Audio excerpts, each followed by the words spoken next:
Everybody, welcome. Okay, good. Almost honor 5. I don't know what the reward is this year. They didn't do anything special really last year.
All right, everybody, welcome. Now, I'm just kind of joking around with Jason there. Okay, I think I can close out of this. I always have so many. I've evolved. It's not just tabs. It's like screens with multiple tabs everywhere. Hey, what's up, Fane?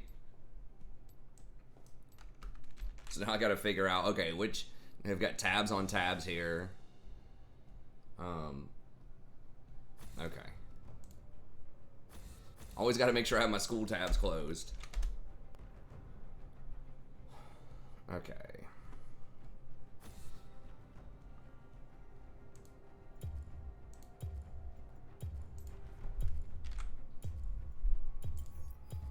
Doubt is the greatest enemy.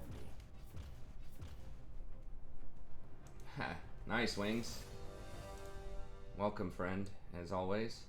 Wait, where'd my Streamlabs go?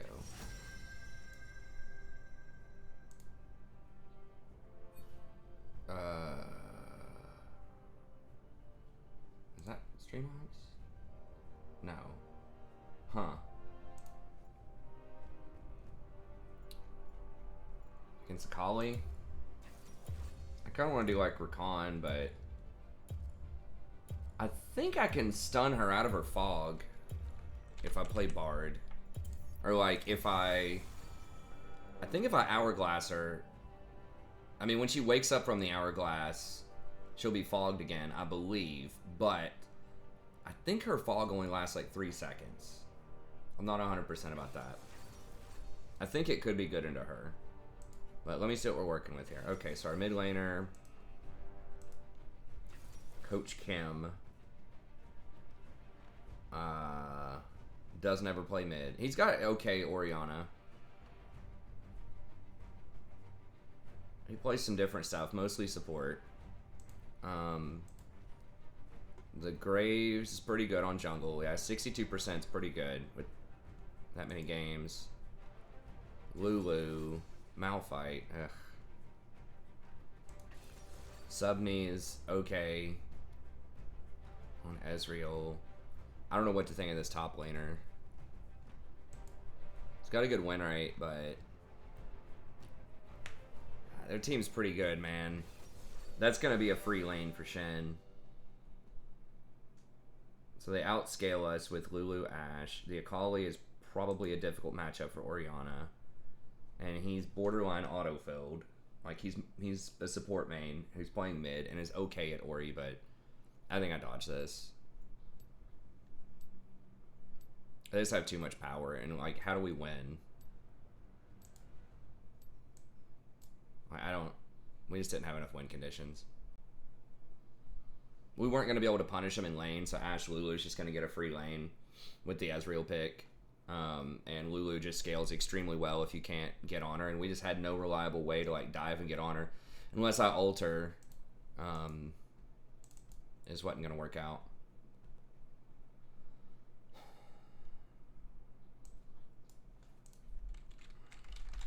So it wasn't like terrible, but they like for 3 points, I think that was worth 3 points.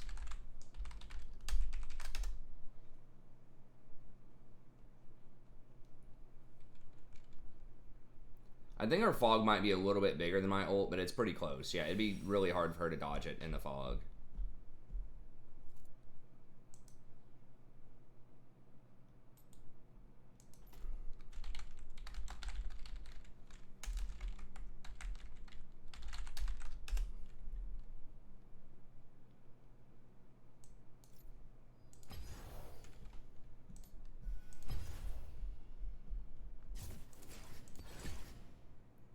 Now, I'm considering trying out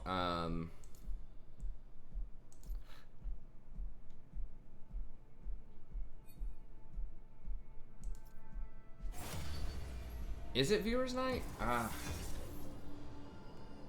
Maybe.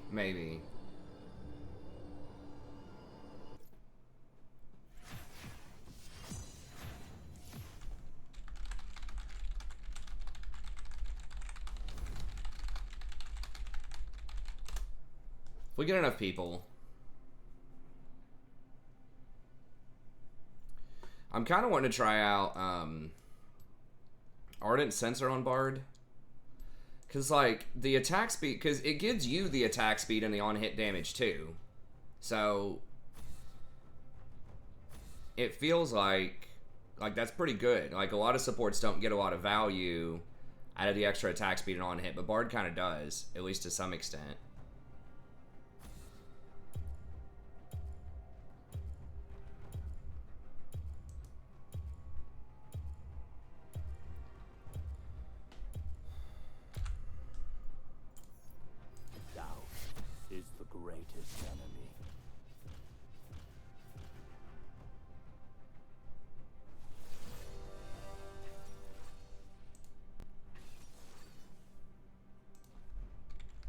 I mean, nobody gets it. It's like, is it that bad?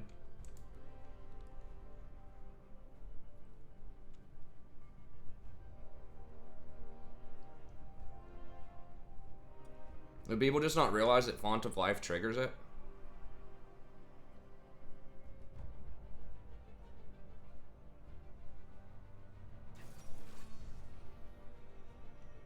I mean, it gives you move speed and it buffs up your team a ton. Like, there's literally no data on it. Well, Ezreal's a really bad choice for that type of thing. God, Lux is really annoying.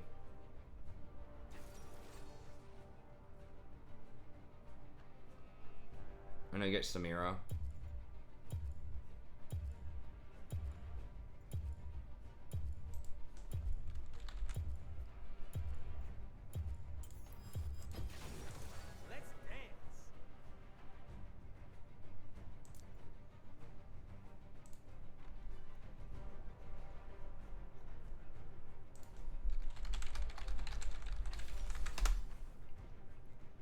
I saw some people taking like inspiration. I'm not sure what was up with that on Rakan.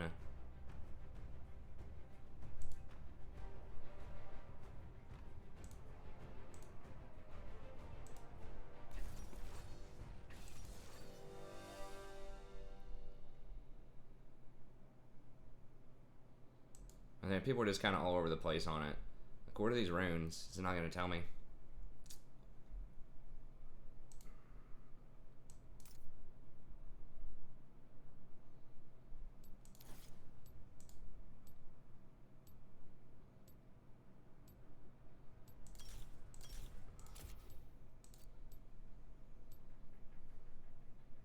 Yeah, there's been a few Twitch picks. He was actually the second most picked, I think, ADC.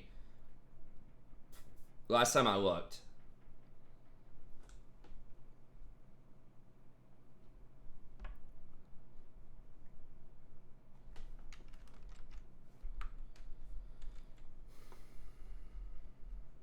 I mean, it's probably stopwatch, like stopwatch cosmic or something.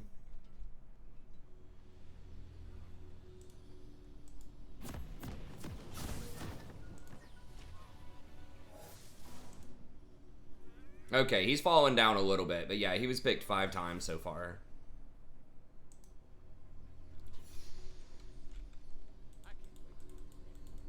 I don't know what I'm gonna do, but I am gonna get in there.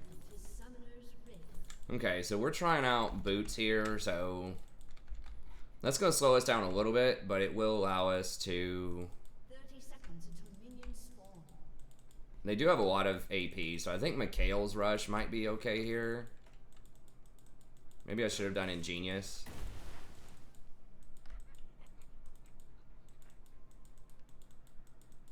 Hey, what's up, Positively Doomed? Yeah, Mikhail's to cleanse the Lux is probably good. Because I can even use that on myself if I get binded going in. I've always thought Ingenious might be better. I mean, maybe I overvalue Ghost Pour, or I still think Ghost Pour was really good later on, but maybe I overvalue Ulti Hunter. I mean, you have to like really use your ultimate like exactly on cooldown to get a lot of value out of that. So it does matter, but I mean, let's be real. There's sometimes when that ult comes up where I don't use it for 20 seconds because an opportunity just doesn't really happen, or maybe I happen to be backed. I mean, maybe the solution is just to like plan better, but not a lot of pros use it. In fact, I mean, like nobody uses it. So I think it is powerful, and you do have a powerful ult, but you really have to use it like on time, you know? I don't know. I mean, maybe we'll try it out. Every time I try something else out, I end up missing it. But this does give you like a pretty good money boost in the mid game. You don't have as much roaming potential with this, but it's Zig, so it's gonna be hard to roam for Ziggs early. He just doesn't have a lot of power. Doesn't have a lot of CC in the early game. Even though like it is like nice to roam for, like if you have an Ezreal on your team, then at least you can do something in the early game. Maybe could have gone Ingenious Hunter. I still feel like Ingenious, they were gonna make it a 60% reduction. I really wish they did, because that'd be so much fun. I think it's so close to being viable. Because right now you can get a 40% cooldown on your actives. Back when you could get an extra 20% from Red Ruby Crystal, that was great. I hope they bring in an item that has more item cooldown reduction to make the actives like more valuable.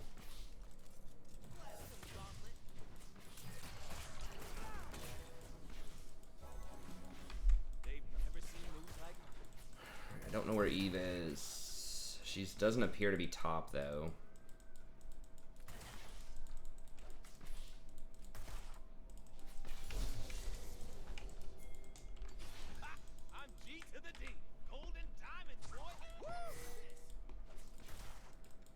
Ghost Poro is very nice. I haven't really been warding. I've been dropping the ball on a lot of little things. Okay, so she's right there. So just like warding better. Just warding's been a huge thing. I gotta focus up. We gotta get Jason some wins tonight. I gotta stay hyper focused here. Okay, so Eve's top.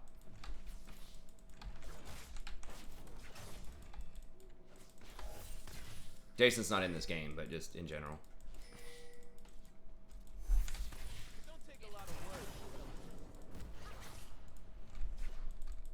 Also got to work on just my mechanics. I think just like trying to click closer.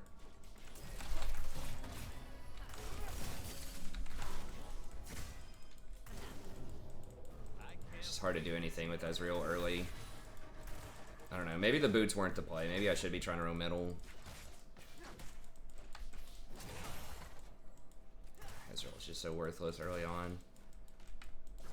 We are up a lot of CS. I mean, we are kind of getting some pressure in. Like, Lux is kind of giving us a free lane here.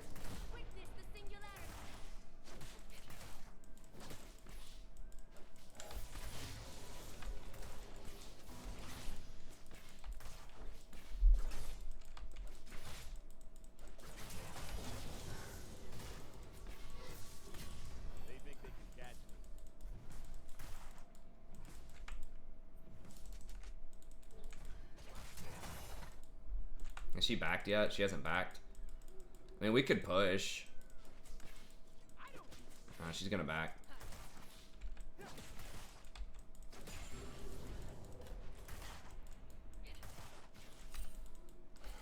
Okay, bot's getting smashed.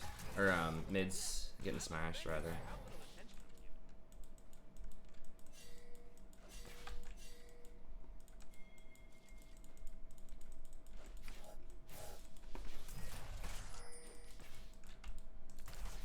I really want that before I use my first ult.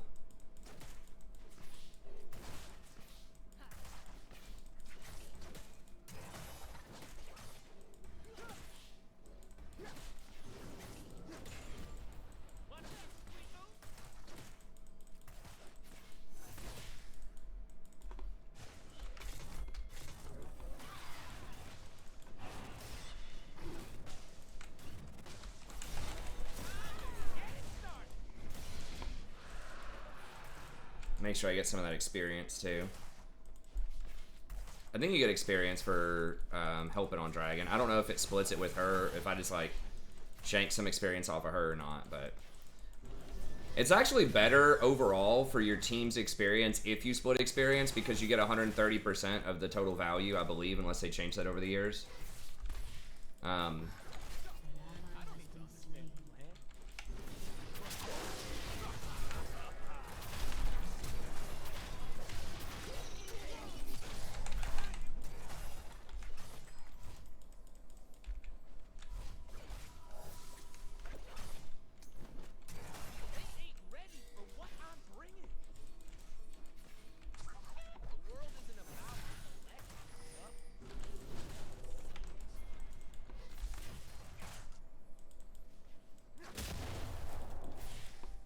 Think that to believe in something you have to be serious. That's their problem. Yeah, Orianna's very good in high-level competition. She's just extremely versatile.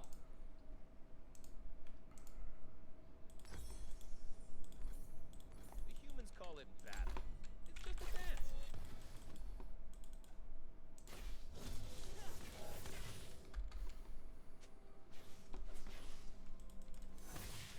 Okay, well, we're desynced, so...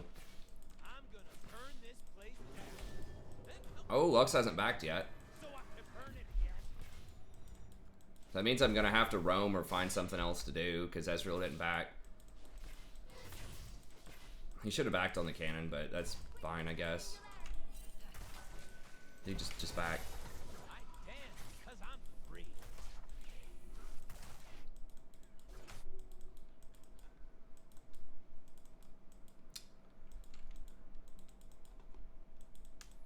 So everybody's back, so there's nothing really I can do here. Peekaboo. I can try to ward. Okay, there she is.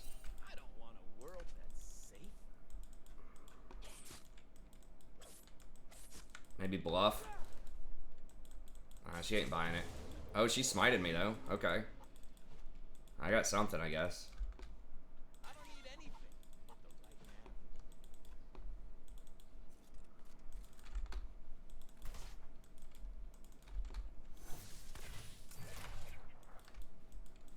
man. I wish we had a Sheen there, but...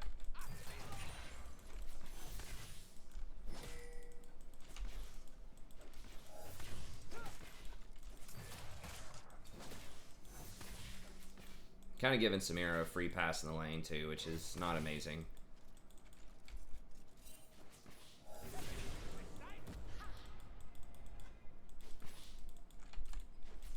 Lux is 6.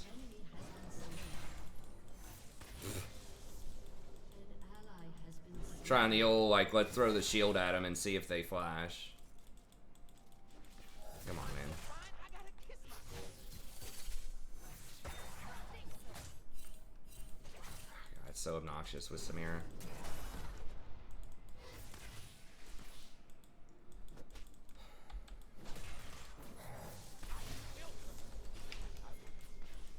I don't know if we have enough juice, but maybe I can burn something.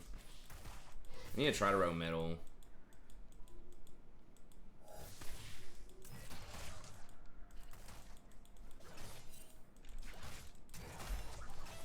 not blind to anything.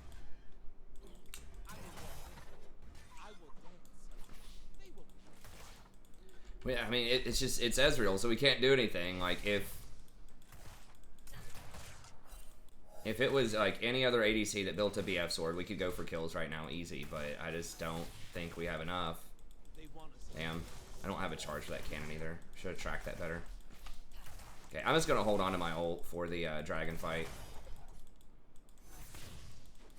So this is a place where, you know, having ulti hunter really wouldn't do anything for me, because I can't use it on time anyways, because of the situation.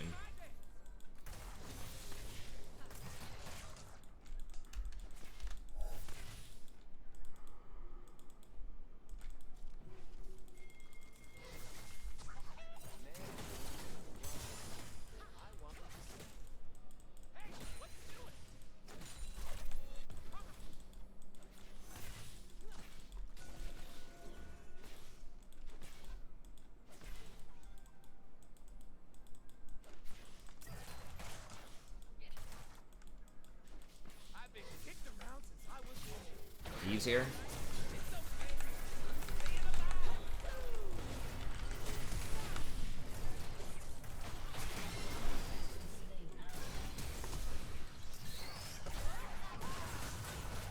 Oh my god, really?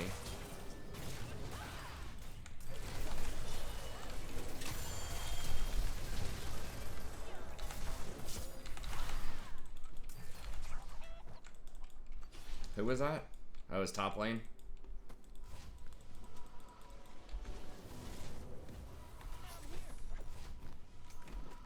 Alright, well, Darius is gonna get a lot out of that. They might be able to get Dragon, but...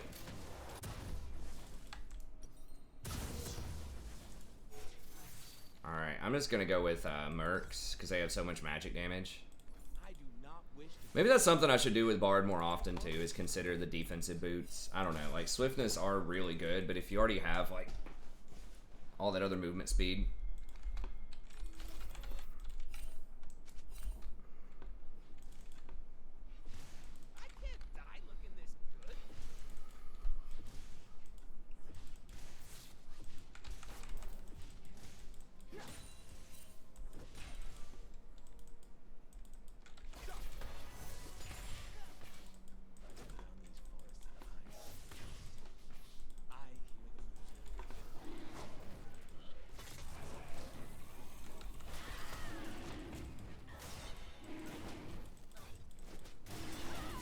Pretty bad place to put a ward, by the way, just because if they had it on this other side of the pit, it wouldn't see it. If they had a ward on the other side, you have to put it, like, basically right in the dragon's mouth to make sure you cover the whole pit.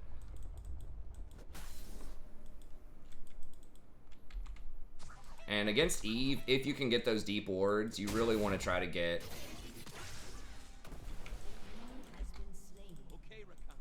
She has ult.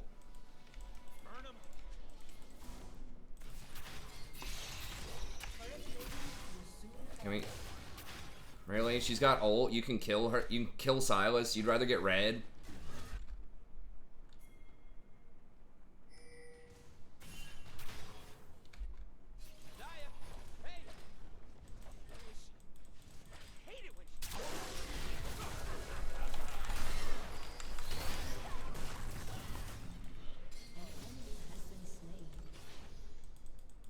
Well, fortunately, he stayed around to, like, dramatically overpush. Oh, they actually did have a ward over there. See? Exactly what I was talking about. They did have it warded. They just chose not to do anything about it.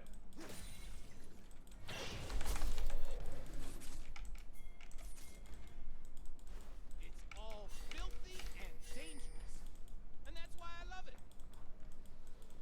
An enemy has been slain. Perfect example. Yeah, we can maybe play one viewer's game if we get enough people in.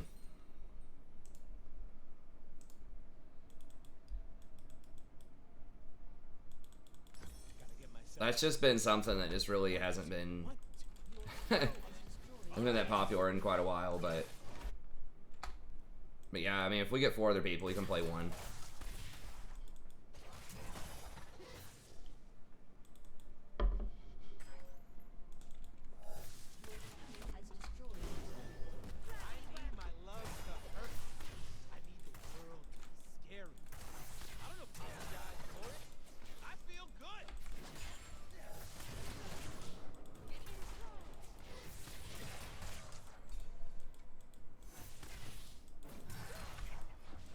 Okay, we got Man Immune, which is a start, I guess.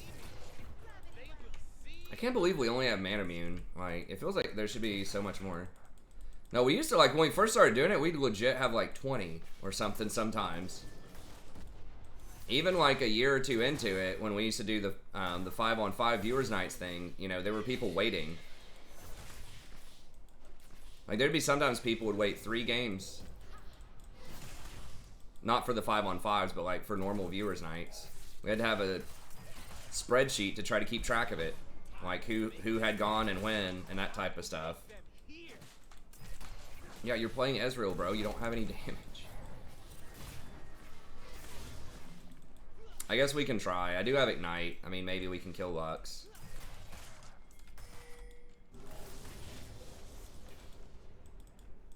They're scared of darkness.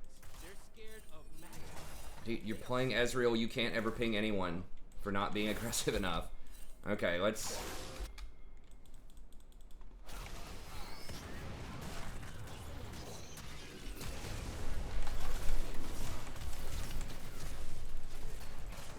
Ezreal, hello!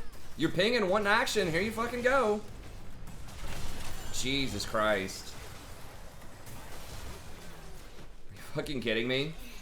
This guy's spam pinging me because he wants action. We get a perfect fight, and he's like, nah.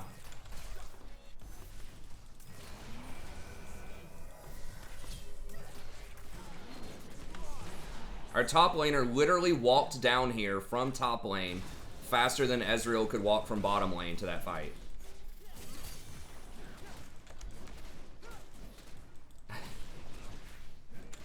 Wow. Okay, I mean, we're winning, but Jesus, like, you can't ping somebody wanting action if I go find you action and you don't rotate.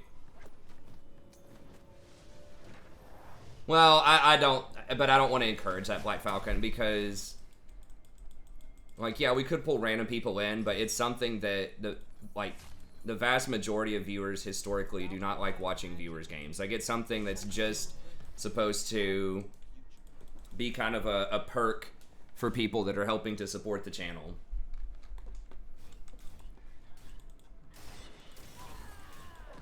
Because usually, I mean, it's just like, and this is the complaint of a lot of people, it's just kind of lower quality games a lot of the time. Like, there are some okay games, but...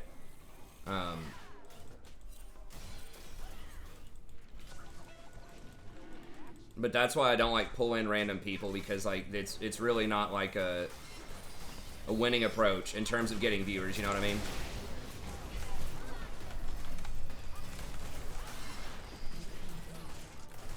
It's just like it's a strategic loss of potential viewers in order to you know, give some perks to people that are helping support the channel, pretty much. And it's like, even a lot of the people that support the channel don't participate in it. So there have definitely been some good times and things like that with it, but...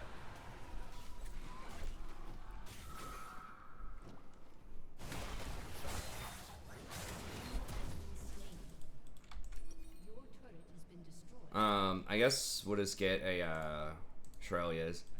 And then lately, I mean, I've just kind of like avoided it a little bit just because, I mean, I know Jason wants to play ranked. He's trying to rank up. He's had a hard time lately with it, but...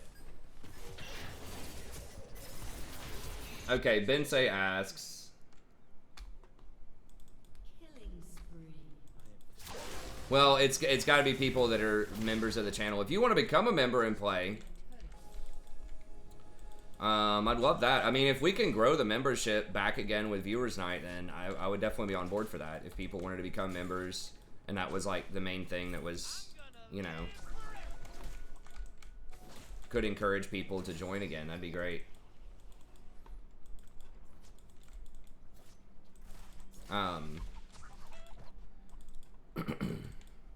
Yeah, well, Riot hasn't removed it yet, so they haven't completely confirmed that's what they're going to do. But yes, I would like for them to remove divisions. I've been saying that for years, that it feels bad, which is basically what they're saying. It's like, I've been ahead of the game on this for ever. Basically almost since the promos came out. And I recommended doing exactly what they're doing, which is good. Which is keep the promos between like the major steps, right? So between gold and platinum and diamond, so it feels big, it feels epic, it kind of feels like a challenge when you're trying to get there. But get rid of the divisional promos because it feels bad. Like the only time a divisional promo feels good is the first time that you get it. Right? You're like, sweet, I made it from gold 4 to gold 3. But then when you get demoted, I would say it feels much worse to get demoted than it feels good to get promoted. Most of the time. And so I think people just bouncing around between divisions without getting that actual demotion would help out a lot with kind of the psychology.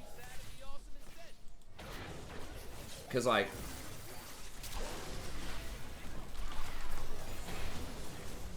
I get why they wanted to do it. Like, they want to add drama, right? They want to add some extra meaning, some extra excitement. Because the vast majority of people just kind of bounce around in the same, like, you know, within 3 or 4 divisions in a season. So they just wanted to add some more excitement there to keep people playing. So I get it. You know, it's maybe not as fun if someone plays 500 games and they're like, okay, I've been bouncing between 1600 MMR and 1700 MMR for 500 games or something like that, right? So it's like, how do you make the game interesting for people that, you know, aren't consistently climbing up, which is, you know, the vast majority of people. Holy.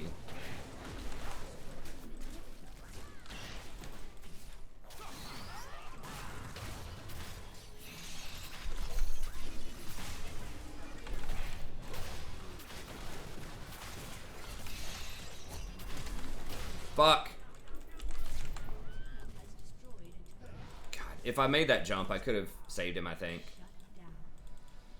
Oh, I failed flash that.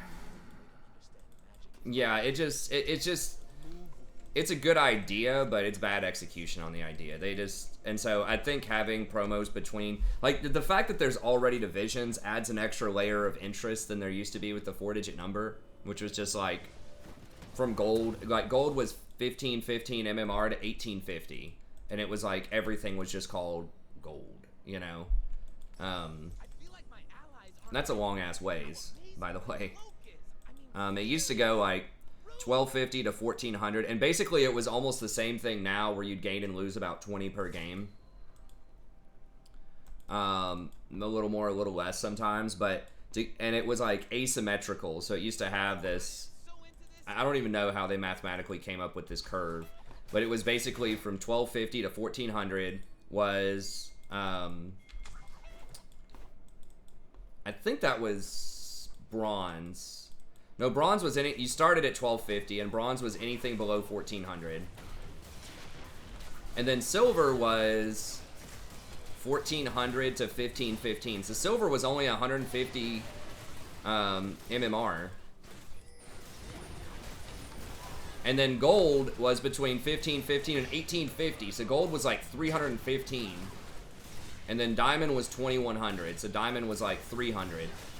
So I don't know where the hell they came up with those numbers. But, and then there was nothing above diamond. It was just like, whatever your MMR is. That's why, you know, sometimes you talk about that old meme. There was this, nice. This old player that was really good at Oriana, and they used to call it a 3000 Elo shockwave. Because he had 3000 Elo.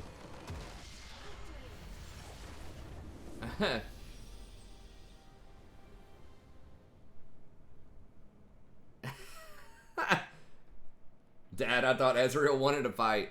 Correct, yeah, that was hilarious.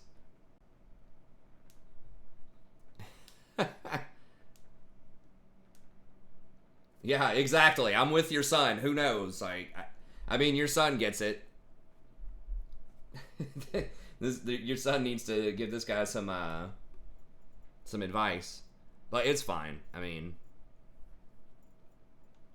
he kind of missed the boat on that one, but it's okay. People are gonna make some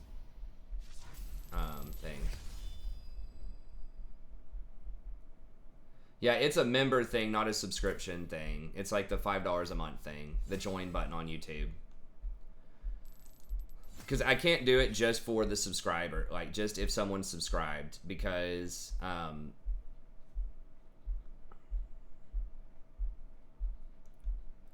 I would just be playing it all night, and it's just something that historically has lowered the viewer count like substantially. Like, I don't know, like because of Sleep Nation and everything these days, I don't know like if it would affect the numbers that much, but the vast majority of people, when we polled it, when we've looked at the numbers and stuff like that, people that aren't playing in it don't like watching it that much. Like they'd rather just watch me play ranked.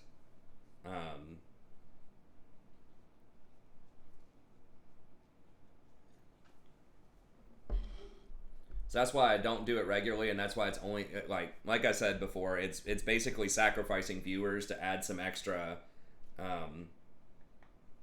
like add an extra perk for people that are supporting the channel through the membership system.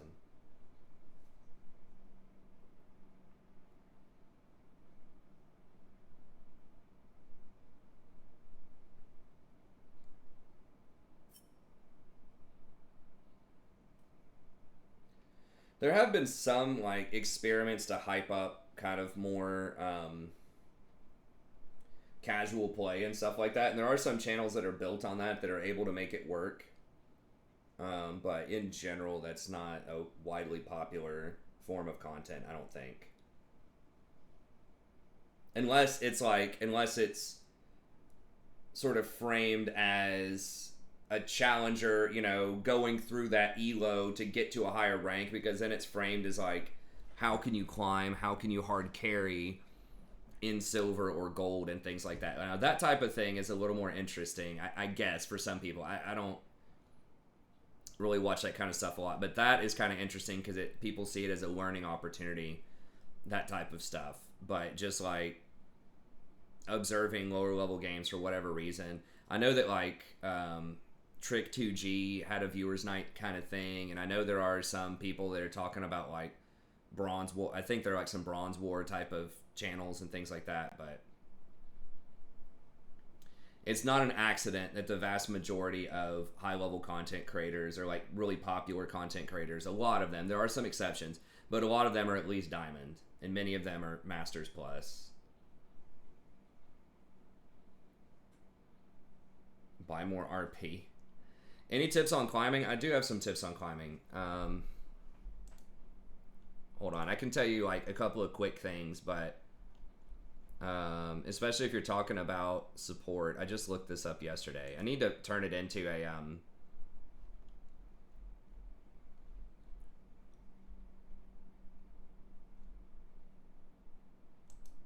be talking about. So we have a ton of guides that you can watch. I know that sometimes that can take a little bit to watch through those, but I've got one here. Let me see.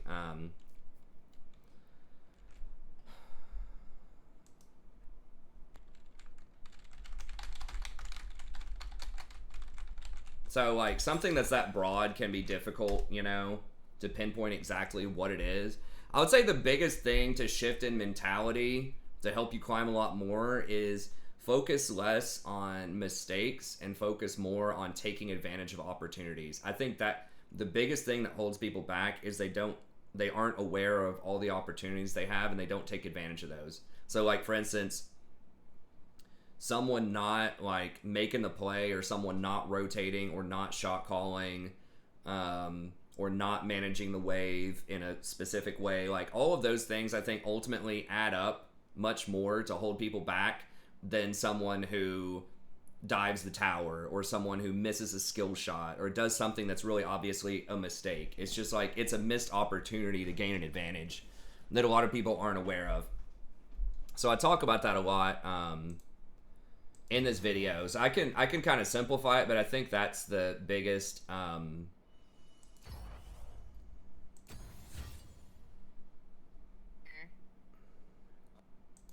Y'all have people?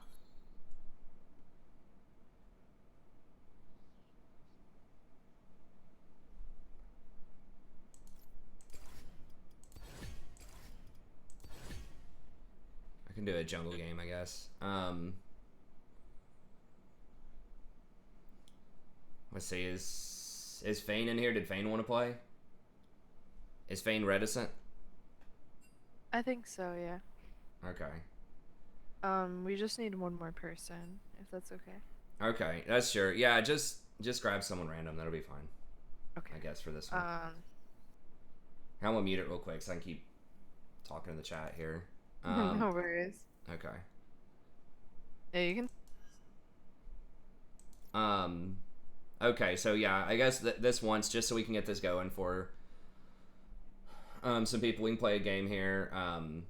But yeah, so like, I'll give you the quick one. So I don't want to tell you, hey, just go watch my vid. I'm not going to give you any tips. But like, the biggest thing, I think, the easiest things to work on are always push your wave before you go do anything. Like, help your ADC push your wave. Don't necessarily take all the CS if your ADC's there, but prep it for them. So do a bunch of damage, get the wave low, try to push it in before you go do anything. That's the easiest thing to do that will give you the most wins. And they call that get priority in your lane a lot of times. And so like, push your wave before you go try to get dragon, push your wave before you go rotate and try to make a play middle, push your wave before you back. The main reason to do that is it puts your it puts the enemy team in a lose-lose situation.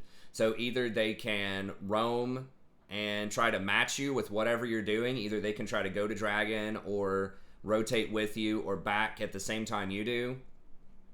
If they do that, they're going to lose experience and gold at the tower.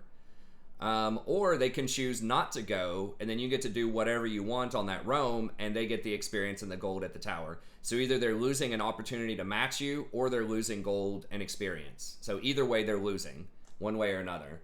Another reason that's really important is if you win a fight, your wave's already in an aggressive position to help you get more. So for example, if you pushed your wave up middle, and then you have a fight breaks out around Baron, you guys win the fight, then maybe that wave is about to crash into their base, and you can, maybe you just kill like 1 or 2 people, but they still have a jungler and you don't want a 50-50 a Baron, you can just go push middle and get, you know, middle tower. Or if you're about to go fight for dragon, a fight breaks out around dragon, you win the fight, you can go get bottom tower if your wave's pushed up, or mid tower if mid's pushed up.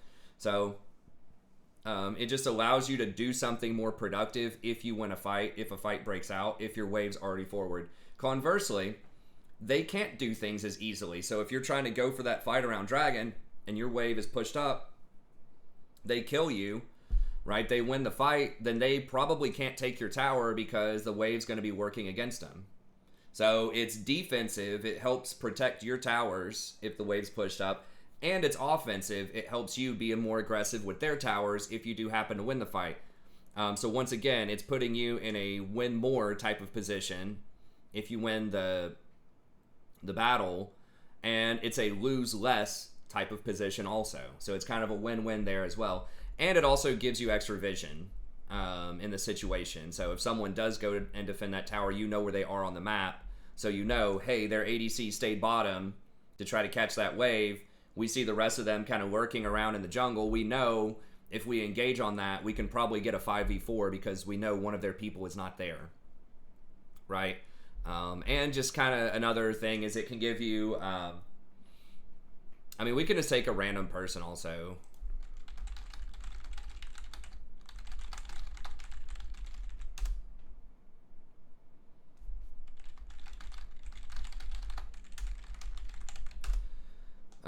It can kind of create confusion sometimes too, where people aren't sure if they should catch waves, or like I said, maybe the ADC goes bottom to catch the wave, or maybe their jungler goes bottom. If you have bot lane pushed up and pushing in, maybe their jungler goes bottom, you see that, you're top side, then you can try to get a Baron or something like that. So that's just the easiest thing to do.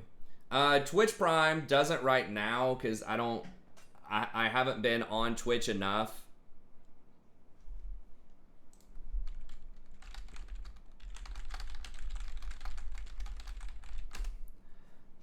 In order to get the Prime. I'll see if I can start streaming on Twitch again, maybe like in the afternoon, 1 or 2 days a week.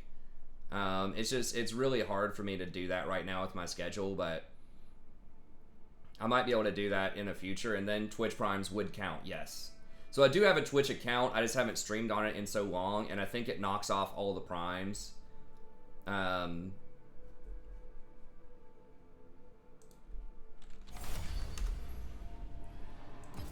I think it knocks off all the primes if you're not on there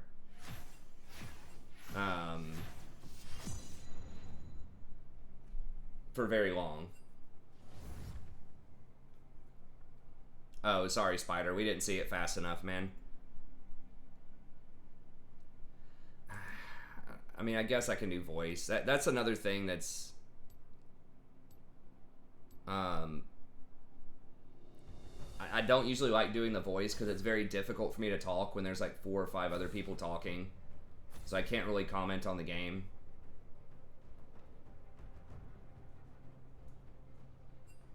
Yeah, I think that's what it would do. It'd be like the single player stuff, probably in the afternoon. Single player, Warhammer. I mean, it's possible I could do some League stuff in the afternoon too, but it wouldn't be like probably all League.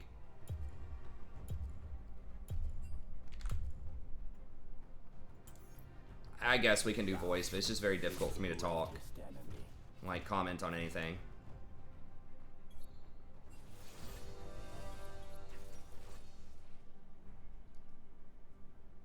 Alright, I'm in the voice.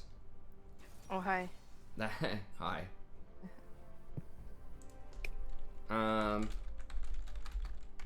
Can we talk team comp?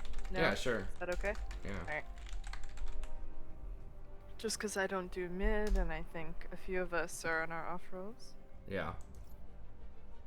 Yeah, I mean, Malzahar is fine, I think. Okay, I like the Ash. The CC's good. Yeah. True, true. I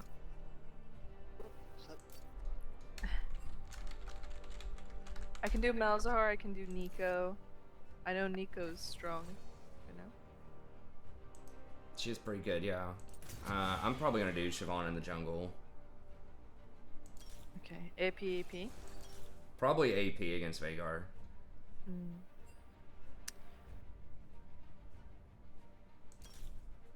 I'm still learning mid, so I could do Nico or Malzahar, whichever you guys prefer. Whatever you want to play, it's fine. It's chill. Okay,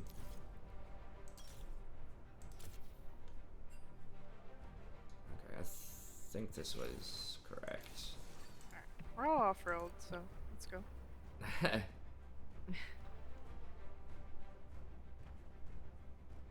Thanks, Spider OG. I appreciate it. Yeah, it should be there. Hold on, I can link. Like I said, I haven't made any content on my Twitch channel for like a year, maybe longer. I don't know. But I can link it in the chat here. So yeah, I might try to make that more active. I'm just teaching 5 classes this semester, and it's just like usually they only give me like 2, but because of the COVID thing, my main university gave me 4, and another one offered. The other one offered me like 3, but I was like, I can't do 7. I probably could, but it would be extremely difficult to do the channel and 7, and there's no way I'm giving up the channel. So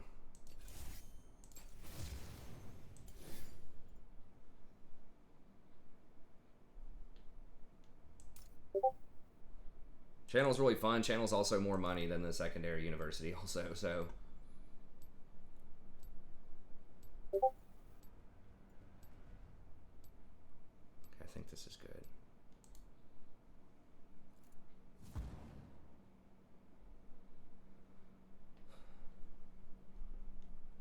Let me see if there's anything I missed. Okay, so hopefully that gave you some ideas. Garuka. For how to climb.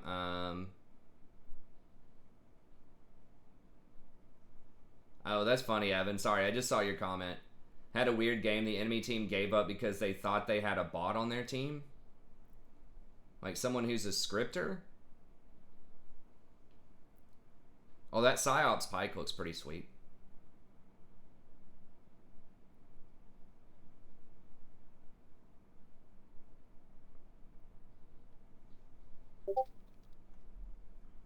Okay, so Grasp Senna. Oh. Yeah, I haven't watched Ross in forever. I don't know if I've ever watched a Ross video. I've heard of him and watched a little bit. But yeah, it'd be nice to get the Twitch up and running again. Just mostly just because I've had several people say they'd like to support with the Twitch Prime, but obviously you can't if my Twitch is not active. So have it on your that could work out. Yeah. Yeah, I might do some Warhammer stuff, yeah, on Twitch. I don't like splitting, like, it was kind of a disaster when we tried to do it last year. People just were confused, like they thought I had just like stopped streaming, even though I made like multiple channel announcements about it, and I mentioned it in every video. You know, for months, people were still confused because, you know, there are some people that are away for like months and then they, you know, just get bored or whatever, and they just decide, oh yeah, I remember that guy. You know, they watch a Rakan in a professional game. They're like, oh yeah, he used to play Rakan. I remember him. Let's see what he's up to. Then they just go check it out for whatever reason, and it's like, oh no, I guess he doesn't stream anymore. You know, so it was just really confusing for a lot of people, and the viewership was just like a lot lower than it typically was. And I love how this Vigar has 1.3 million mastery points. I'm gonna throw that out there. Yeah. Yeah, he plays a lot of Vagar. Sorry. For sure. I didn't mean to interrupt you. My apologies. No, it's fine. I just saw that and I was like, oh, Nele. Yeah, that'll probably be interesting. Just be on the watch out for it, I think. I'm going to not feed him is my goal. That's a good plan, yeah. He's kind of rough. He's got electrocute. Well, it's my third game as Nico, so. Okay. We're not in it. Okay, it's at 99. Just making sure I'm not glitched out or something. Oh no, I'm Okay. loading in. I Okay, think it's cool. probably somebody with a weird computer connection. Let's see. Evan says they thought the app layer was an account just to level up and sell. What app layer? Was it saying weird things in chat? Like, how would someone even know if someone else is using an app? Unless it's like aimbotting.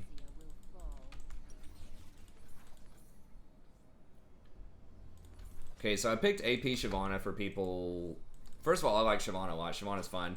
But like with Vagar, that's just so much kiting. Like, it's so hard to run through all of his garbage that I couldn't do the on hit. So we'll probably just start top and path bottom.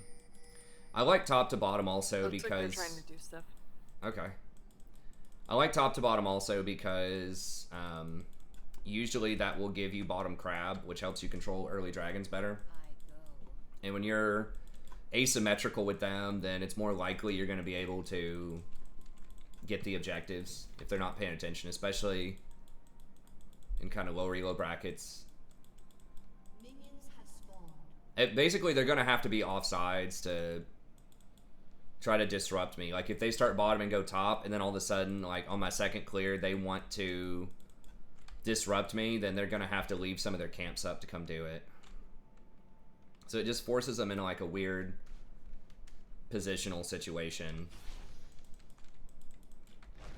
if you're, like, on the opposite side as them.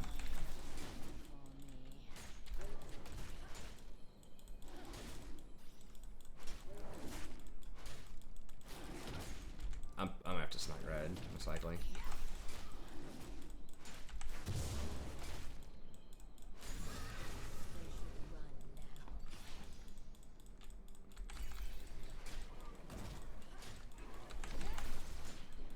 Maybe shouldn't use both potions that early, but it's fine. You're fine. What's your path? I'm just gonna full clear. Okay. On the first clear, yeah. So it's... Shyvana's not amazing at ganking. Early game, notoriously. Yeah, no. I figured. You're gotta get 6 champion. Yeah.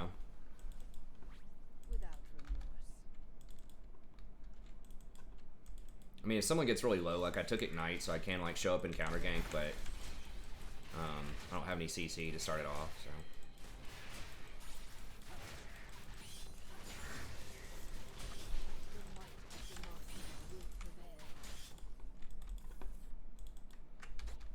So Talia is probably going to be topside, anywhere between like 15 seconds to 30 seconds. We know she was probably starting red. I think we saw her briefly. Leon. Yeah, I see your items. Yeah. Leah is completely missing so far. Okay, yeah, she's gonna be top at that scuttle when it spawns, probably.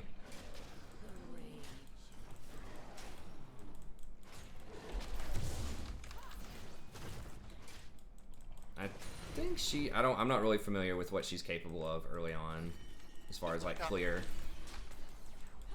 She does She's raptors weird. or not. I think she probably does raptors. Trying to think if I can steal those from her or not.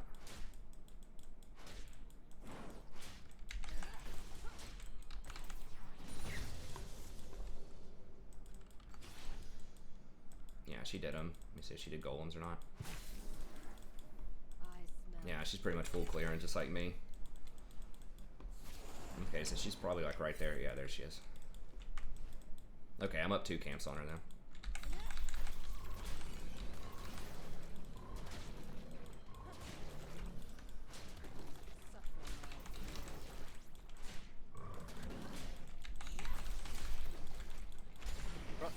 Julia's top. Yep.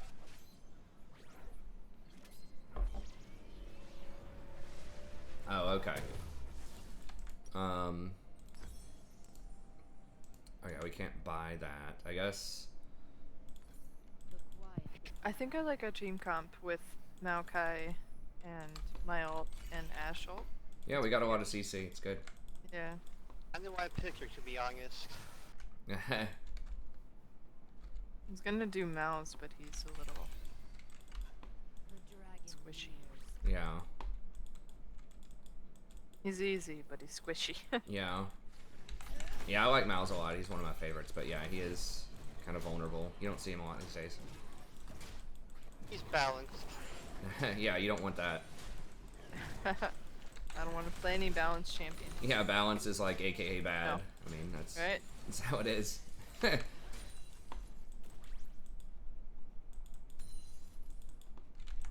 Drag is up. I could Yeah. theoretically ward it if I wasn't. I think it's fine. I don't think she's gonna do it yet. I mean, she might try it early. I'm gonna go down there and... I honestly don't know anything about Talia jungle. I don't know when she can do stuff.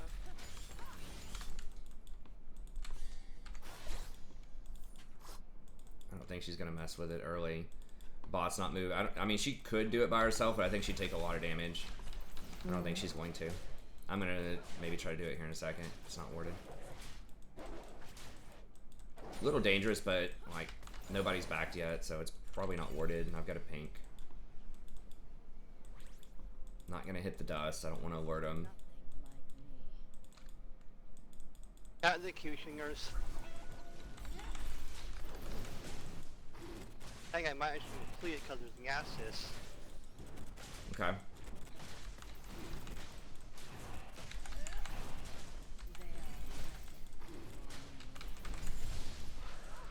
Yeah, good job, good job. Nice, nice.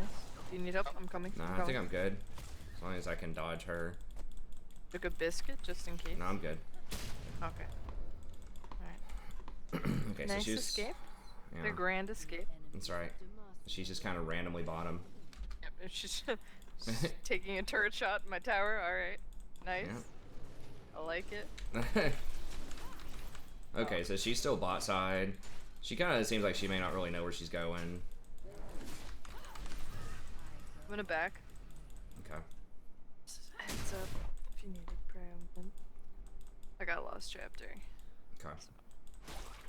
Push against Vigar. I don't want to do that.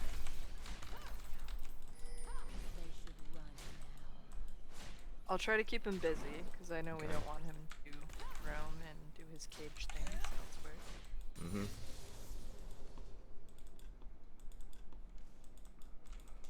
And I know you can't really gank Worth Yeah. some because he has cage. Yeah, that's... So I'll keep him busy.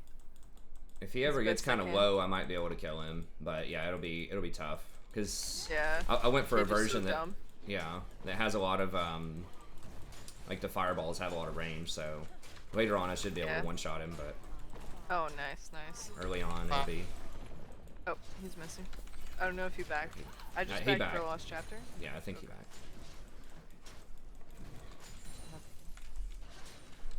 Kalia's missing.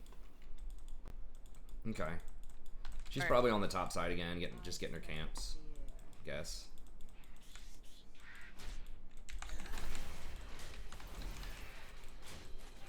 Do one more clear, then I might go take a look at Scuttle. Top side, bot side. Yeah. Scuttle bot side. Uh. I have a pink I can put in the river. Oh, okay, sure. Oh, jeepers. Hold on, okay. Rakan, Oh. Ash, Senna ultim. might get.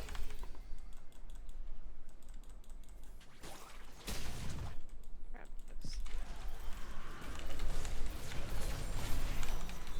Nice. Nice. Super Alright. good. Got him. Really, really good for us. Good job, guys.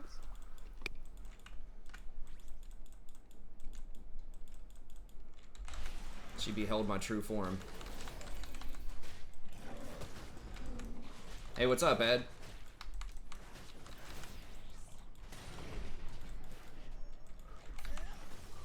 Top is a free gank, sorta, but I was offsides. Like, I needed to do these camps and then probably back. I might pay attention. I might pay a visit top once I get, Talia in your mid. My hawk shot revealed her. She's mid, you Okay. said?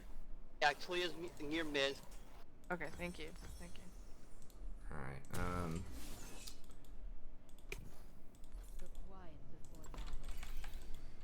so like when I go for, Rift up here, I'll probably maybe take a look over there.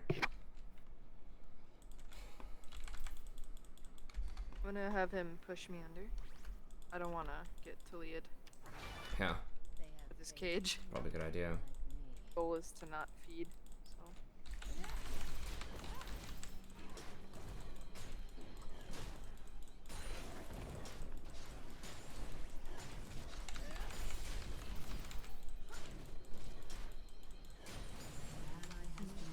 He flashed on me. Okay. Flash ulted. Nani. Yeah, if you can go on him, can you go on him?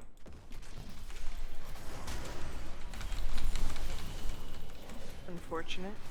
I could try long range ult. Sorry about that. Should flash sooner. Couldn't ult me.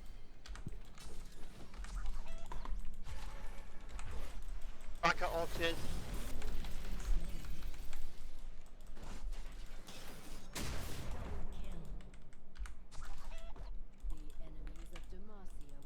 Okay, so Nice. Talia's Good job, bot. goofing around top side.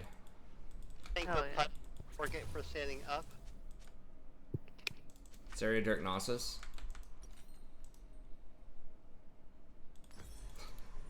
New meta. Alright. Hey, we're out here. We're out here paving the path. All right. That's right. Oh, okay. Hey, can we stop her? Yeah, I can come. I can come. I have ulti. Okay. Let me just clear this. Okay, Like that's fine. clear this, Just I run mean. her off of it. Just run her off of it. That's fine. I'm not gonna go chase her. Yeah, I do actually like playing jungle. I was playing jungle a lot for a few months there. Yeah, I'll come bot here in just a second. I just wanted to get her off of, Talia's here. Yeah. Thank- Oh, Okay. there. Yeah, she's going bot. okay. Talia's going bot maybe for drag. I don't know if she's going for gank. Yeah, be but- careful. She's probably just running around trying to look for ganks. Yeah, she's over Um, my pink. Vigar's coming down. I'm walking with Okay, him. I'm just gonna do rift. Yeah, they're on drag. Okay, I might have to give that up. If you guys can run them off of it, that's cool. But He if you ulted can't, me. He ulted me. I have I had ult to walk Thingy. away.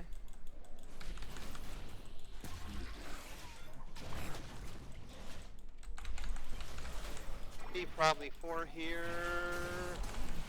Okay. Oh, nice. You got rift. Good job. Yeah, I know Vigar like full comboed me. Back up. I got ulted. That much slow? That's actually valuable to get.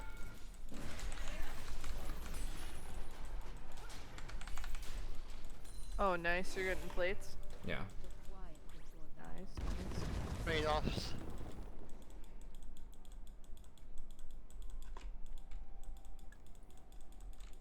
But Prof, how do you like the new house, by the way? It's good. I like it. Yeah. That's good. It's nice that you like where you live. Yeah. Shit. I have. Okay. Just running. Yeah, it's good. I like it. The office is a little more spacious. Yeah. Rory that's likes the good. area. We got a bit of a bigger yard, so that's good. Oh, there you go. Y'all don't have any pets though, right? Oh, we do. We have a cat, but it's inside, so Yeah. she doesn't carry it like away. dog or something. Oh, yeah, I know. Oh yeah. Oh my god. All around. I didn't think there was gonna be 3 people there. That was my apologies. My bad. Okay. Oof. They're probably Shit, all back okay. in. You just need to vibe in my lane. Get some farm. Unfortunate that I died there. So I could kill Rakan. We got GLP. Wait, the Nasus has GLP? Yo, Oh. Like her. Yeah. Okay, so he's going the same build as me. Alright.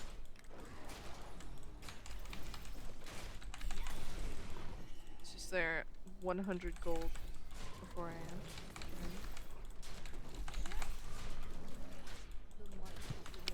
I'm not getting up. That's why am I doing that? Whatever. Bomb this play. I'm up 60 CS on Talia.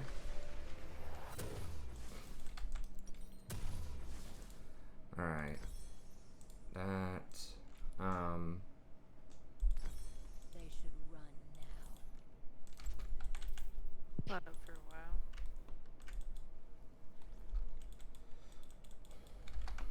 Okay, I should be able to whack this Nasus here.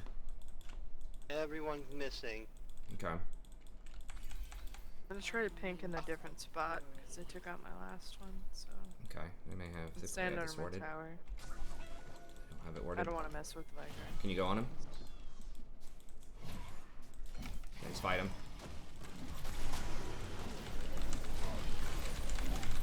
Got him. Shit.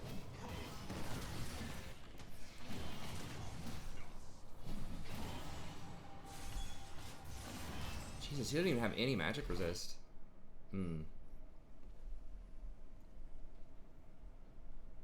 Oh my god. Enemy killing spree. He killed me under tower again. He's doing that much God damage.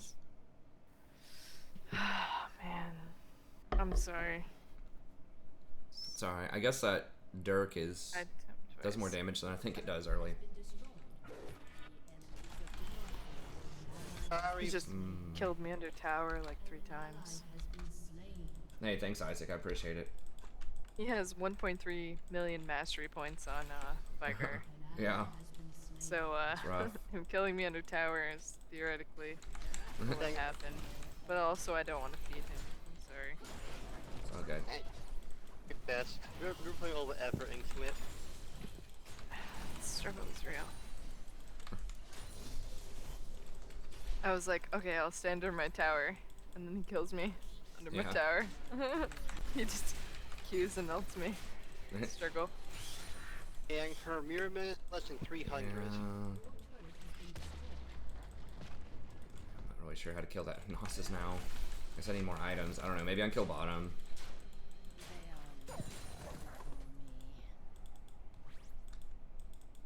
Hey, thanks, man. I don't know. Maybe I should have backed up faster. I thought we'd just be able to burst him out like once I hit him with everything, but because he didn't have any magic resist. But it's not the case. I should have just stepped back and waited on multiple Qs. I think they know. If we get a hook or something. Pink up there. Okay. Nice. Oh, good job. Tulia's up there. Careful. Oh. Susan's up here. Yeah, the Soraka is gonna be a Yeah, I problem. can't help you with that, unfortunately. Yeah.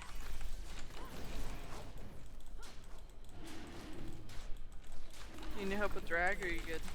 Even mid. Might gonna die here, but we'll see. I'll see if I can get drag with me. Oh, we're missing. Yep. Alright, I got it. Oh, Alright. Trying to keep mid pushed out so Yeah, that's a good idea. Drag prior.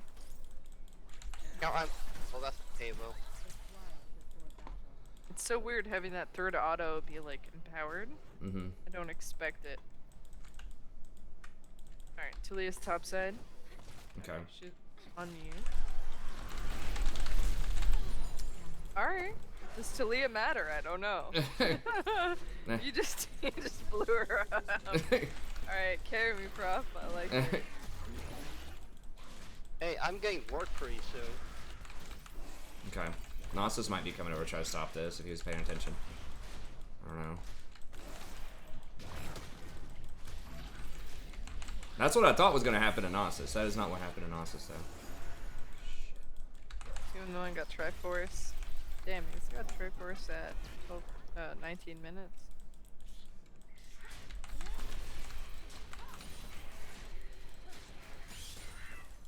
They have faced nothing like me.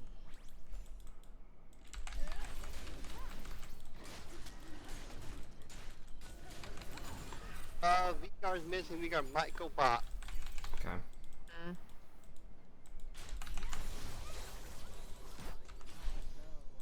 Oh. Yep. All Okay, good. I'm gonna get middle. Should we go bot? Or Yeah, you no? can go bot. I'm gonna use Rift middle if he's going down there. I got ulted. Yeah.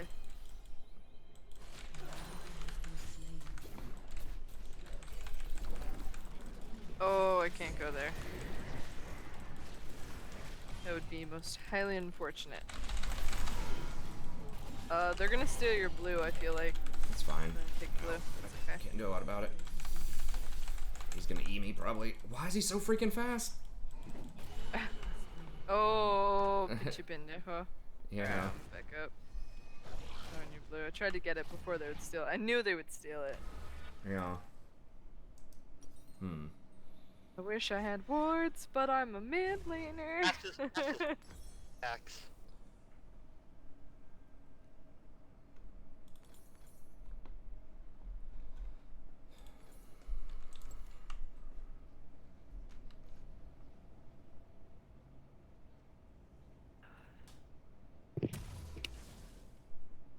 Nice, good job, Evan.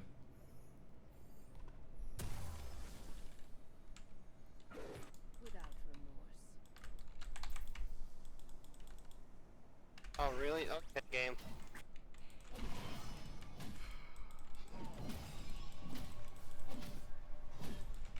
I mean, maybe with Nico? I don't know. Yeah, we gotta try, I guess. Oh, and he flashed my Q. Or my E, rather. I mean, he's just gonna run. Oh, I have ulti up. stinky. What a stinky man. Alright, I'll go back mid. He's so stinky, he runs so fast. Yeah. Ghost.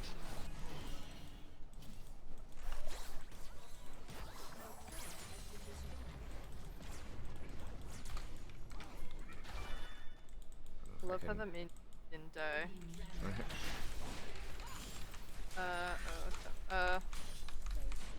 Oh, I'll hold this here. You can go top. To stop Nasus from you stacking. Yeah. He's backing. Oh, okay. He's back. Fuck a bot lane. I'll still go to push it out.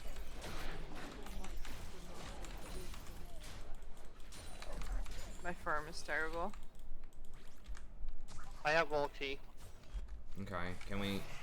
They're backing.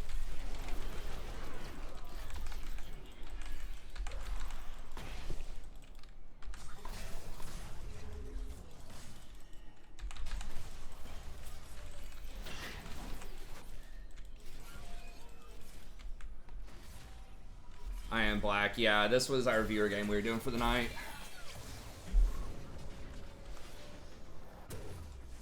I meant to hit E. I don't want to talk about Eh, it.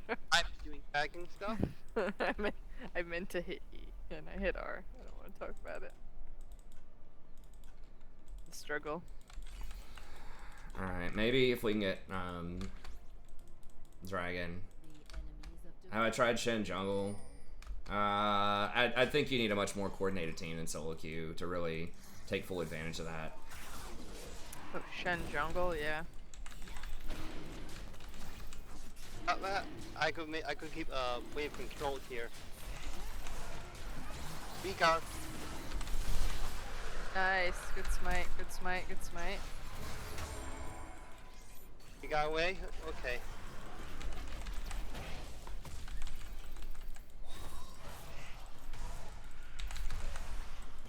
Damn. Yeah, the Soraka's just gonna be able to heal him through it. I know, man. But I can't be doing them all night when there's like we didn't even have enough people to fill this one game. We just kind of did it just because, but I don't know. We'll see. I really don't want to do like an all night thing where we're just recycling like the same 3 or 4 people because like 1 or 2 people keep trickling in, you know. I don't know. Maybe we can do one more. I know you really enjoy him. Just like I know we'll do one with you, then Sammy's gonna roll up, you know, while we're in the middle of that game, and then Sammy's gonna want to play a game, and then somebody we haven't heard from in like a year is gonna roll up and say, "Oh, can I do a game?" Did have the 5th person roll up when we were starting this game though. Yeah. They were a viewer, like an actual member. I thought it was a green name, but I'm not sure. Nah, I think it was just a viewer. Oh, a viewer. Yeah. Oh, okay. From what I understood.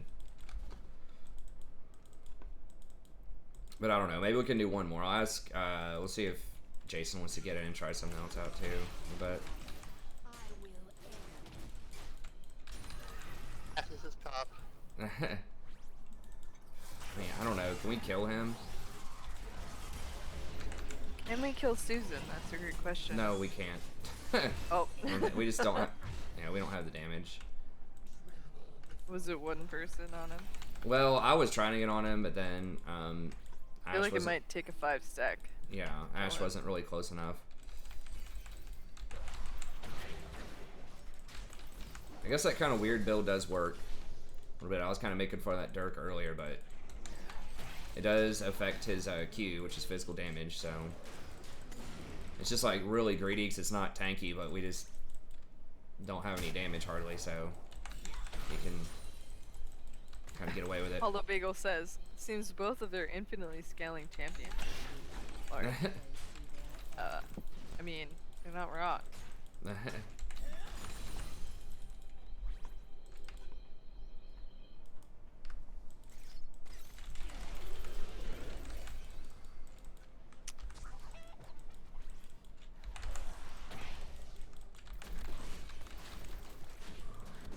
Vagar should just be trying to cage me straight up instead of letting me know with the GLP. Because when I see that GLP, I'm just going to ult.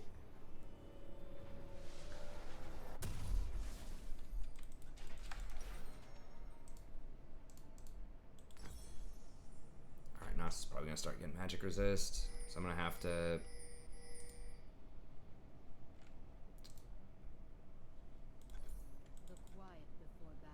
Oh god, he's TPing on me. Uh. Stop. Oh, jeepers, why are you so fast? I don't like that. He one-shot me. Yeah. Nani? He one-shot me for 900. Yeah. Two? Yeah, he has almost 700 stacks, so... I flashed away from him. His ghost off of his TP still hit me with his Q for 900. And he's healing. I don't know what his passive heals him for, but he's got Death's Dance and the Serrated Dirt thing too, so... Yeah, we're not theoretically ever I'd killing be him. fine with, you know, It should be 50%. getting out of this one. If I'm correct. So his passive is 50% on top of all the healing and damage. I could do one more after this, by the way. Okay. If it has time for it.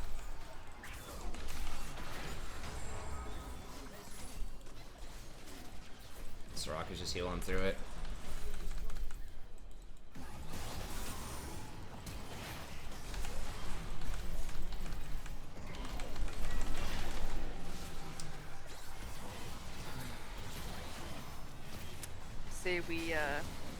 I say we surrender. Yeah, you're a good guy. It might be time. Oh well. It might be time. Alright, GG. GG's.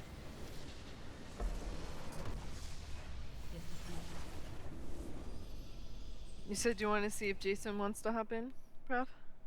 Yeah, we'll, I mean, if Black Falcon really wants to play one, we'll do it, for Black Falcon. I know we haven't done a viewers night in a long time. Yeah.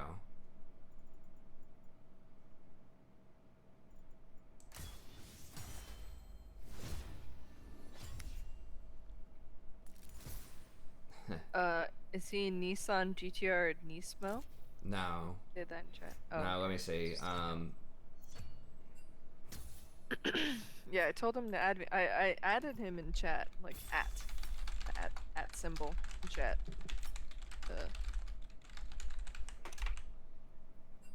No, you're fine, dude. We're all off rope. I'm over here trying to play Nico mid. I'm bot lane. You're fine. You're totally fine. I'll go mid. I'm fine mid. Unless somebody's like super adamant about being mid. Do mid or support. Well, let me see if Black wants to get in on this. Okay, yeah, it's Phantom Dancer is Black. Or Phantom Bandit. That's him. I will be on a Z. Yeah, I told him to add me. Oh, there we go. Yeah, he's here.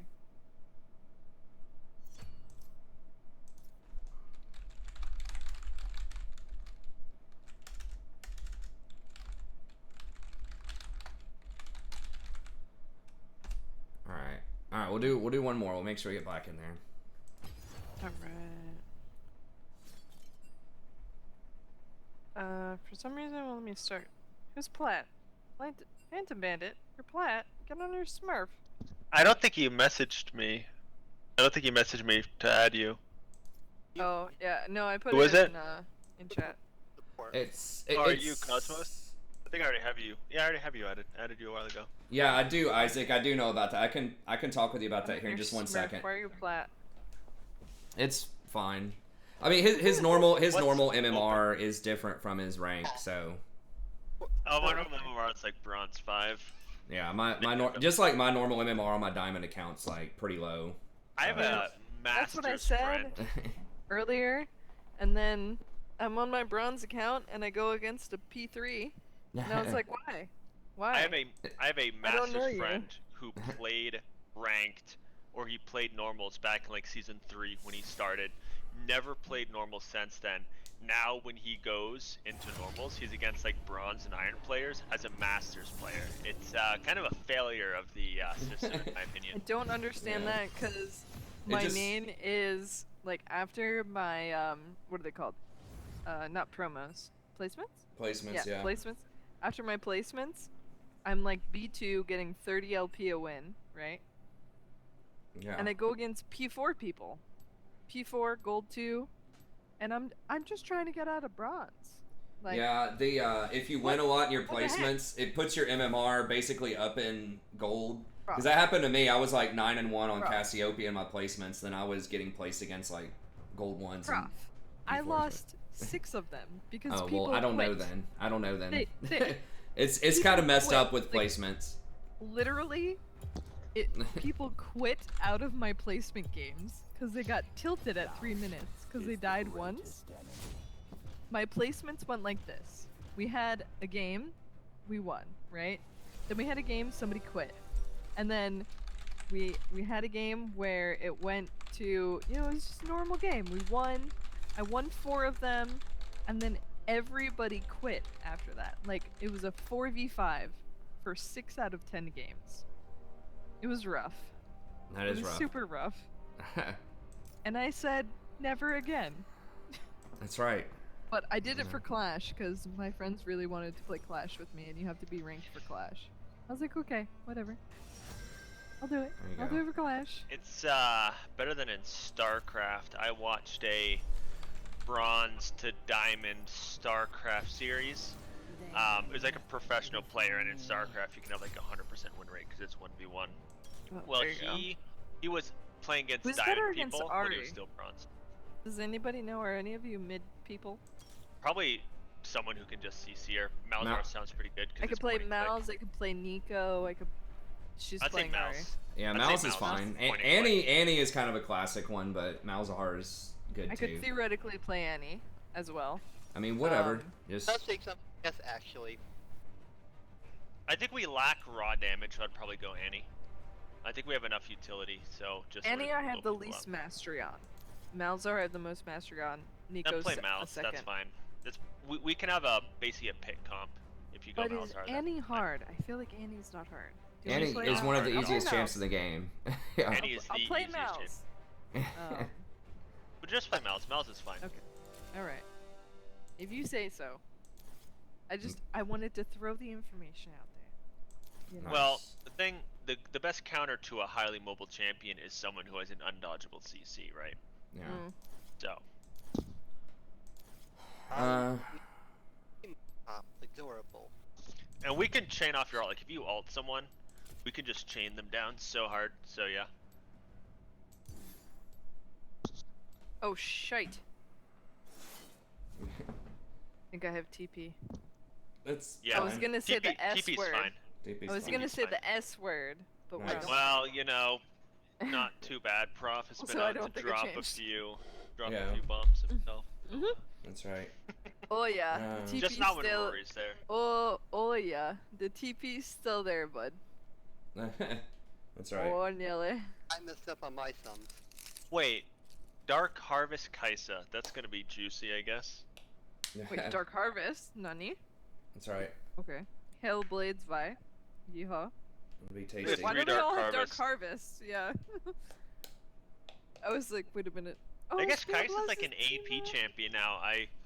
Because I haven't played too much WoW in the past, or League in the past 5 months because of Classic WoW, but I guess I just played Kaisa the other day, and I guess she's just like all AP now. Death cap and everything. I still thought she went Hella Blades though. Yeah. Although, I think you should go, like, Lethal Tempo so you can get Presence of Mind since you get Mana Immune on her. My one friend really likes Lethal Tempo and goes Man Immune, so That's a base swap. I don't think that's not a thing. Wish me luck. Alright. Good luck. Good, Yeah. Good luck, bud. Now, I should be able to beat a Mana Immune champion, I guess. All right, I'm Oh, gonna. you go Mana Immune on Jin, right? Who am I against? Yeah, No. not that. Hopefully, I I'm mean, not follow your against heart, fight. you know. But we should I'm against Sorry, yeah. get 4 Yeah. Mana Immunes and just have Prof tilt out of the game. Feel like That's I'm right, out all- of here. all mana Stream's means closed. I'm done. Yeah. Why is it so messed up? What the heck? Everyone's in the wrong order. Yeah, I'm trying to put everybody in their spot. Who's mid? Okay, you're mid. Yeah, So it's you're me. there. Hell's me. Oh, Support enemy teamo. teams are a wee bit fucked up. I mean, hecked up. All right, Sorry. I'm gonna. Did I not call it? I 100% called it, didn't I? Hey, Sammy, what's up? Hey, Sammy. It's full. Oh, Prof. So, Prof, you know what this means. We have to You play know, another Sammy. game. I know what that Well. means, but well, you Prof's know. like, I can't, but I have to. We And then go get- Sammy's gonna donate Sammy's a mod. $100. He's supposed to be a bastion of, Sammy, you know. Sammy's gonna donate judicial- $100 for a viewer's game, and then you're gonna not be able to say no, and then we're just gonna be here. Sammy made out of money. He's always dropping like him and Magpie. Oh, whatever happened to Magpie? he's playing TFT or doing some other stuff these days, I think. Yeah, Mags is Has he busy. ever dropped by? Mags has kiddos too, so you gotta Yeah. think about that. But Yeah. has he ever just like showed up just to say hi or something? Yeah, he shows up Yeah? sometimes. Yeah. Mags has kids and he has to work from home. Yeah, I think his job schedule may have changed a little bit or something too. I don't know, but yeah, he Yeah, was no, I trying talked to. him the other day. Yeah, he was trying to. The time was a little tough for him, I think. The schedule. Yeah. Let me see. People. 6 out of 6.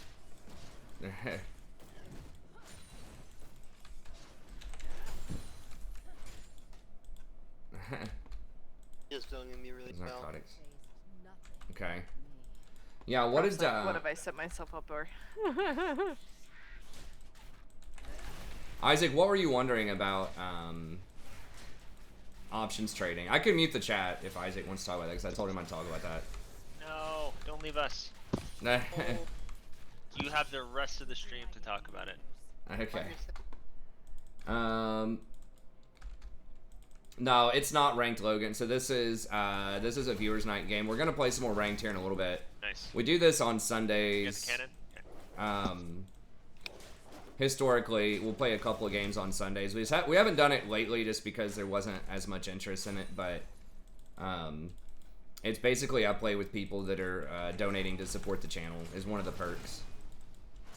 Okay, so Vi, we don't know where she is. It's unlikely she goes bottom, but it could happen. So we're gonna. She's pretty fast at farming too, in general. I don't think she's coming. No, she's top. So yeah, I was watch gonna out say top. he wouldn't have used all of his abilities if she was about to come bot. Yeah. They are not Vi's mid, Vi's mid. Yeah. What Heading does that top mean line. for her? Oh wait, no, she went back towards your Okay. red or blue? Yeah. Red. Yeah. She He passed up scuttle. towards Ooh, your I got. Oops, Okay. my bad. I just jumped on Kaisa. Kaisa's dead. I don't know why she did that. Oh no, I missed. I still have heal. Can we kill this guy? Oh wow, I didn't realize I had no HP. My bad. Yeah, I do have experience with options. I understand. Just go back. Don't. I think options are the flash. are probably like if you're gonna do like active investing, I think they're probably the best tool that you have. You just have to be very careful with them and really understand kind of what you're getting yourself into.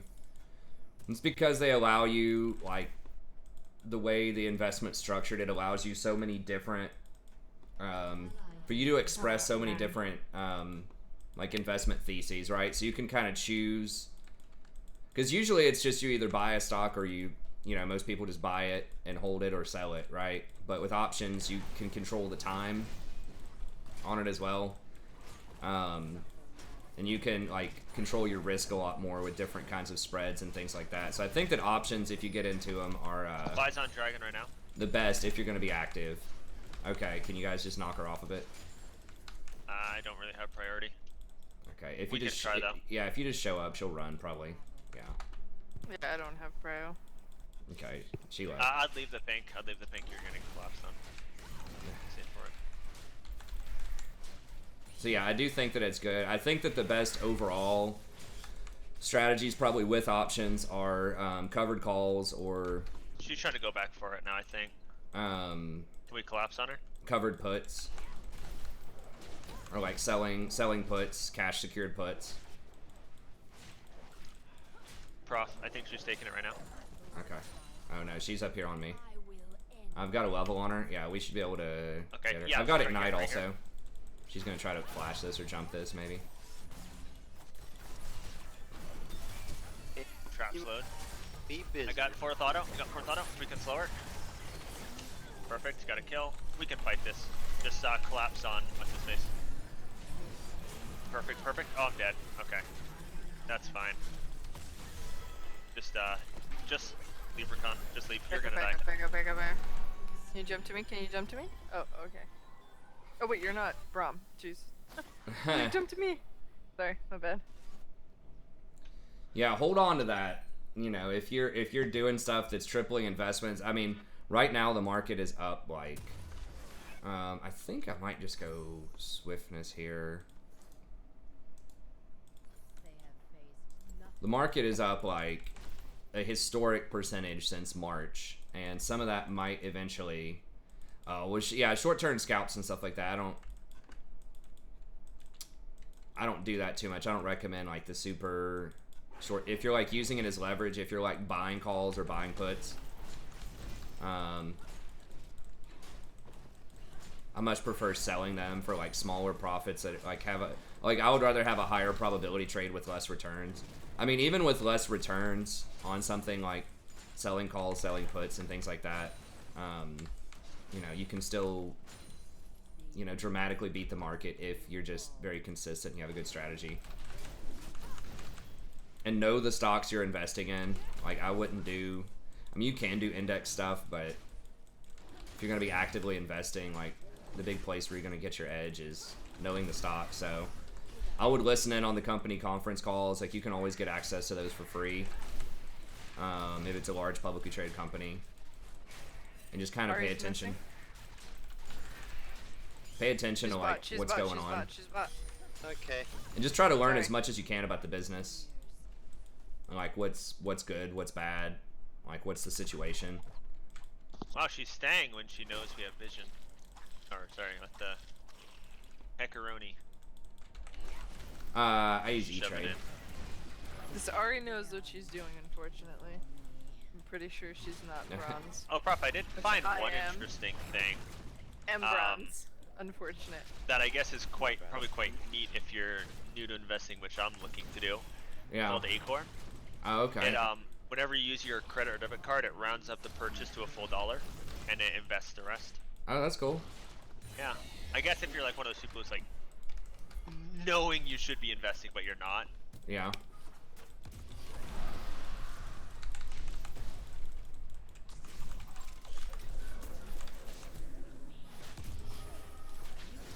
Think.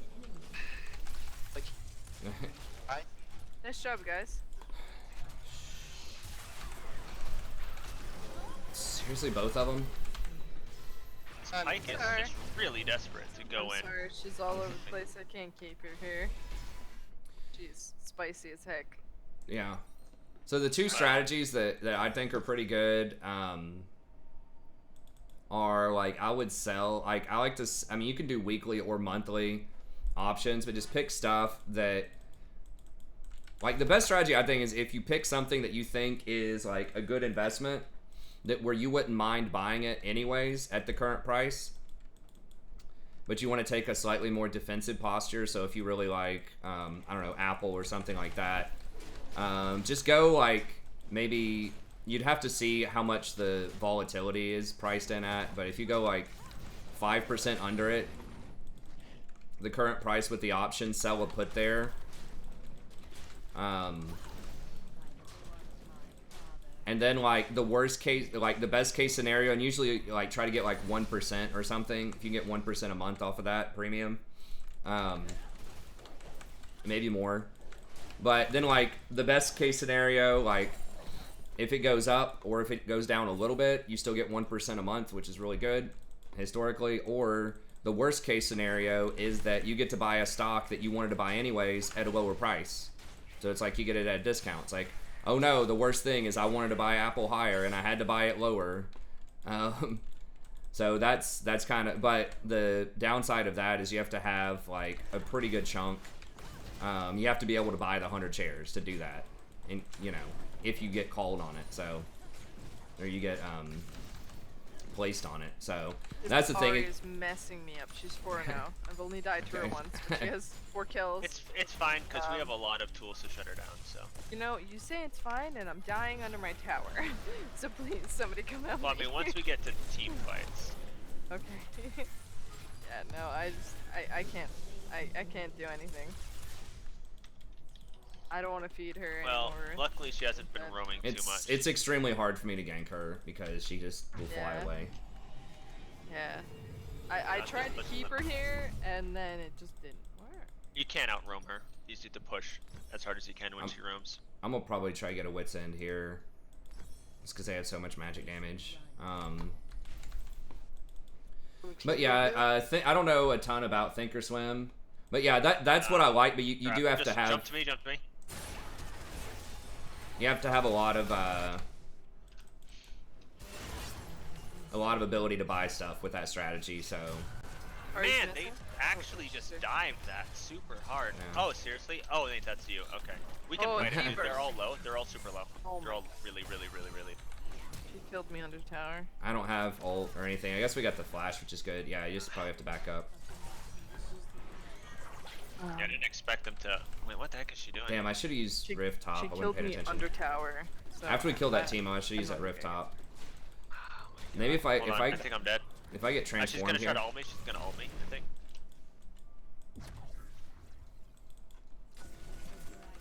Already I've got to needs use be it. shut It's down gonna. for sure. It's fine. I mean, just stay bot and we can push. They're really Oh, low. they're trying to do dragon. Oh my goodness. Alright, it's definitely Nice, coming. nice, nice. Alright, I'm almost transformed. I think he's dead. Okay, they had to use heal. They don't have heal, and he already used his jump, so he's dead. Let's see if I can. Oh my goodness! Wow, they're all here.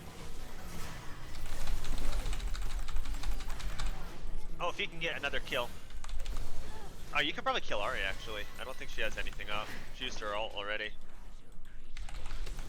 I'd probably back off. She can combo you now. Yeah. That was fine. You got a triple. She can't. You two can take the dragon definitely. She can't. Well, okay. I guess she can. Now Yeah, we're she dying. can. I think if they didn't have Scuttle there, maybe, but. I know, but you got to be real careful. I mean, when I got into it, if stuff seems too good to be true, it usually is. Like, if you find yourself getting like 50% profits on something short term, it's not going to be sustainable in the long run. Like, it means you're usually taking on excessive risk to do that. It's already extremely difficult in general just to beat the market over a long term. And when you're playing around with options, like, you can get. It's not as bad as like Forex or futures, but like you probably won't get completely wiped. You'll get margin called first, but you can definitely get blasted, especially buying options instead of selling them. Well, I think they're probably gonna try and dive bottom again. Okay, I'm gonna see if I can kill Teemo top. Yeah. As long as they don't take dragon, we're fine. And Ari's all their kills, and we have enough. We have the. I'm scared. Now. Well, Yeah, I've died to her once and I'm scared. you can still ult, so that's all. Yeah, that can you use matters. alter? Nice.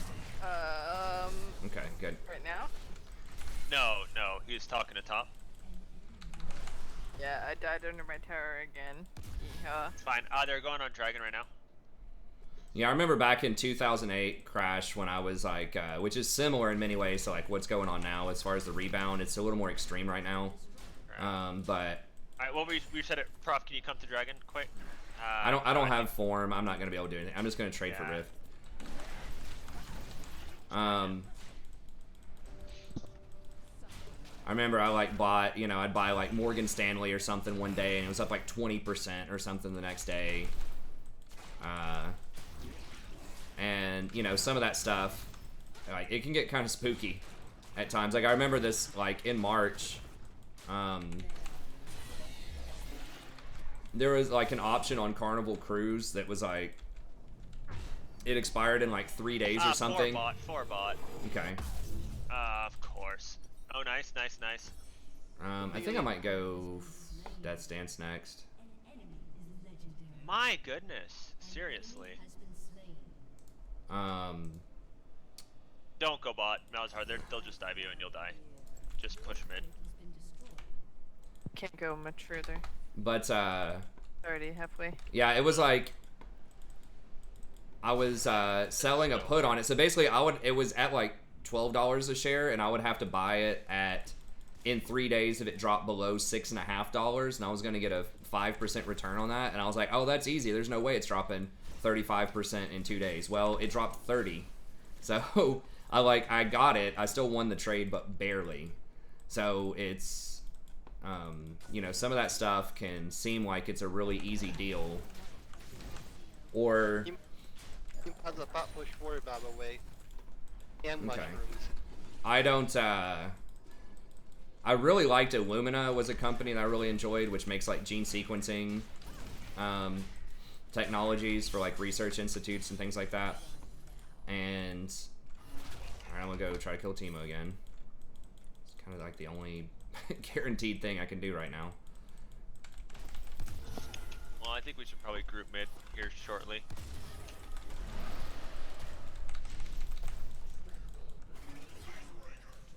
Yeah, he's just camping right there. Now, There he let's is. go He's top, right here. Malzahar.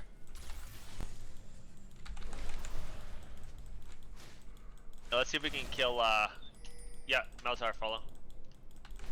Oh, there he is. He's right there. We can fight this. We can fight this. It's a 4v5. Now it's 4v4, but I still think we can fight it. Oh well.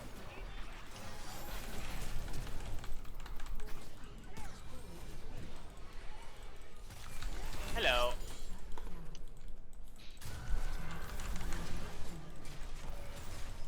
Yeah, like Illumina, I thought it was a really good deal, you know, We could've on bought it. that, I think. And I was like, huh, this looks like a really good deal, like with some options, numbers, Here, and stuff Malzar. on it. You have flash? Yeah, it'd been good to me Mals- for years. Theoretically, yes. Come. You have flash, just flash all Ari. It's worth it. If she comes anywhere near us again. Yeah, and I Yeah, wouldn't, she's right there. She's right there. I wouldn't recommend trading around like earnings and stuff like that. 'Cause it's just too volatile. Malzar, come. Oh no, I'm getting so beat up. Yeah. Just go Oh on my Ari, just God, go on Ari. what? Just What? flash on her. Just flash on her and alter.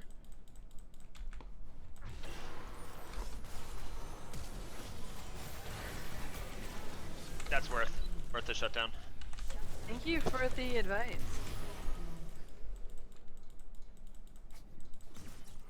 What's her face is coming up. Oh, I'm dead. I'm dead to that. Yeah. It's okay, I got $1,000 you guys can. shutdown. Oh, easy kill, easy double kill, easy double kill. Whatever. I hate that champion. We should be able to kill her. No, the my execute. God. If you roll Leandries or Rallies on Leandries. Oh, okay. Leandries is more damage. Okay. But anyways, yeah, That's big, wait, but- it was bad because they like pre-announced something like 3 weeks early that this merger like wasn't going through or something like that. It was pretty bad. Damn it. And then the stop just like tanked like 15% out of nowhere. Team And bot.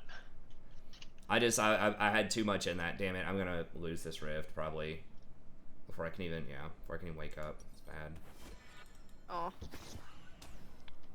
Oh my goodness, how does Timo? He's 1 in 4, and he like does half your HP with 1 Q. I'm dead actually. He just bullies me in the lane. Here.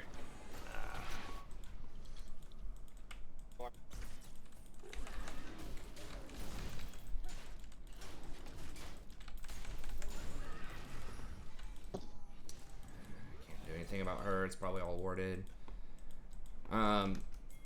Hey Seth, can you come with me and do Baron real quick? They're gonna. I think maybe we can do it. If they don't look, we got to do something extreme here.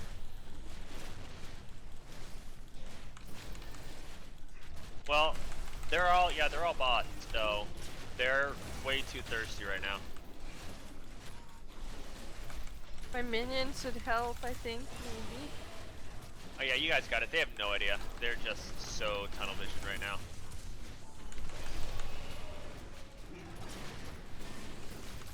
Whatever. Alright, we win in the macro game, I like it.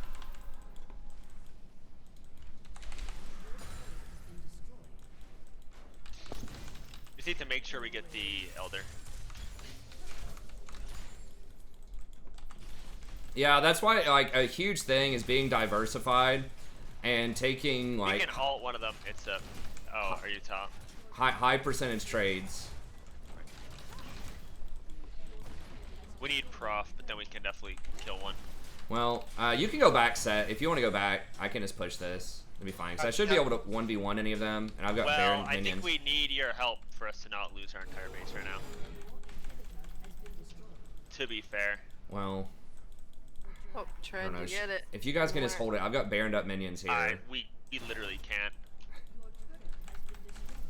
I just don't think we win a 5v5, honestly, right now. Like, I feel like I've got to try to split this. I think we can win a 5v5 because all their gold is on one person, and we have a lot of single target CC. I gotta go to hell. But they can literally, well, I don't know, maybe we can take a lot of their base. He must have They got health. 2 inhibitors from that. Maybe we can stop their recalls, Yes, that might but work. I don't think that was worth it, to be honest. I think Well, I just don't think I can do anything over there, man. Like, everyone else is just, like, so far behind. Yeah, but we can lock down Ari. Like, no one on their team's fed except for Ari. And we can lock her down. one-shot her.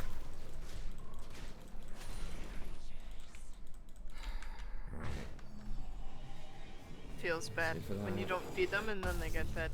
Nah. Still, Nani. Well, that's Oh, really? Ari. She. Yeah. Like level 6 kill difference. She roamed Okay. so much. Think we gotta I guess that's the one advantage of Annie. You can go like Predator and just like Predator roam as well, but I don't know. She only came bot one, but she tower dived. Didn't Elon get sued? That's what happened to Tesla last week. Yeah, no, I actually looked that up to see, and I mean, companies can pre-announce stuff.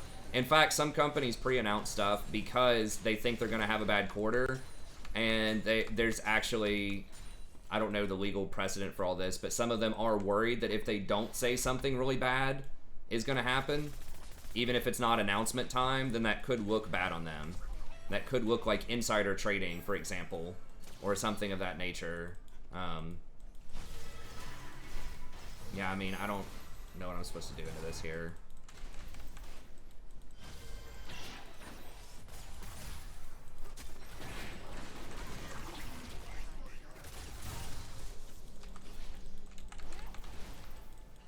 Going top. So I don't know. I thought that was really annoying when Illumina did that too, and they've done that several times. So I honestly, I just wouldn't invest in a company that does that. If they ever pre-announce anything that's bad like that, I'm not investing in that company anymore. Because I try to play around the earnings, and I get out of the stock if I'm trading at around earnings. Because it's just too much. Do we pick off Vi? I mean, we don't have any pick unless Malzahar gets a grab on somebody. Busy top. They all sell. I'm gonna try to get Teemo, I guess. Well, I mean, I can't get anybody. I have like no CC. Our team's pretty light on CC. Yeah. our team's very heavy on CC. Well, if it's not if being I CC utilized. somebody, then it needs to be protected, because they can just kill me Well, if I don't. Vi's gonna start taking our Nexus turrets while everyone's stopped. And I don't True. exactly I mean, it's have just- much wave clear. We're just pretty much losing every lane. Like, it's gotta, we gotta have, just pretty much hope they screw up, basically, at this point. Well, I think with Malzahar ult, we can easily get a lot of picks on them. Oh, Here, okay. Right here, right here. They're in our base. They're in our base. They're in our base. It's just one thing of super minions. If we can alter, do you have flash? Ah, my goodness. That was a upper damage.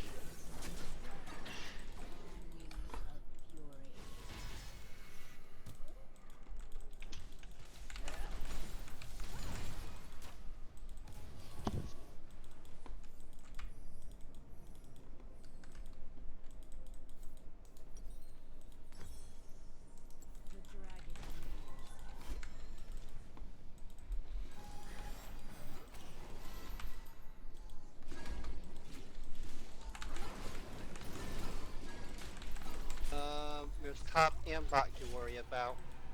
Yep. It's pretty much everything to worry about. I think Our our base. one hope is to wait for Elder to spawn, go ham on that, try to get a flash ult pick on Ari, and if we can steal Elder, then we can just beat them. But Maybe. I think we're gonna lose anytime we 5v5 them at this point. I think we pretty much have to, like, if we can get a 4v5 defense on the base, the last split yeah, push but and if we take let stuff, them maybe. take Elder, then we can't do a 2v5. Watch out, Pike. Like we could pick her right now.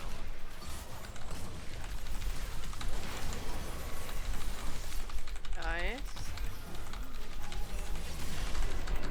The Yeah. Pike, the Pike can just execute me before I get enough healing.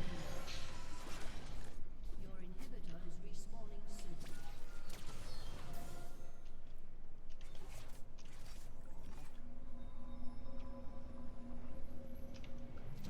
Pike is one champion I'd like to learn how to play. Yeah, Pike can be pretty good. Here. Will inhib is up. I guess I have to try to get more health. Maybe just a Warmogs or something. Well, as soon as you spawn, we can probably go in on Ari. That'll be a 3v5. See if they overextend. They are. They are. Careful.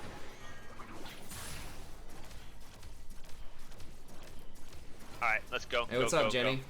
Going on Ari. Going on Ari. I mean, I don't have form. It's gonna be rough. Well, we really don't have much of another choice, to be fair.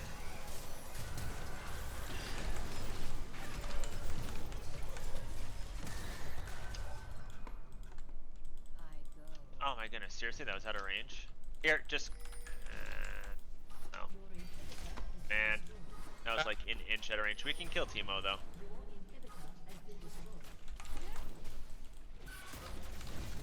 Careful, set. No, I knew they were coming. Or through the grate. I was already dead in the sense I've already formed there. Oh It- god, that's the whole is it- team. Nani? Is he officially doing that, Sammy? Did you see a note? Because I know there was like some talk of maybe that happening, but I didn't see anything official.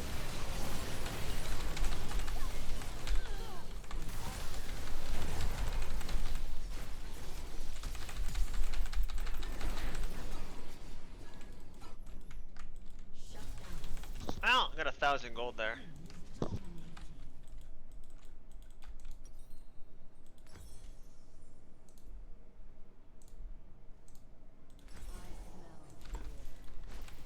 Oh, I need more mana. Free.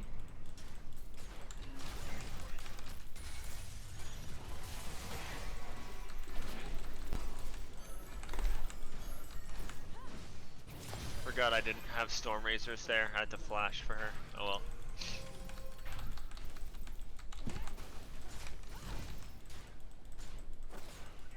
Nothing official.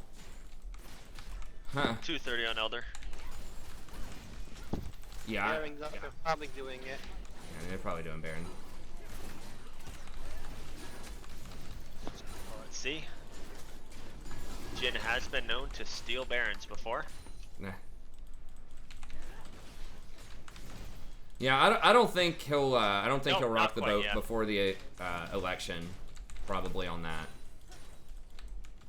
You don't think Cool do what? Sammy in chat saying that Trump might go after Tencent, who owns League, it's a major Chinese conglomerate. But I don't think so. That There's other would things be they're trying to go so against. unpopular if they did that. Eh, I think the game part is safer after the WeChat function, whatever it's called. yeah, WeChat's another thing that they might look at. Although I think WeChat, I'm not sure. But yeah, I don't think they're gonna mess with. Took a while, but they got it for free. And that'd be so horrendously unpopular if they did that. Yeah, that also controls Fortnite, I think, Tencent. So As much I don't think. I believe. But yeah, it's Let's see if we can. rough. We need a pick before Elder spawns. That's our only. Actually, I Well- think it's probably over here. We can go get one. Oh well.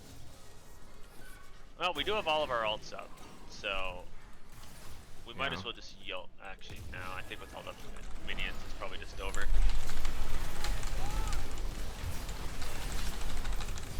Yeah. Too many minions. Oh well. Good game. So many minions. Twas fun. Good game. And Pike is just too repressive. Yeah, that was a rough one. The oppressive. Nah. 1 in a million people. I should learn how to play Pike though. How's Do you that- play Pike? Nah, I don't play him that much. No. Why not? He seems pretty strong. I mean, he's really good if you're winning and like snowballing really hard, but He seems pretty strong if you feed the fuck out of him. I mean, the heck out of him. Sorry. Sorry. that's fine. Yeah, just needs a couple of resets and then he's just like, boom. Pike is, I- Pike is like Leona. If ahead seems OP and too strong. True. If behind feels bad. Yep. Alright, I think I might do a ranked with Jason here. He was kind of waiting after that one, Okay. but Right. yeah, good games, y'all. Okay, so we'll just wait on Jason for a few minutes here. Yeah,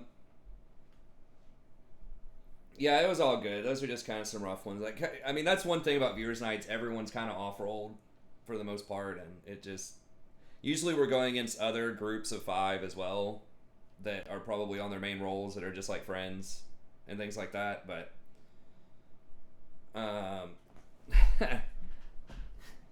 it's fine.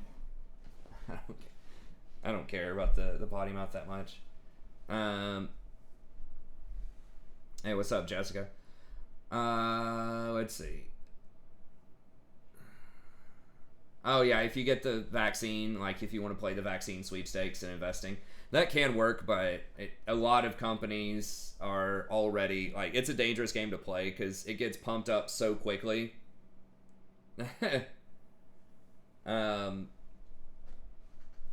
Like if there's any whiff of one of those companies getting a vaccine or getting any kind of treatment, it goes straight up. So like an example of that was Gilead, which was, you know, talking about that hydrochloroquine or whatever that was, I think it was malaria thing that, you know, Trump said he thought it was really good and it was a big deal, and then it came out that it was actually really dangerous and you shouldn't use it for that. It got kind of smacked after that to some extent. Now, almost everything's been going up, but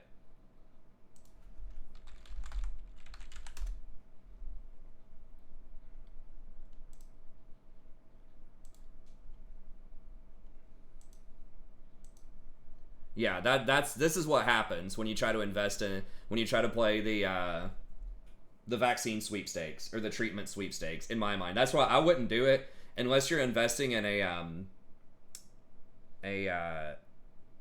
like an ETF or something like that that covers all of the biotechs. I wouldn't play the sweepstakes because they're all getting priced in. A lot of them that have any sort of connection with that, they're all getting priced in as though they're going to have it. And then someone's going to lose. Like one person's going to win, but a lot of people are going to lose. So yeah, this is like, oh, COVID's a thing. Oh, they have hydrochloroquine or whatever the hell that is. Oh, Trump likes it. Great. It's like, oh, wait a minute. It's actually really dangerous and we shouldn't be using that. You know, and that's where the stock goes. So I wouldn't, I'm very risk averse. I mean, the thing is with options, like, you're getting leverage, which means you're getting more investing power than like you normally would just with normal money buying stocks. So you have to be very careful with that because like one option controls 100 stocks. So you can get wiped pretty quickly or like have a real bad day using options. And I honestly would not bet against the market. I definitely would not short anything or do anything that's not at least like neutral to slanted to the upside, because the market is just so artificially inflated. Like the Fed is not only like, you know, printing all this money with bonds, but they're actually going in and buying corporate bonds. Like they're saying there's no way anybody's going bankrupt at this point. They're doing like mortgage forbearance for a long time, right? They're like, no one can even foreclose on their house. Like people can't even kick other people out for rent. You know, like there's, I mean, it might as well be, honest to God, like a socialist state at this point. So I would not bet against the market. I use E-Trade. I originally used Options House. We're just waiting on Jason, then we'll get into some more League. I think he should be almost done. He's at 35 minutes in.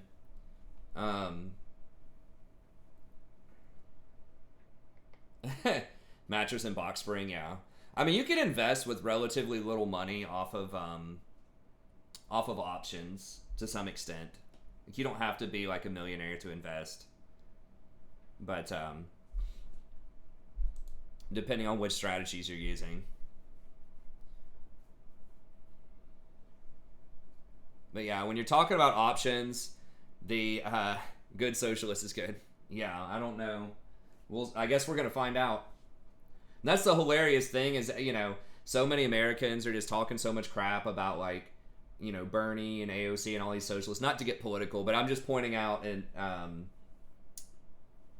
a level of hypocrisy here, right? But they're perfectly fine not having to pay their rent or getting all these government stimulus checks or, you know, getting all of these companies that are getting like backstopped where people are buying all this corporate debt so that their 401ks don't get wiped out and all this stuff. They're like, oh yeah, that's all good, but socialism's bad. It's like, that is socialism.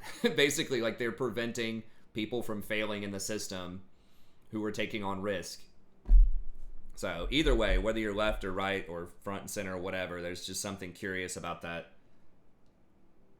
level of reasoning. But well, the problem is like people are perplexed. Like, why is there not hyperinflation in the U.S.? It's because the dollar is still the world reserve currency. Like, it's still in a better position than a lot of other places around the world. But I agree, there probably is some kind of limit to that.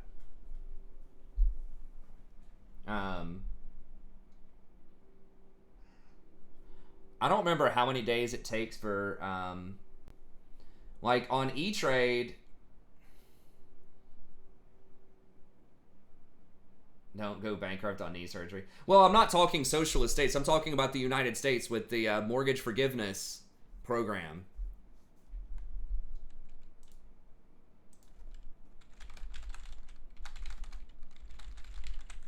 Or forbearance.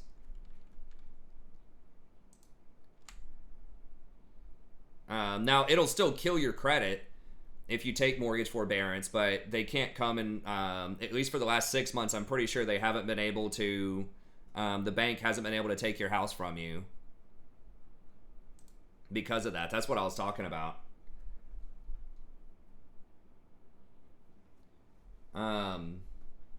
Once again, I think Jason's done. Okay, we can get him in here. We'll get some league going. It's not just like a financial channel.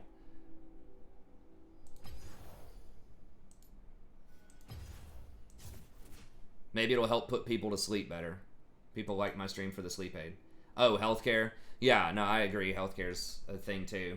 I don't remember how long E-Trade takes to settle. Like, you can't take your money, or like if you put money in from somewhere else, I think it has to clear for like 3 days or something. But if you have access to a what do they call it? Like an account that can buy options or other things like that, that's not a cash only account, then you can like buy stuff and sell stuff like instantly. Now, if you do day trading though, they do have restrictions on day trading. I don't do that. I think they will allow it, but they will, I believe, dramatically lower the leverage you're allowed to have. So, in other words, how much you can borrow. Because if you have a margin account, that's what I was thinking of. If you have a... Hey, what's up, man? Dominate with that Rakan or what? We could have came back, but... It's a little rough. It was a little rough. Evicted because they got laid off. The forbearance may have fallen off. But there were at least some circumstances where there was, like, forbearance, at least on mortgages. And there was some talk about renters and conviction. Now, it's a certain level. CARES Act, mortgage forbearance, what you need to know. I mean, it's got it here. I don't know if I can look at the whole thing, but...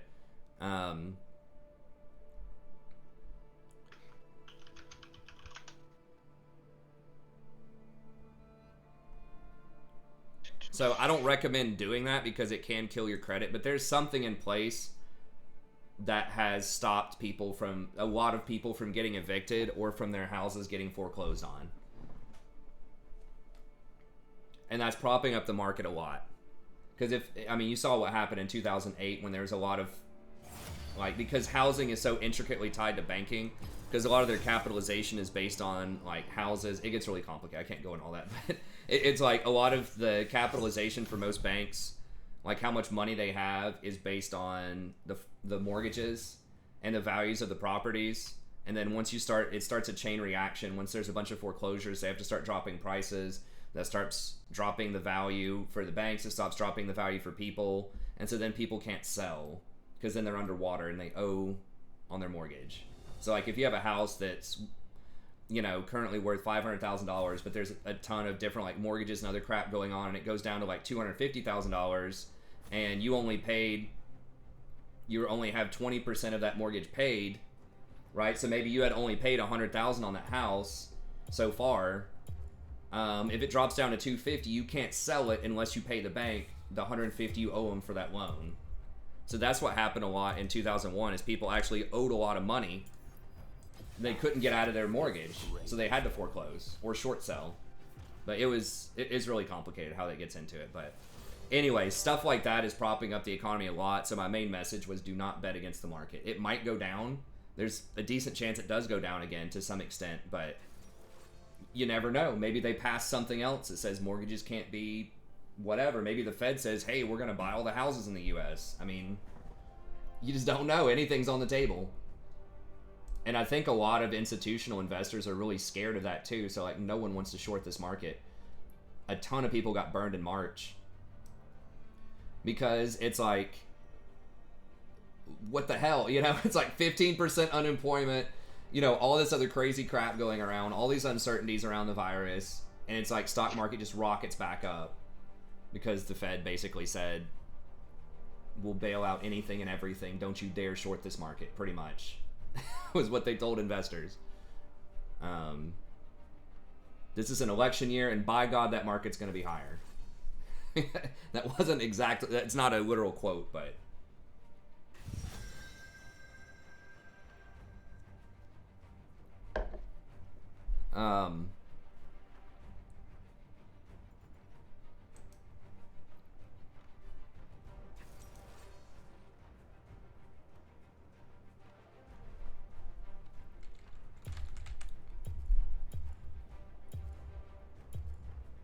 Oh, we got the Cassidon coming in. That's right. The LeBlanc Slayer. Hopefully. That's right.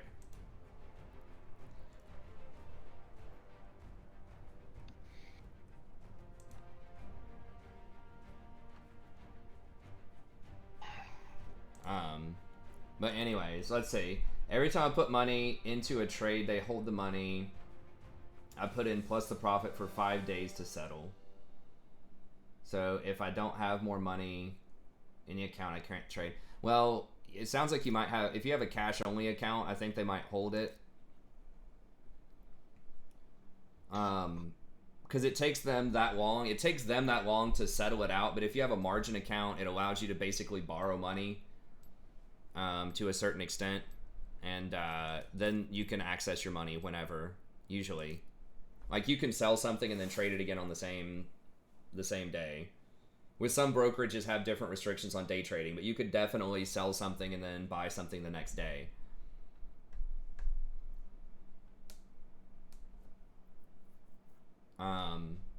Yeah, so you need to try to get a margin account. Even if you don't use any margin, if you want to have more flexibility with your funding and get your funding faster and stuff, you need to get a margin account. Because you don't ever owe money unless you have a negative account balance. You don't ever owe them money for unless you short sell, unless you short something, or unless you go negative in your account. And you can go negative and borrow money. So like if you have, you know, $2,000 in an account or something like that, they will let you buy, if you have a margin account, up to like $4,000 worth of stuff. But then if it goes down like 20%, you're going to be down 40% overall, and they're probably going to margin call you. They only give you 3 trade. Okay, well that's a crappy broker then, man. I don't know. You need to, at E-Trade, I mean, I don't know. I've had a margin account with, like, I used to, my initial brokerage was Options House, which had really cheap options trading. Now it's basically free. Like, everywhere's free now. When I first started, a lot of places used to, like E-Trade and some other places, used to be like $7 to $9 a trade for options. Even stocks. But Options House had it really cheap, and now it's basically free. Everywhere. I think like Robinhood and some other places were putting a lot of like competitive pressure on them, so.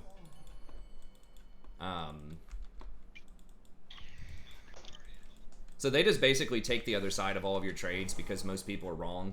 And then they make money on the spread. They made more money when they could charge you something to complete the trade, but they don't do that anymore. Because Robinhood's kind of destroying them in terms of attracting all these new investors, so.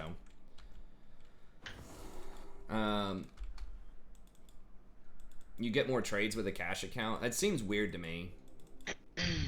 Is it like, oh, 3 day trades for a week? Okay, well, like I said, I don't know about day trades. That might be the case. I know E-Trade tracks your amount of day trades. Oh, what? Hey, sorry, Spider. I saw that earlier and I forgot. Thanks for reminding me. What's my opinion on penny stocks? I wouldn't do it. I said I would be a very risk averse.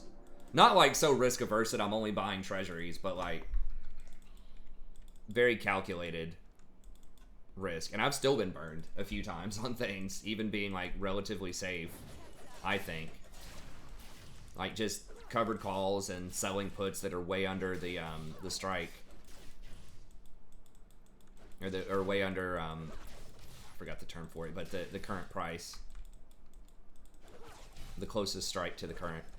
But yeah, it's just too risky. Like, I mean, I think the best strategy, I would say, is just something that has a history of success. I mean, just like the most obvious thing is like the best thing a lot of times. And you might think, oh, well, no one's going to make money on that because everyone already knows that's a good company, like Apple, Netflix, Amazon. It's like, yeah, but those keep going up a lot.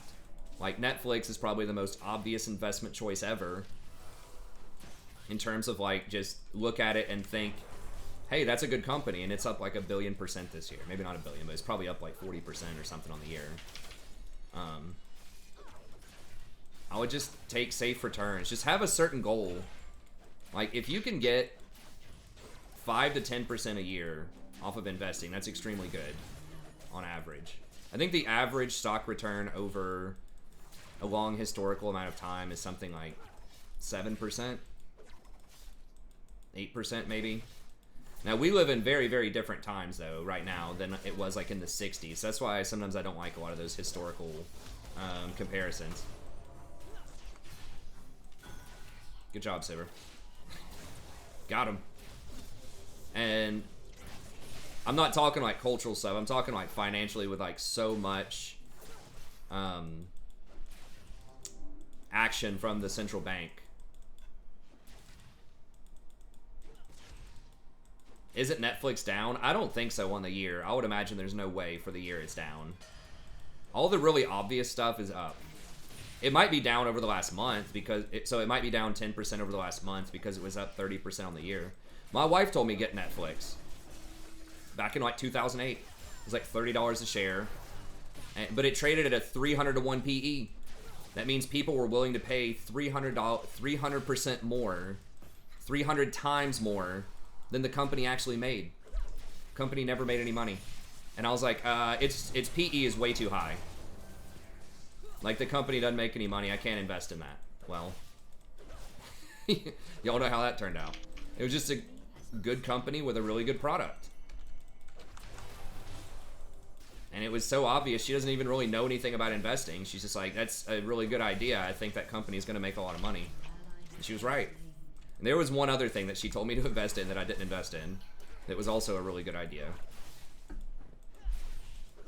But yeah, I would just go for the kind of obvious stuff, man. I mean, you can find some cutting edge stuff, but and do your research is what I was saying earlier. People don't know this. Like, you can actually listen to the conference calls for any publicly traded company that's like even a mid-sized company.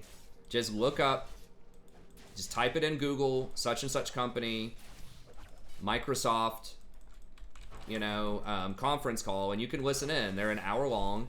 I listen to them while I'm walking to class sometimes, so I'm like actively investing. I haven't been doing that as much lately, because we've been, you know, closing on the house took a good chunk of money, and then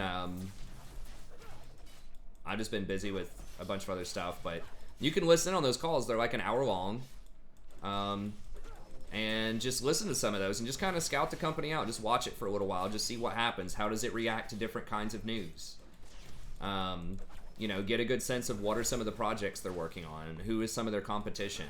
Like, just get a sense of the ecosystem, because in many ways you are like the owner of a company. If you buy the stock, you're an owner of that company. A small fraction, but treat it like you're the owner. You know, try to understand your business. Try to understand what it is that you're selling. Like, what's good news, what's bad news.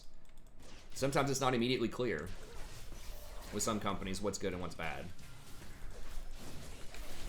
Because sometimes you might think, oh, well, they beat expectations on the, you know, their recent earnings. That's good, right? And then the stock falls 10% because it wasn't as good as people were expecting it to be. Or like the top line number looked good, but like the Illumina one where I got burned last year, where they pre-announced, like their earnings were decent, but they were expected to get a merger with this other big company, and it got blocked by like a United Kingdom regulatory board, vetoed it. Said no, you can't merge with that company. I think it was Pacific Bioware.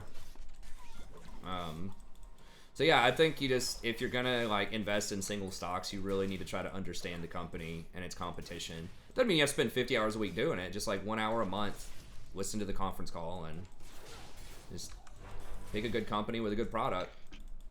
So yeah, I don't like penny stocks because you don't know enough about them. So like, yeah, the payoff can be massive, but more times than not, it's not gonna be great. If you want to play around with big returns, you know, and you want to take more risk, I would at least buy options or something instead, so your risk is defined, right? You're like, okay, you know, with an option, nice. Jason's destroying them.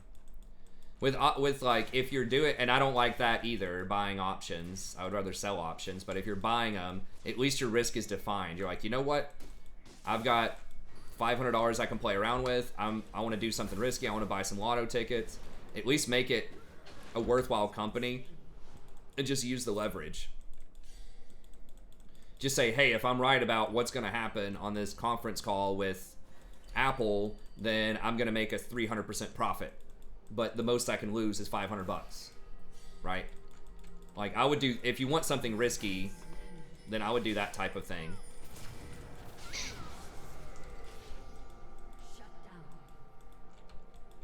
If you're kind of low cash and you just like to roll the dice a little bit, that's I would rather do that kind of thing than just invest in some like random penny stocks.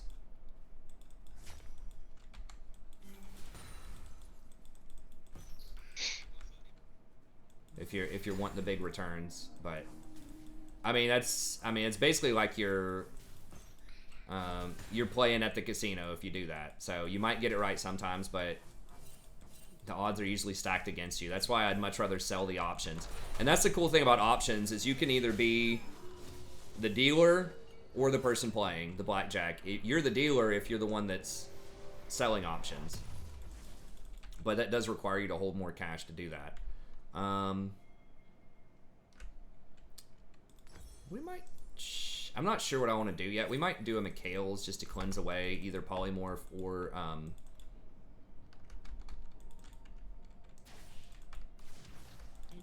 cleanse away the polymorph or an Amumu ult.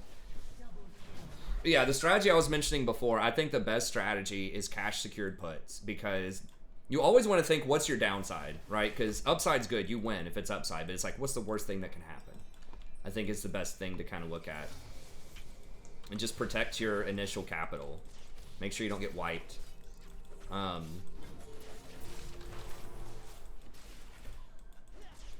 yeah, just... like, for instance, what you can do with those puts is you could say, okay, I'll buy 100 shares of NVIDIA or something like that if it's trading at $100 a share or something of that nature.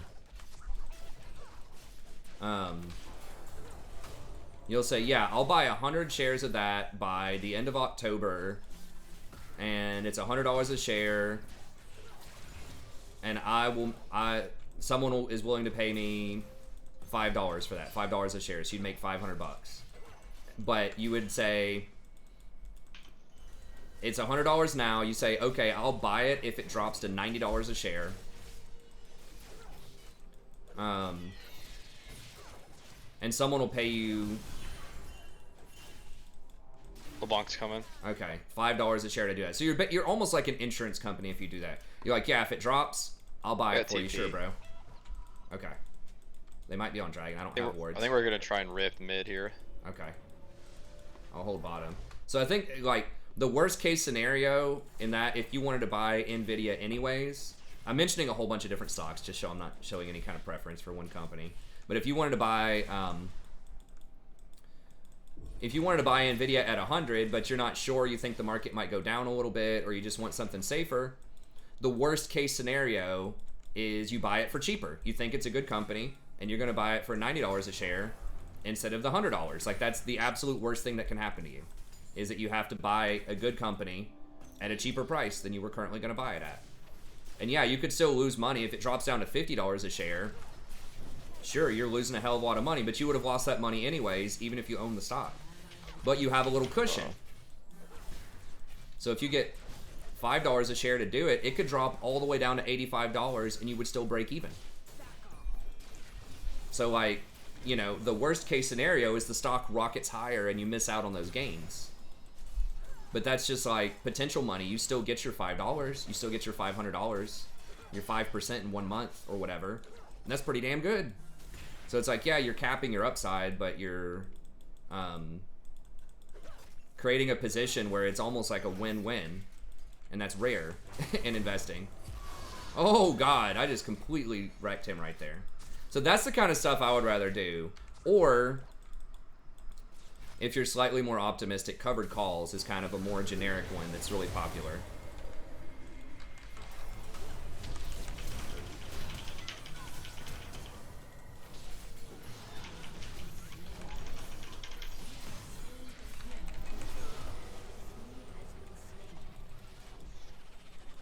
Oh, he's just trying to int into the tower. Yeah. A covered call is another one. So you could just buy 100 shares of NVIDIA, and then you can say, you know what? I'm a little more optimistic about it, but I still want like some protection. So then you could sell a call on it for $5 or whatever. So that means that it's basically like giving yourself a monthly dividend for 5%.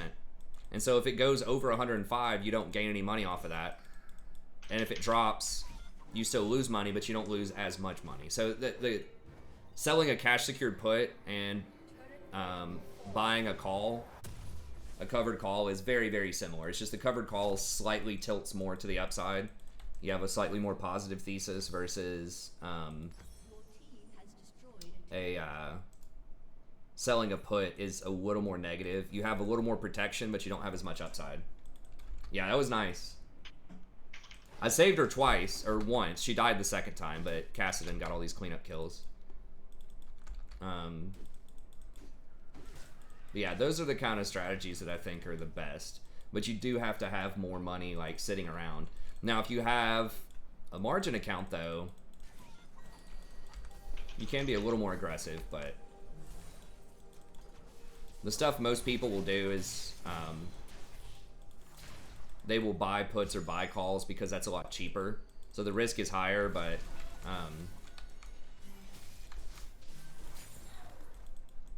you can make a lot higher percentage gains. So in that scenario, the most you could ever make would be 5% in a month, right? But if you buy an uncovered call on NVIDIA, for example, if it's $100 a share and you buy an uncovered call at the 105 strike price for $5 or something like that, you lose all the money.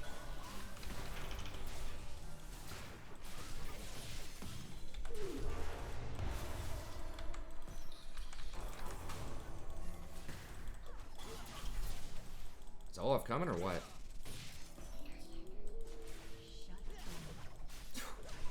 Okay, I guess they had that worded.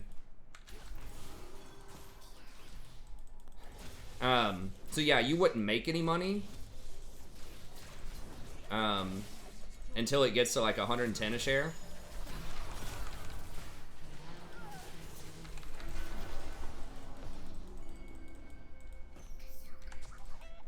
So unless it goes really far up, you're not making any money, but then after that, you make a ton of money. So if you paid $5 for that at the 105 strike price, you don't make any real money until you get up to 110. But then if it goes all the way up to 120 on earnings or something, it just spikes up huge. Then you would make a 200% profit, right? Because you put $5 in, now you're getting $10 out of it. That's a 200% profit. When I say $10 out of it, that would be $1,000 on a $500 investment in that case. Because it's you got to multiply it by 100 because that's how options work. Yeah, so then you don't have to have a ton of money. You just drop 500 bucks in, and you might make 1,000 in a month or something like that. So that looks really good. But the reason it looks really good is because it's rare. Like you might only have, statistically, the house might think, you know, the people who make those kind of odds. Basically, it's almost like Vegas. The option pricing is going to say, if you're doing that, it probably thinks you have like a 25% chance or something.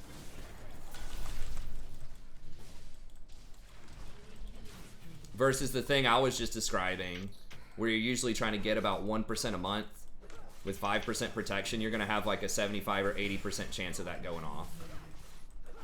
That's what the market makers are going to place you at.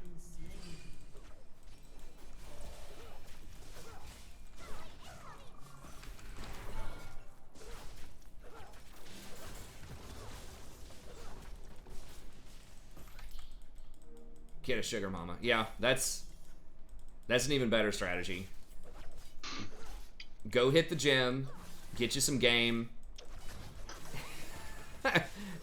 and go marry some wealthy surgeon.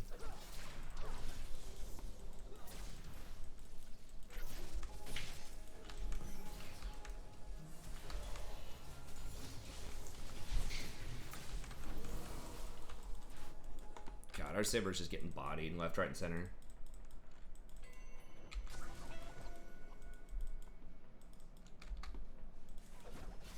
What, you can't find her? The save.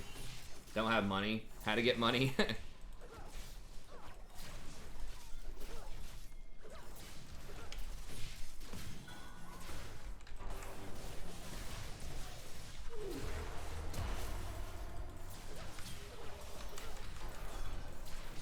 Thought we had people. Olaf, why the hell are you going that way, Olaf?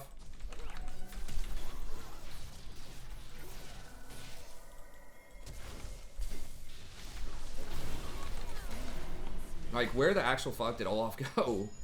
He was pinging. Did he get sidetracked chasing somebody in the... Like, the only reason I even went in was because Olaf was pinging it and walking in.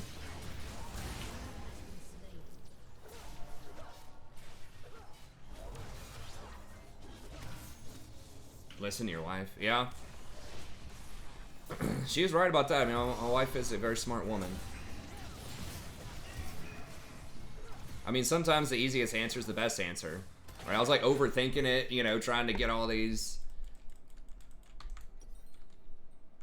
you know, trying to next level all this stuff. And she's just like, just put the money in a good company with a good product. It's like, all right. Well, she's right about that.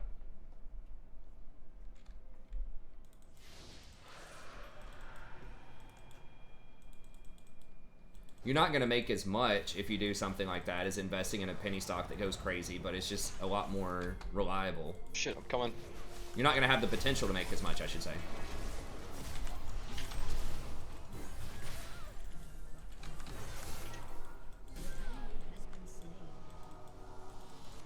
I'd be careful, because I don't have the dead man's.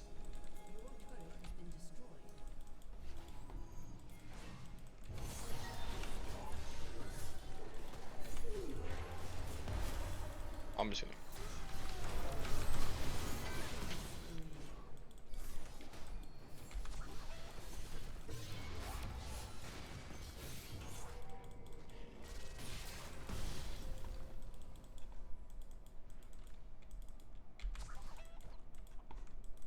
Yeah, I just need a farm.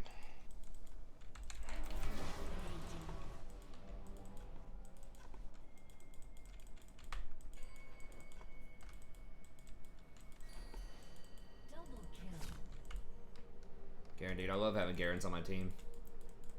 Heck yeah. He seems to almost always be, like, strong. Like, Garen and Darius, man. Like we were just talking about with stock, sometimes the easiest answer is the best answer. Simple champion that just beats the hell out of people with a big stick. That's it. Don't need anything fancy. Don't need any, like, crazy 1v9 outplays. You just run at them and right-click.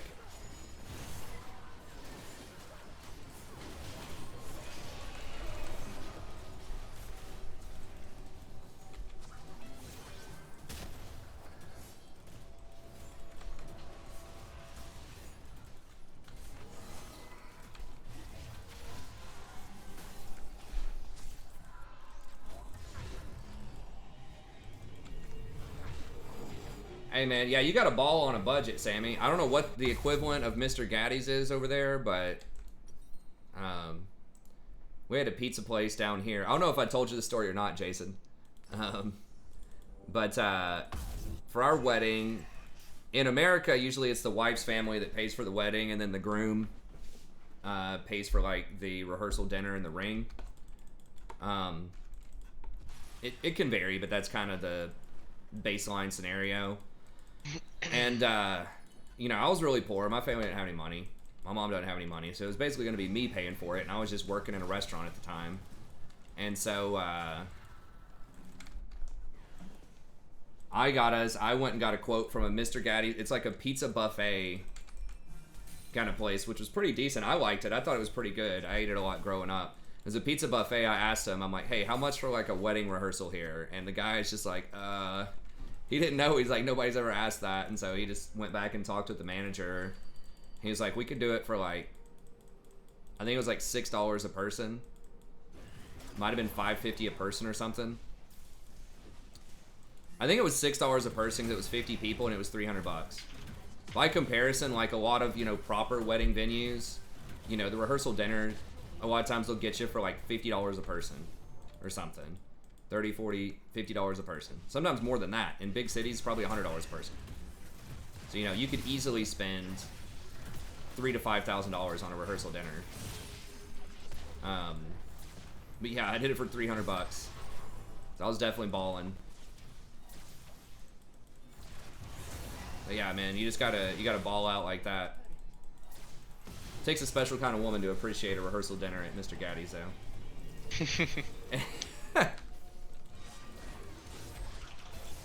Let's come back here.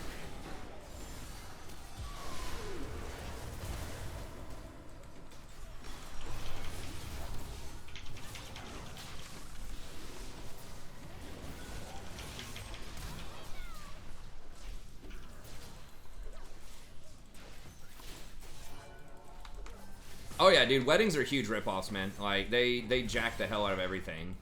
Like,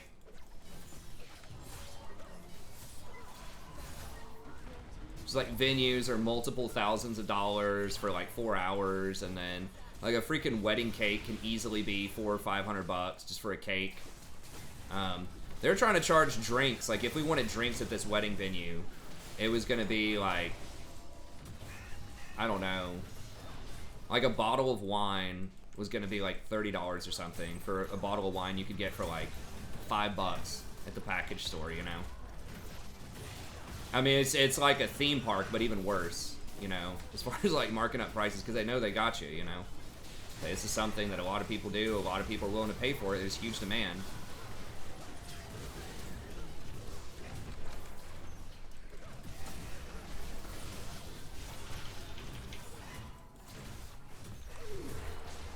Got him.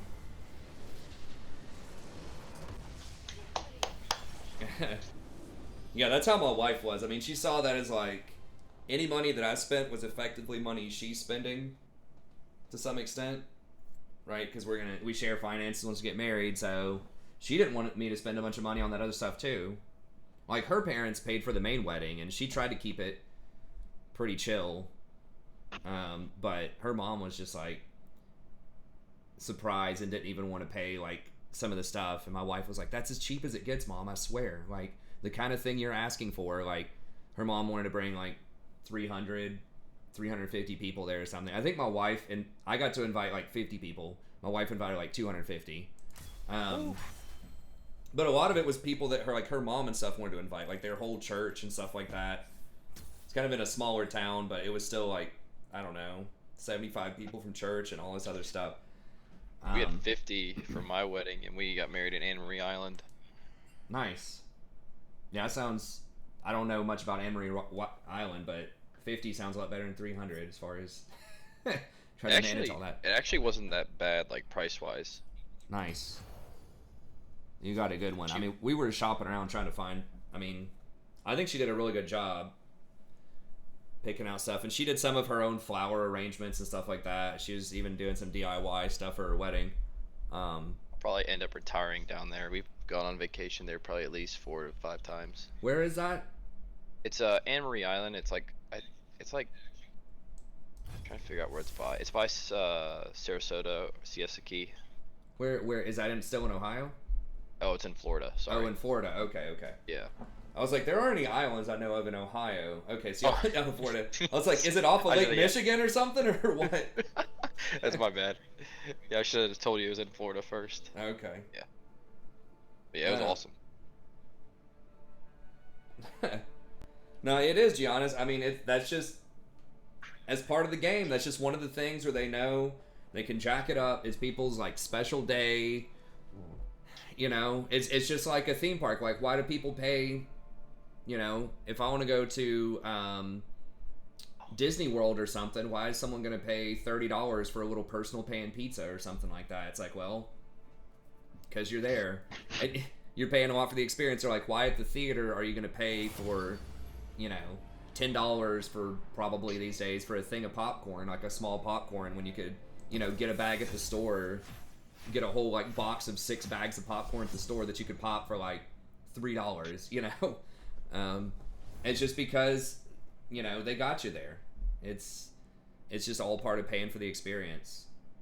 So yeah, it's a ripoff. I mean, most things are, unless you're doing it yourself. But yeah, weddings are just particularly expensive. I don't think there's anything wrong necessarily with just a courthouse wedding or just a small gathering. That's what a lot of people are doing, especially in these kind of troubled economic times. But yeah, if you want like a wedding venue and stuff like that, it's expensive. We had to go just to even get like our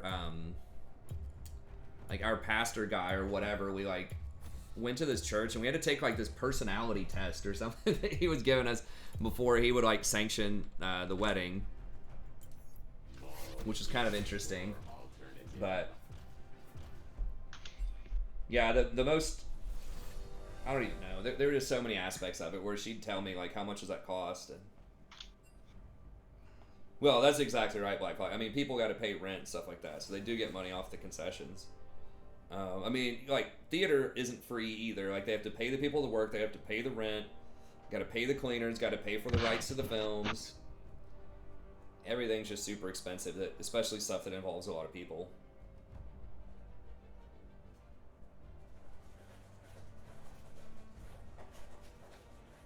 But it's kind of the wedding venue to some extent, too. Like, I'm sure that isn't 100% profit from everyone that's involved. But yes, it is,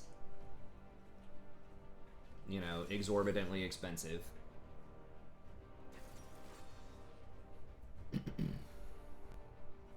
I think the low end of weddings, a lot of times, like semi-average type of weddings, is $10,000. And I think that a lot of people can easily spend, you know, 30 to kind of be middle to kind of higher range weddings, and then it just can go up from there. Yeah, it's really expensive. And then my wife's mom was talking about, oh, well, back in the 80s, you know, they had this simple ceremony and it was like $200 or something for that. My wife was like, yeah, but you can't do that anymore, Mom, unless you just want people sitting in the backyard and we just order pizza or something. Like, it probably costs more than that just to feed everybody, like, you know, a round of Little Caesars pizza or something in the backyard. Got Vagar.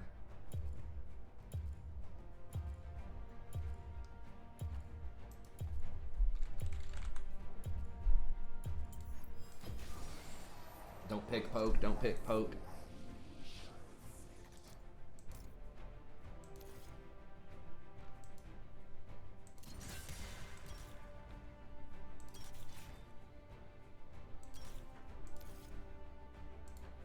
Lux or Vel'Koz, here it comes. Jeez. That Zyra Lux is kind of what a lot of people like. Lux Jhin is obnoxious too. Braum. Okay, perfect. Right in the trap. That's right. That can block Vagar's ult, potentially, so Vagar's gotta be careful with that. It doesn't block the W, though, which still does a hell of a lot of damage. I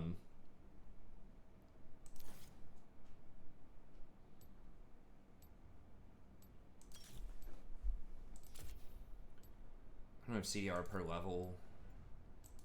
It's probably not going to be that aggressive early. We could get the raw AD if we wanted to be a little bit more aggressive early on. But hey, what's up, Threshbot? Oh yeah, yeah. Funerals are also extremely expensive. It's like the person's even dead. It's like they're not gonna care. I mean, the funeral's not for the dead person, right? It's for the family, and people just want to be able to do something nice. But that one's even a little bit more illogical to an extent of like, the person is dead, they're gonna be cool with whatever, I promise.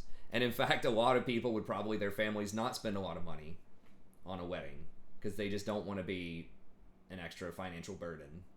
You know, I told them, just throw me out in the front yard and just let the birds eat me. But Let the crows feast on me. return me to nature. As a warning, just put me in the front yard as a warning to everybody that they need to go out and enjoy their life before they become like me. Before they're just a rotting corpse in the front yard. Taking Carpe Diem to the max. Just stick a stake with a sign, like just right through my head that says Carpe Diem on it.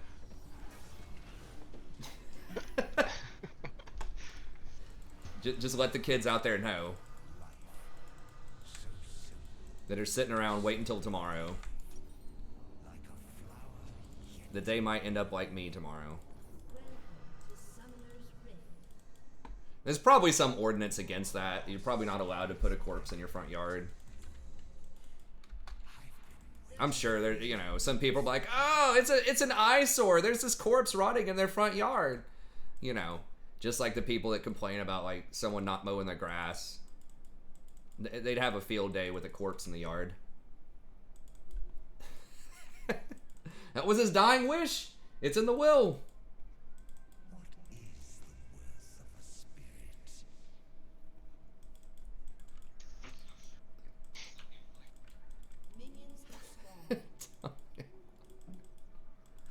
Probably come out and say, that's some kind of health hazard. That's going to attract rats or something, you know. I don't know.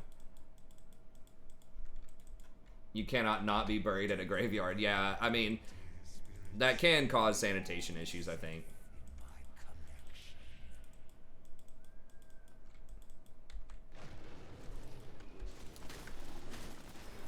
So, okay, so I can start either hook or E. I think if we were going to go really aggro, like if it's Challenger, like I would probably start E, but if it's Vagar, I'm probably starting hook. Yeah, I'm sure there's some regulation about that. I think that the body has to be taken care of in a specified way. Like it either has to be graveyard or cremated or something. I think cremation is the cheapest option. I don't know, I've never had to do a wedding, but yeah, it's really expensive. It's like, people spend so much money on something, the person's dead, it's whatever you're buying is literally just gonna sit in the yard or like underground forever.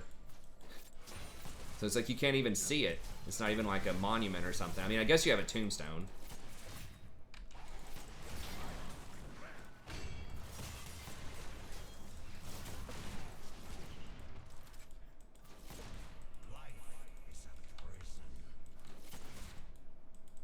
Hey, what's up, House? Somewhat. I think I used to start at like 10 or 11 last year, but yeah, it changed a little bit. My schedule's different. Like the school semester's always like, I have to play around that.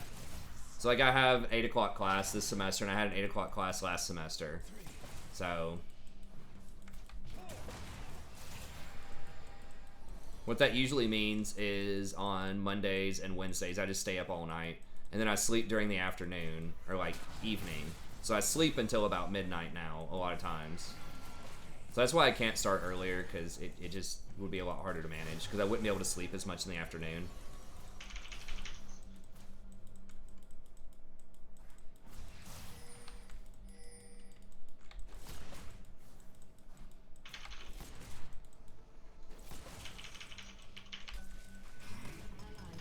Bro. Oh, he trolling?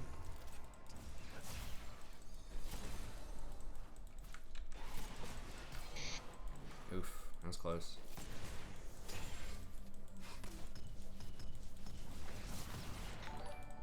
Hey, thanks for the sub, I appreciate it.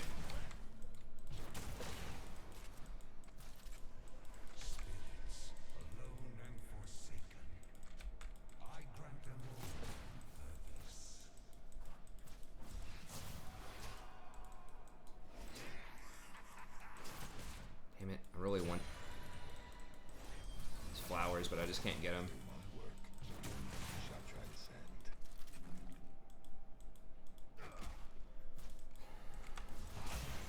I mean, we are winning in CS. We do outscale to some extent.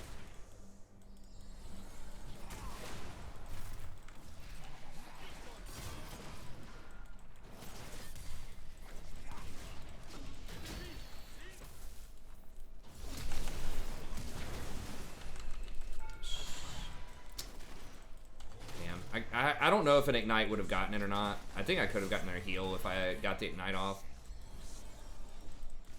I didn't get both of their flashes though, so I traded my one flash for both of theirs. Hit him with a Q? Just Q him, Veigar.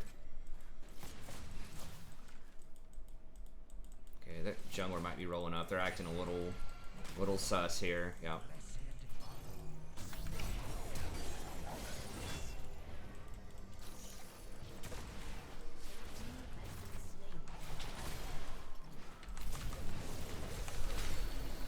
Shit, I thought Graves was rotating. It's like, nah, bro, I got these golems.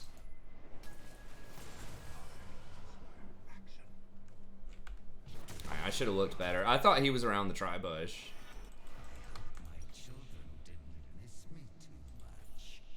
I really don't know what I want here. I guess we'll just... that's so bad.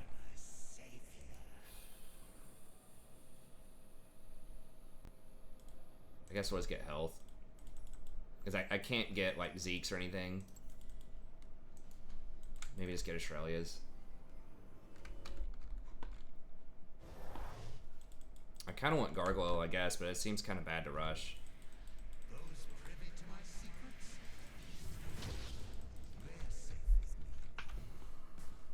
Damn, yeah, I wouldn't have done that if I didn't think that Graves was going to rotate. I thought he was positioning to rotate, but I must have looked at it wrong or he changed his mind. Because we were out, so that was pretty dumb. Why would Graves rotate? Because he just ganked and he just saw us use the flash and he was just at the tri-bush, I'm pretty sure.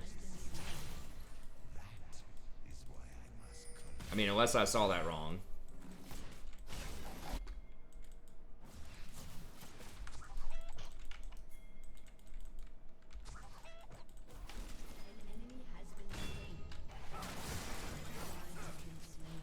Why the hell? Hey, keep coming, help. I'm coming. Okay. Take the lantern. God bless.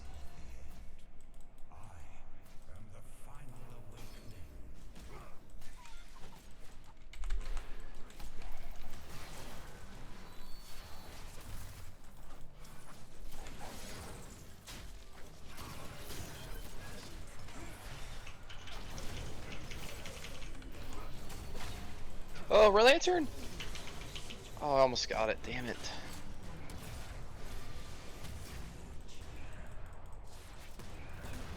Are you fucking kidding me? That was a good rotation by Veigar, though. Yeah, it's gold elo, dude, but still, like, I don't think it was unreasonable to expect a rotation when he was in the area. I'm not talking about him coming from mid lane.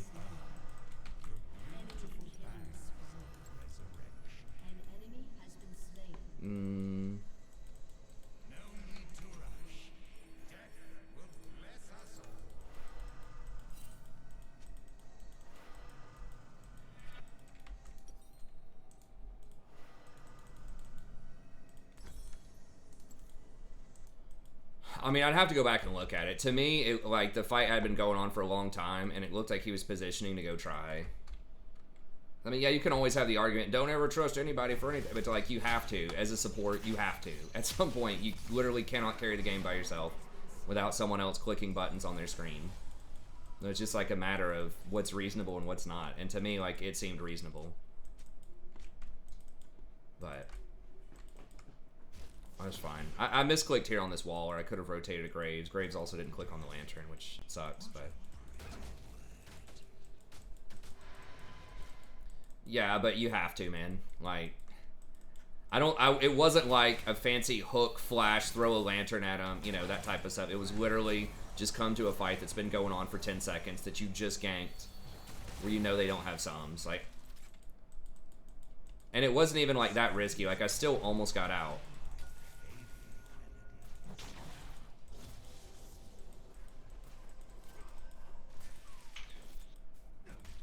Like he already, yeah, but he had just demonstrated that he's willing to come down here because he just did it and got the sums. So it's not like he's been AFK farming all game, you know, like.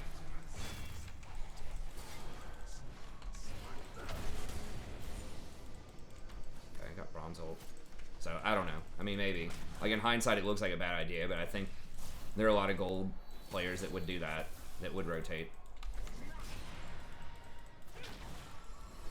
Like I said, it wasn't like it was some kind of next level.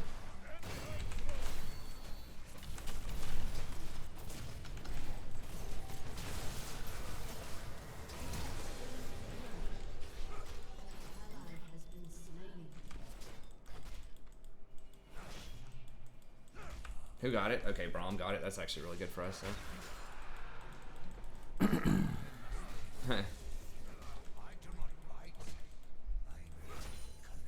I don't know, maybe it was assuming too much. I didn't think it was, though. But.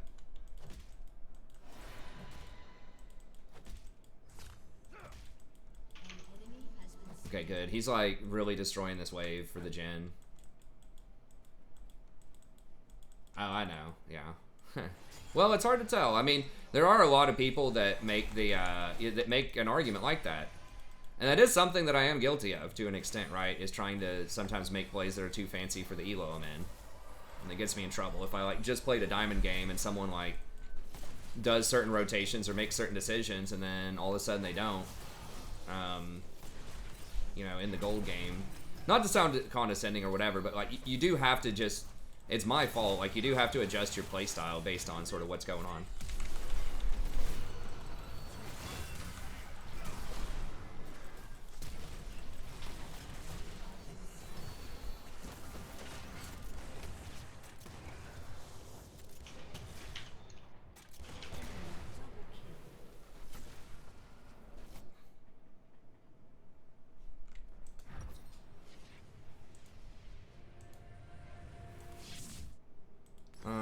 I mean, he's not tilting me. It's fine.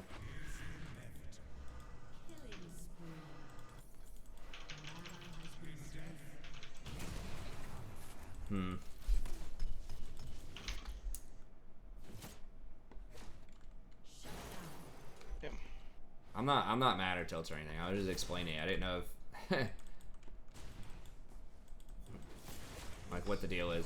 I don't know. I thought that was doable. Like they were so low, and Vhagar had his cage. He just like didn't cage him or something. I don't know.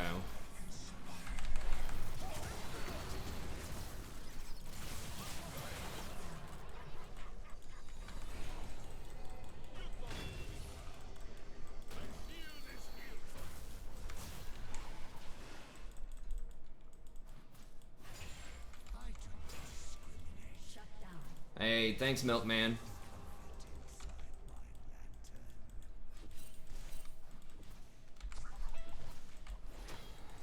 Lazir's dominating. Trying. Yeah, Jessica may not have that context though. This is why humor's hard on the internet, right? Like, it's just difficult. Like, I was probably like 70% sure you were joking. I wasn't tilted either way. Even if you weren't joking, it's not like it's a completely ridiculous point. Like, it's a good point. I just, you know,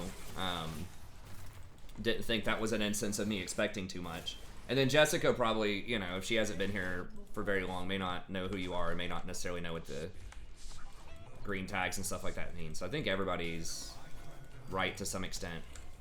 Just a little confusing. Rotating down. Okay.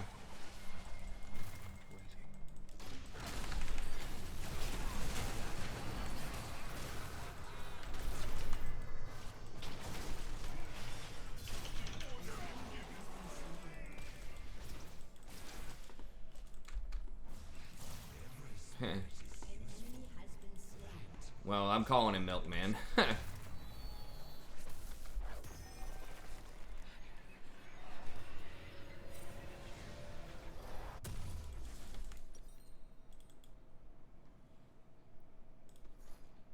Oh my god, really? What do we get next? Maybe just redemption? Blue wrench is tingling? No, that's fine. It's just a silly name.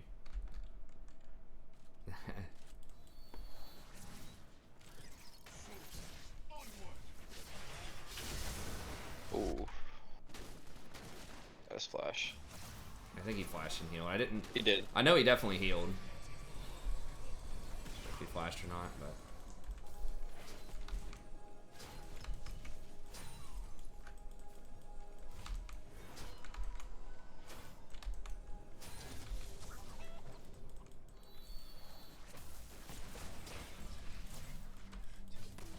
Damn, Jin is really fed. I didn't realize he's that fed.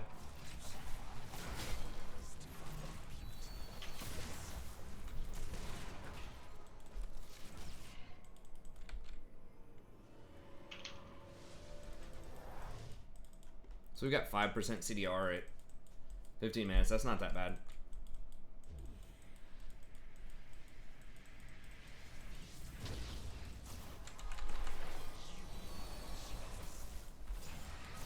Okay, good. Sork boots and a rod. Okay, so now hopefully we can blow some people up. Oh my gosh.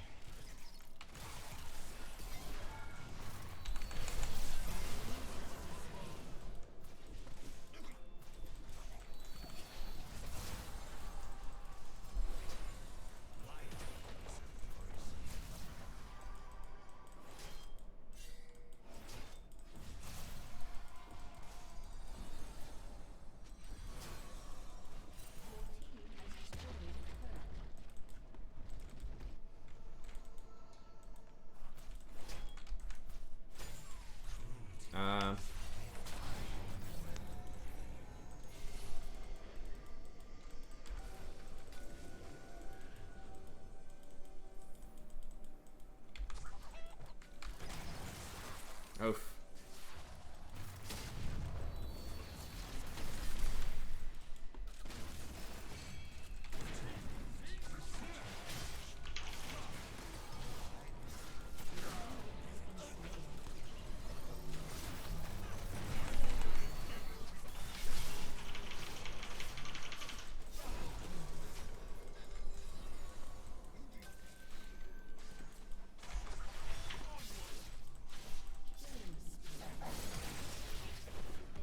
Hell yeah. That was nice. That was good.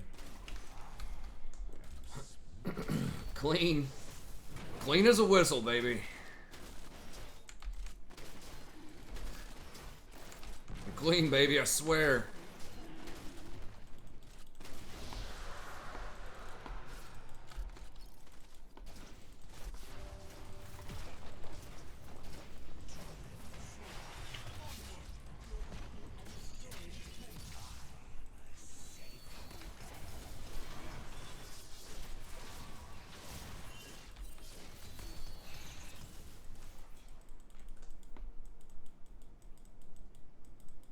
Hey, what's up, Raven's Blade?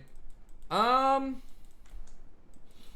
mean, just understand that if you haven't played ranked before and you're trying to play it, you got to be patient. I think that's the biggest thing, because it is difficult to start with. You know, a lot of the culture out there says it's like really easy to climb and all this stuff. It is not.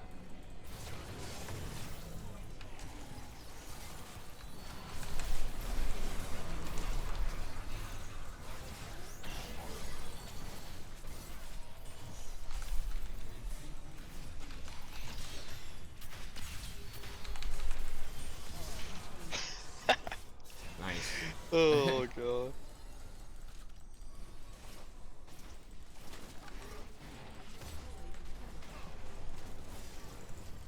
So yeah, just be patient. Try to stick to one role, and ideally just like a couple of champions. Try to learn them, and just, you know, look at it as a process, right? Like it's a process of trying to improve. So it's gonna be, you know, you're probably gonna lose a lot of games while you're learning stuff, but that's okay. It'll eventually, you know, get you with people where you'll go 50-50.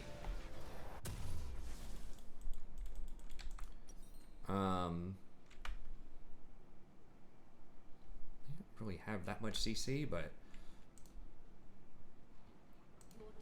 I might just get Mikhail's anyways.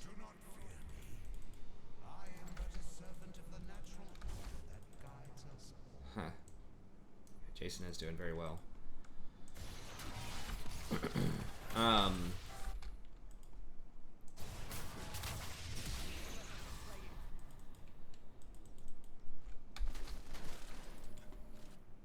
But yeah, just pick a role that you know, you're interested in. Try to stick with it.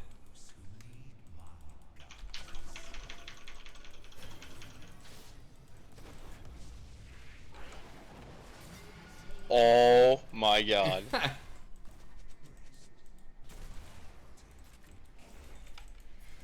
was awesome.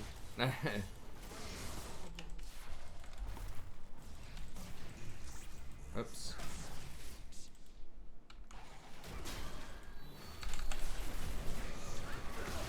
Accidentally clicked the lock camera.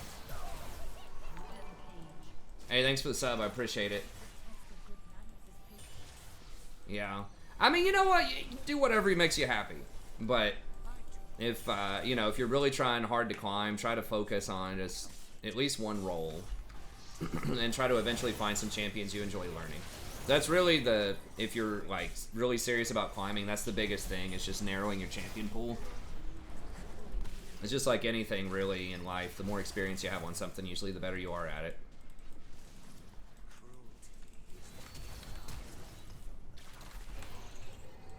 I think me and Graves could do this.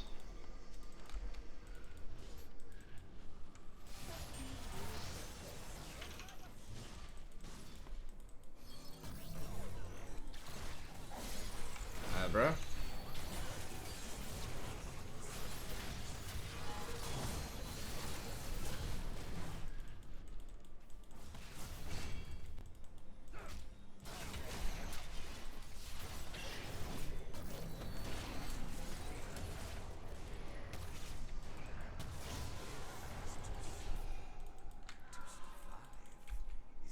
Oh yeah, Alan. I think the neighbor's name was Alan, right? The guy across the fence. Or no, the dude across the fence was, I don't remember. It was somebody else. Alan was his sidekick on the show, right?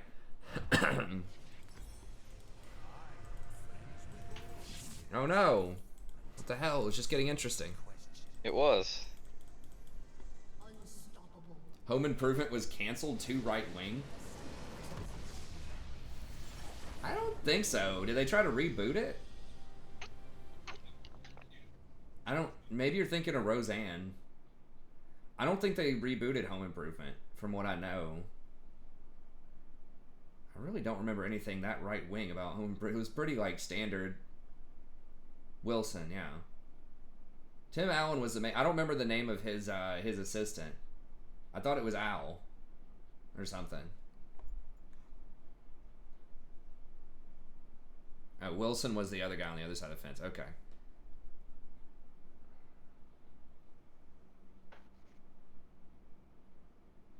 Yeah, try that, Ravens. You can definitely climb as support. I mean, it's a bit of a different way to do it. You know, people don't necessarily think of that, but you definitely can. Especially if you can get good on playmaking support stuff with hooks. Can be really good to try to one trick. Even the enchanters are pretty good. I mean, if you're good on like Soraka or Janna or something, you can definitely climb too. Earn less gold than our support.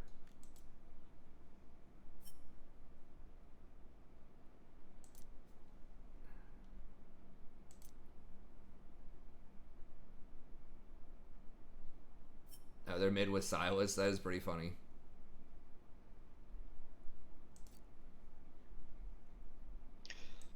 Just a bit of a diffy. Bit of a diff. No big deal. Now I'm about to get diff this game, so it's all, it works both ways. That's right. Oh, you're saying Tim Allen, the guy?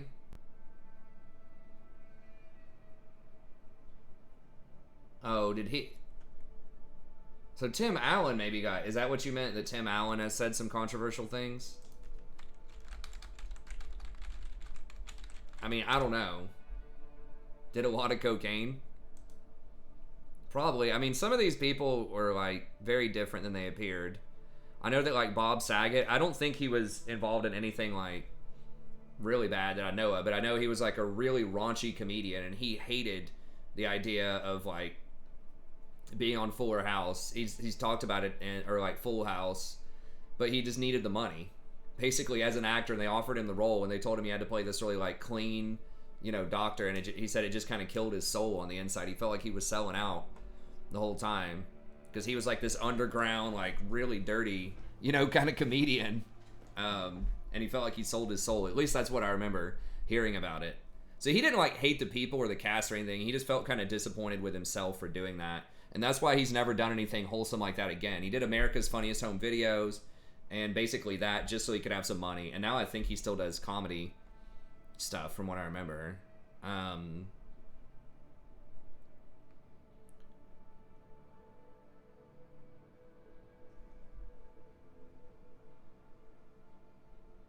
Okay. So he's a Republican, appeared on Sean Hannity's show. I don't know what he said on Hannity, and supported John Kasich, who is a relatively moderate, I think, as far as Republicans go. From what I understand.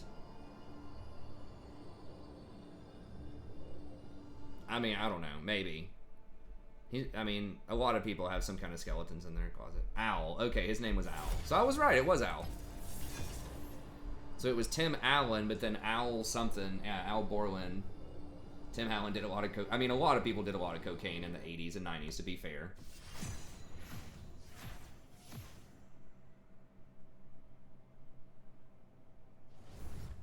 Oh, okay.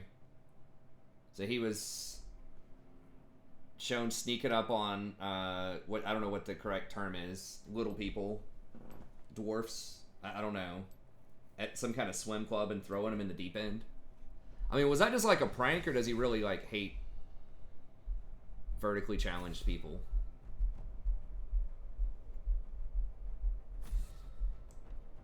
Because sometimes some of these things can get blown out of proportion, where he thought it was funny, it was just poor judgment. You know, he thought it was a prank.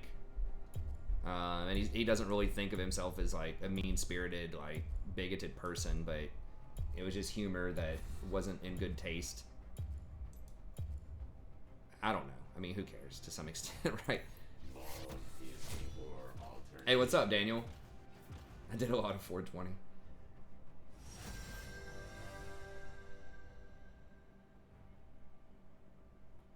To refuse to play mid. I'm not really sure. Vertically challenged people. I don't know. I don't know what the correct terminology is. I'm trying to come up with different terms.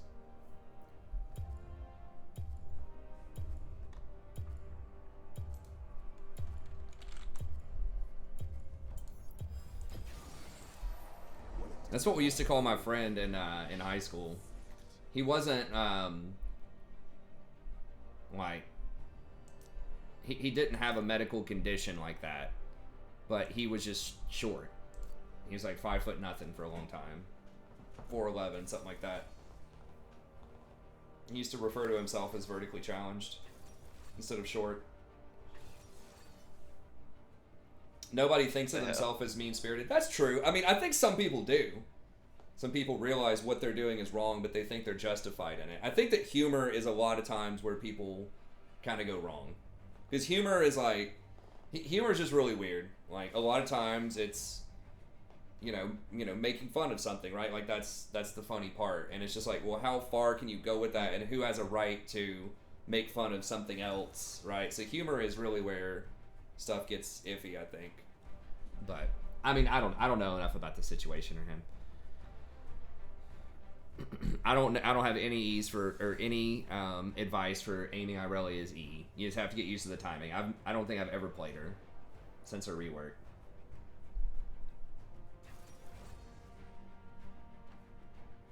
Leprechauns. Manism.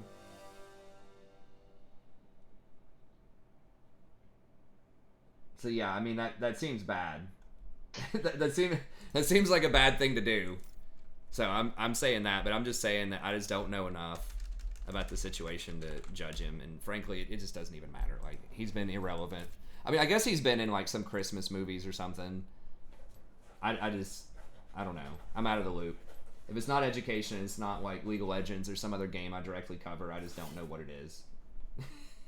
Pretty much. If it's not like something either like closely related to my wife, my daughter, one of my good friends, or like League of Legends, I'm really out of the loop. Like I think the only movie I'd watched in years was the Joker movie, because it looked really good. Joaquin Phoenix is a great actor, and I was like, you know what, I'll go watch that.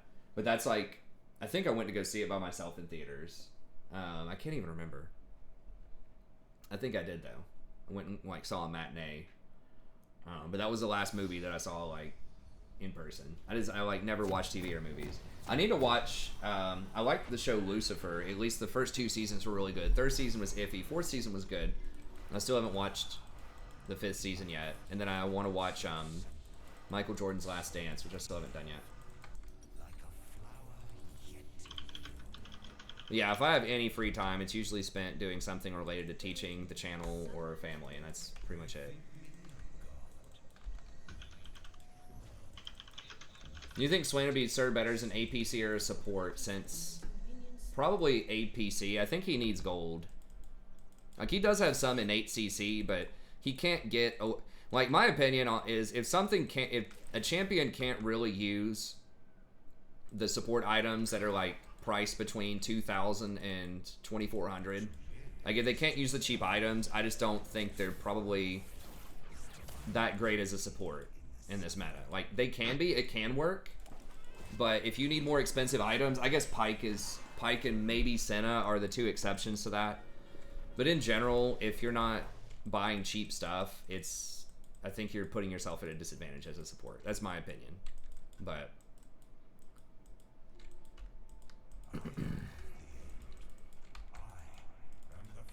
Midway.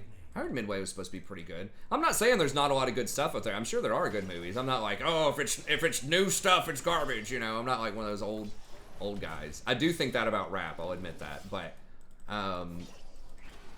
most other like stuff, I just don't know enough. I really care enough about it to pass judgment.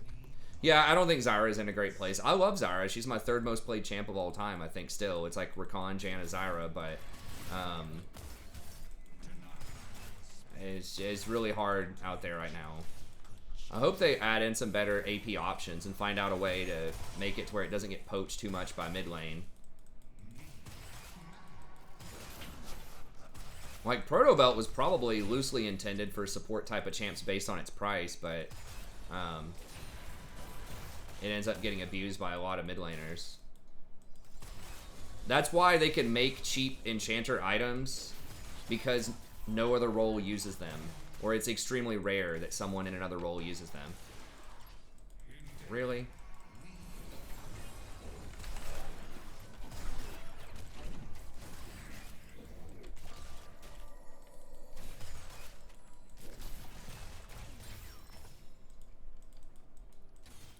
So yeah, I mean, you want to be abusing Shirelia's, Redemption, Ardent Censor, or at least like Zeke's, Knight's Vow, that type of stuff. And I don't think Swain can use those that well. So he's okay, but like if he gets enough gold, if he's APC, I think he has a lot of potential as APC. I think they're playing him some at Worlds as an AP carry option. If you want kind of a tanky AP carry, you have double AD in your other roles, I think that he can work.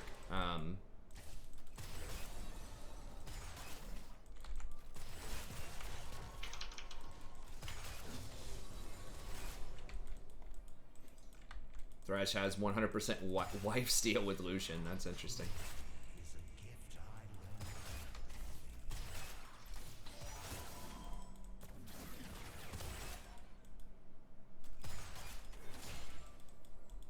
Cheaper AP stuff and give the XP back bot lane.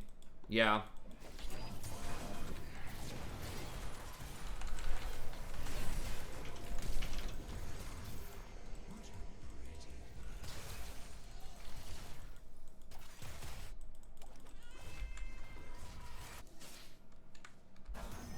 They are nerfing gold mid lane, I think, is what they've said. Like, cannons are going to give 10 less gold, which is not a lot. It's basically 10 gold a minute nerf.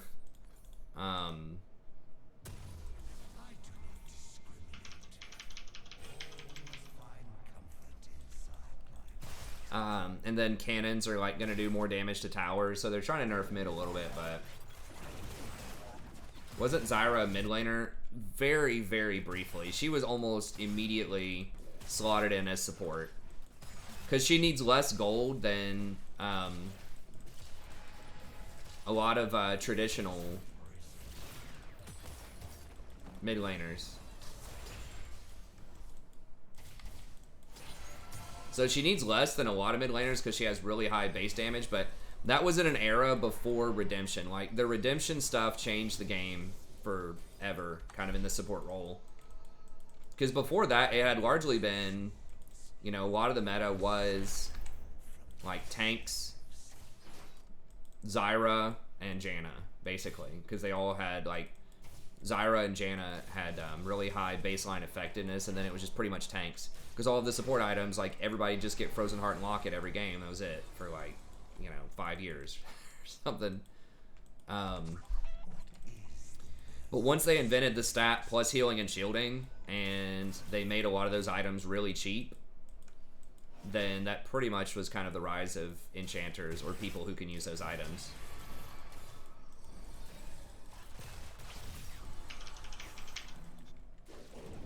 So tanks are still good, because tanks are just like always like kind of good.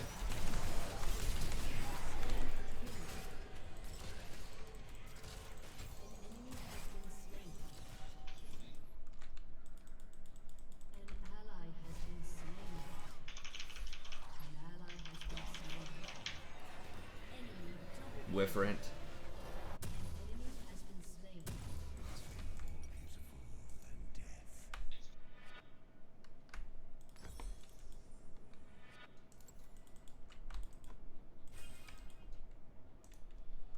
Not doing too bad against this Yone. He's mad at me, dude. Oh, he ain't happy? He Nice. banned Azir, and he complained about Shaco ganking because my one trick got banned. I don't know if I know this guy that's mid right now. Locket was a thing, Alistair. Locket's been a thing since like season 2 or something. Like, yes, it was Aegis in like season 1, but since season 2, that's like the most purchased support item up through like season 6 or something of all time. They changed it a million different times. It was Locket, then it was Bulwark, and then they changed it back to Locket. And it isn't until like just in the last year and a half or so, maybe 2 years, they nerfed it significantly where people don't get it as much. But it's still like a very undervalued item. It's still really good in a lot of circumstances.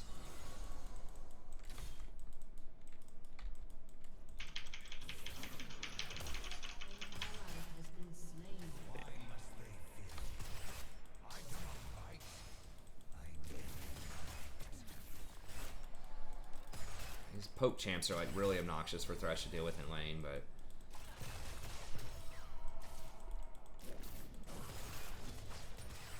you gotta respect it. The Mundo rework, I mean, visually it looks cool. I don't know anything about the abilities, but God, Fiora's getting blasted top.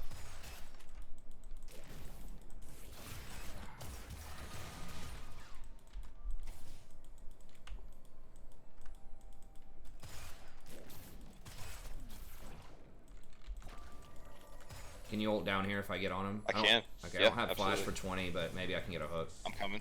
Okay. You're in range now. Okay. They stand so far back, though. I don't know if that's warded. I've got flash in 5. Okay. I can maybe flash on them. See. They probably know you're here, but okay, I think I can get them. Yeah, I got them.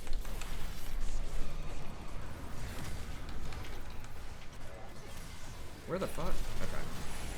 Oh my god. Right there. If you need out. I got you. Okay. Huh.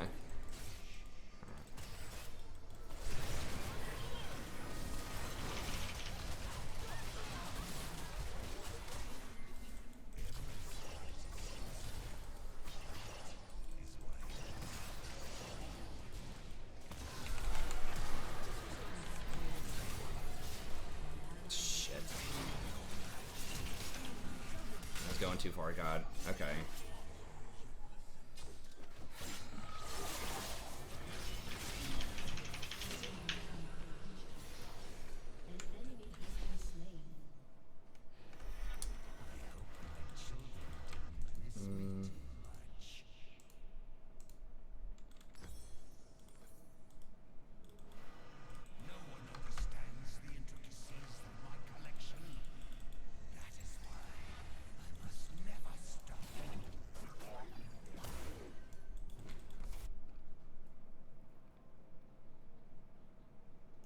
AP link support item. Oh, Harbinger.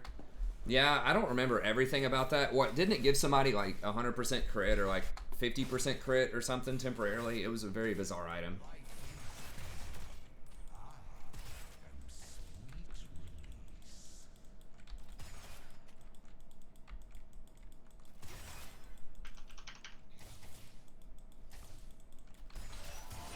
I didn't even see Vel'Koz flash. I don't think he flashed. To my knowledge.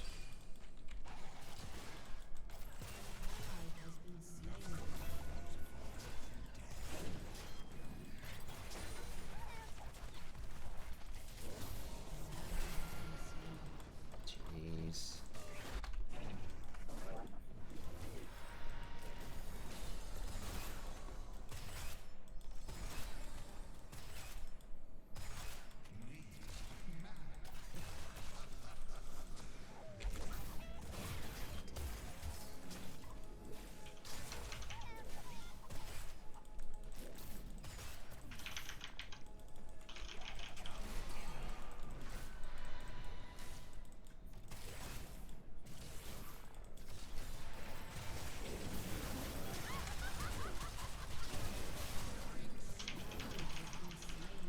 What?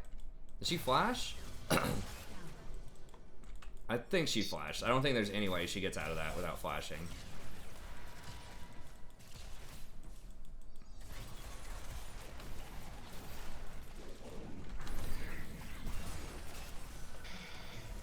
In this lane.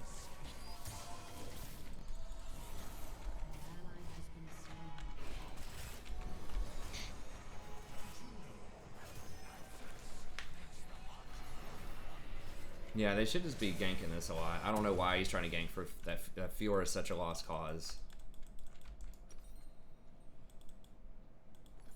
You shouldn't ever gank a lane that's like that far behind. I mean, we're behind, but like at least we have a lot of CC. Like Fiora doesn't even have that.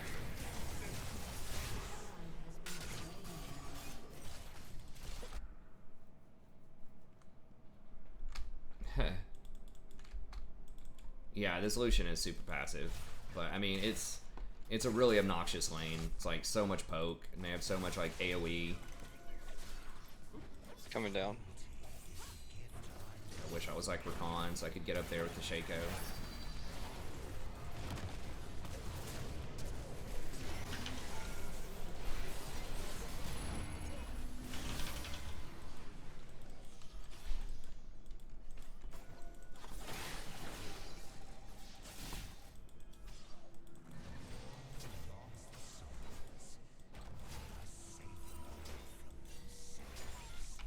Right here.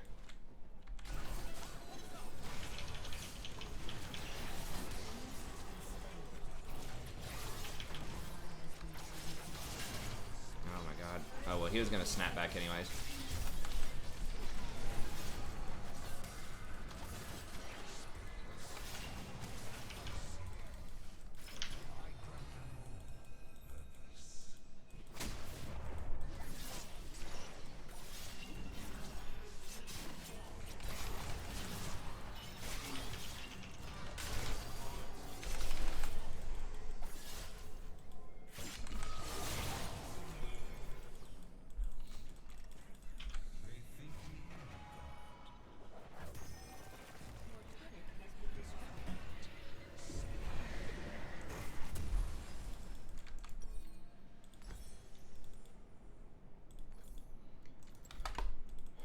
I guess Shirelia's next, I guess. No one's taken a single dragon yet? That's interesting. Yeah, the AP went. Yeah, I don't remember much about Harbinger. It was bizarre. I think it gave your ADC like crit. Yeah, and gave you AP or something.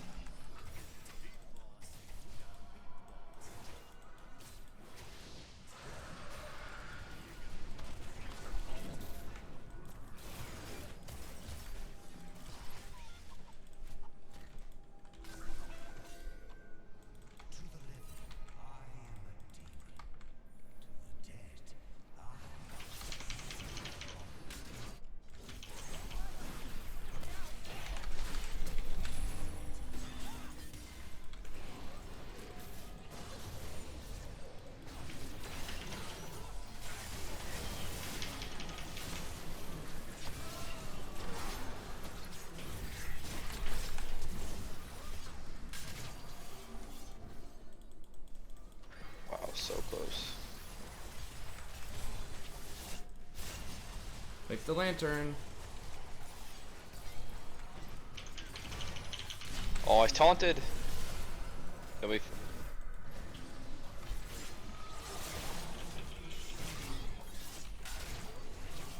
Damn.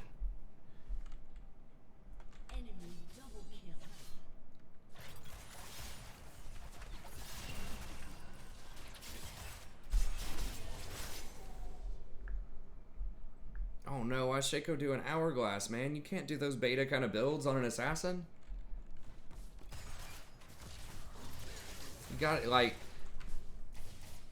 hourglass is such a trap item. You just gotta go for big damage, man. Especially on an assassin. Even on a lot of champs where people think hourglass is really good, like Echo and stuff like that, it's really not. If you get it first or second item, like you're lowering your win rate by a tremendous amount. Oh my god.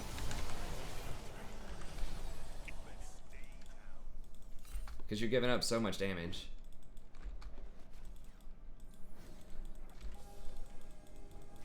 Shit, I might be dead here.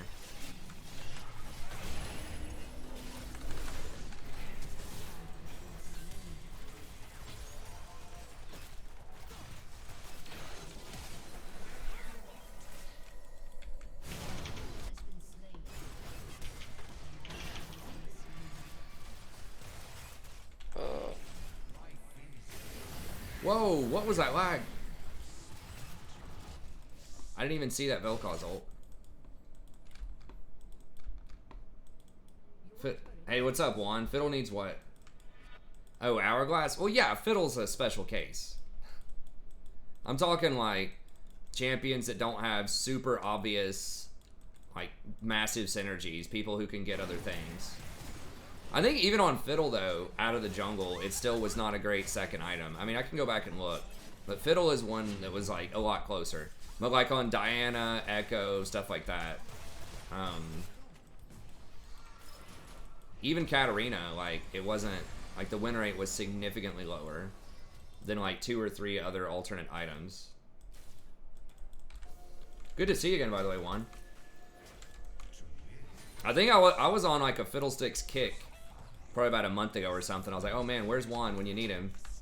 I know how much you love Fiddle. I was playing jungle a ton, and it was a few weeks there. I was just cranking Fiddle all the time.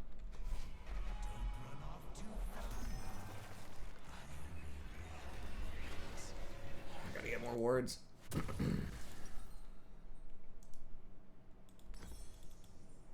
I'm just saying statistically, that's how it is among like thousands and thousands of games. I mean, people at like really high levels, if they use it like correctly, can be good. Especially this. Oh no, those are all components of Hourglass. But usually the best answer is just get a bunch of damage and kill them if you're a carry champion.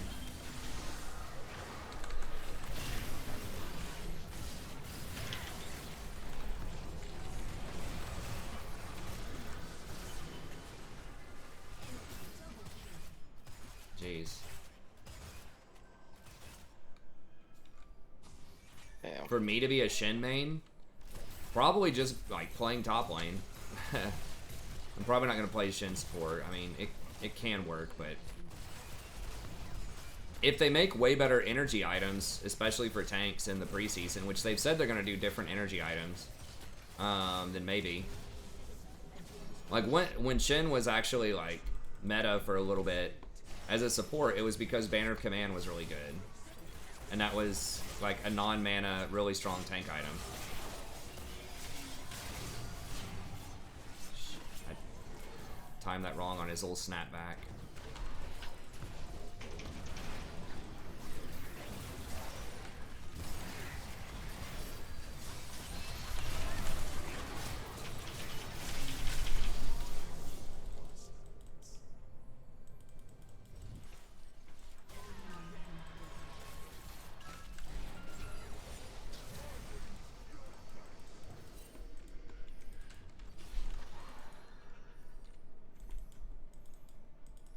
Shin jungle? I don't really think it's that good in the jungle. I mean, I'd have to watch and see, but it's been played some in like pro, but I'd have to look it up and see. But I feel like there's probably a better choice.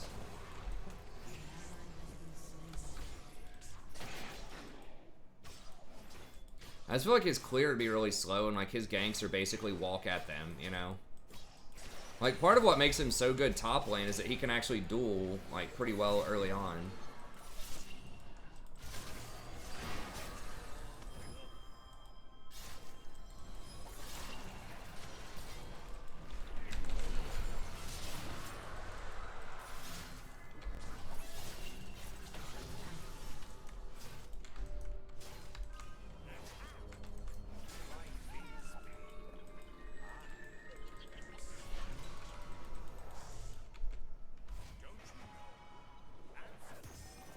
For Zyra, I mean, I really wish they had a 2,500.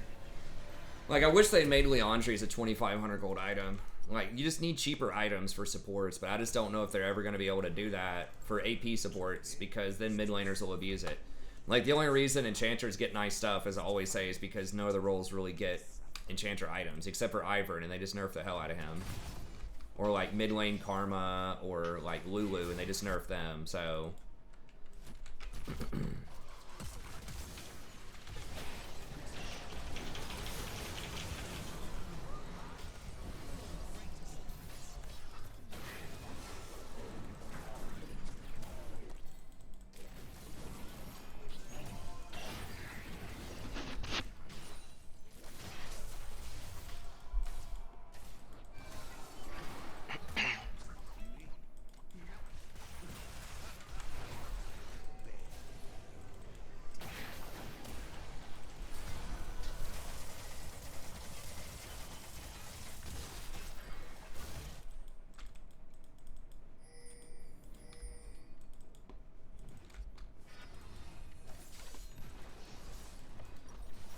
A huge thing about Shin is his ult cooldown is just so long also. So it's like he's pretty good at dueling, but I feel like it's his dueling and his wave clearing that like makes him pretty strong top. What the fuck? God damn it. He freaking stunned me right when I was pressing R, so my R was like really late. With his little quarter-second stun on his ult. It's pretty obnoxious.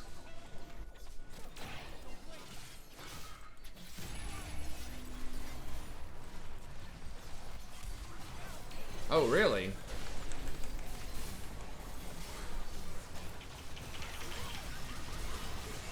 Oh my god. Okay, well I guess he gets away with it.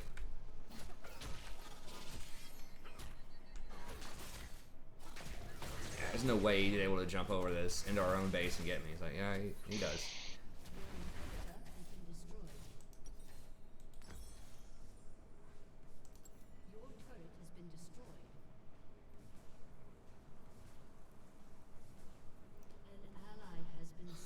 I mean, I'm not hating on him. I'm just saying how it is.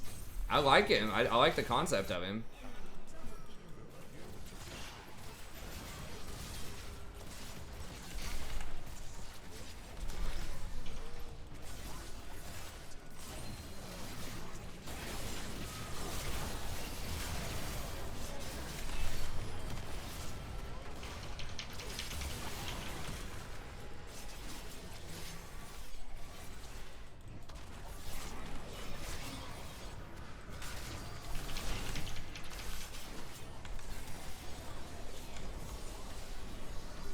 Okay, maybe.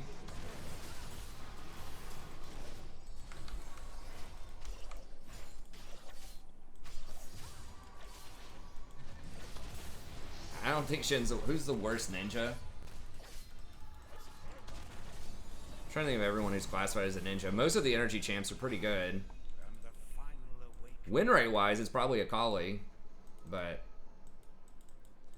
I don't know. I think Shin is one of the best top laners right now, for sure. Top 5 top laner.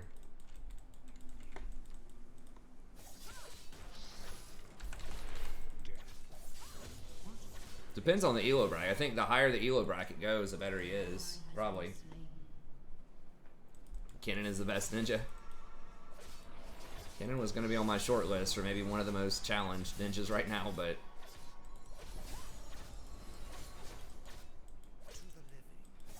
I guess Irelia counts as a ninja, right? Does she? I mean, she has a mana instead of energy, though. They should have just made Irelia an energy champ. I mean, why not? She's from Ionia. That'd help balance her out even more. Just take away her mana cost.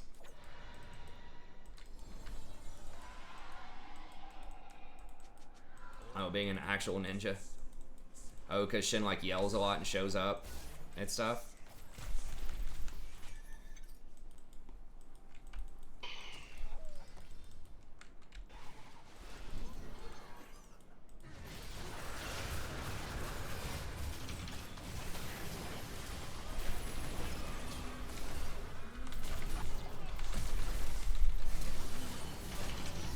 What the fuck? Did he catch me mid-flash?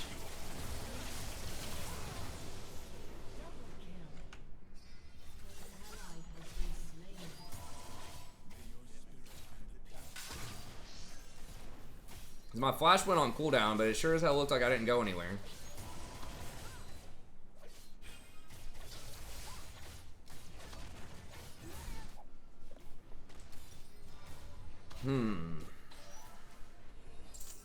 Alright, I think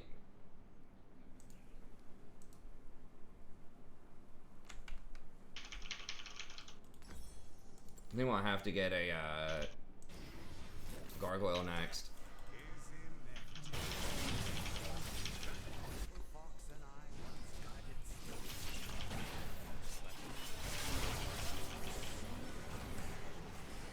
Oh, what? How the hell did that little clown dodge that? Hit him with the slow. Base, base, base. Oh my god.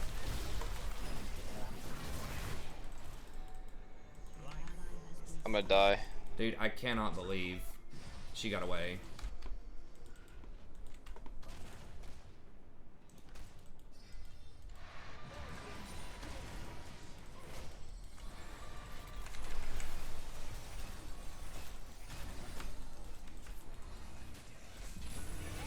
I'm pretty sure they probably just win here. Yeah.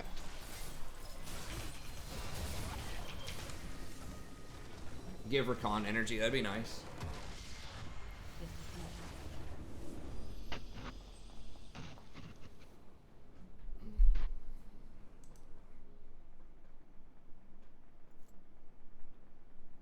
The only thing more balanced than energy costs are like no costs at all. Garen or Set.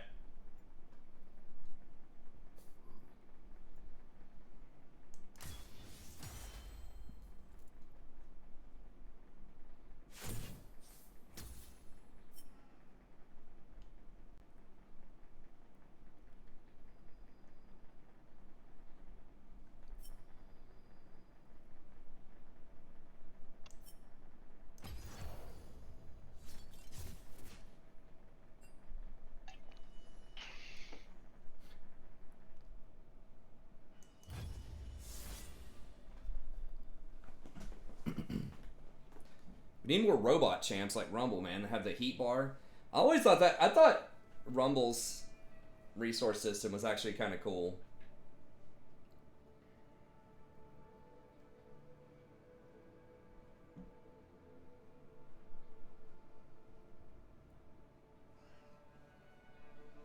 Yeah, because ninjas can't be French or something? I don't know. Can't be a ninja unless you got a Japanese accent. I think you might be thinking of Fiora.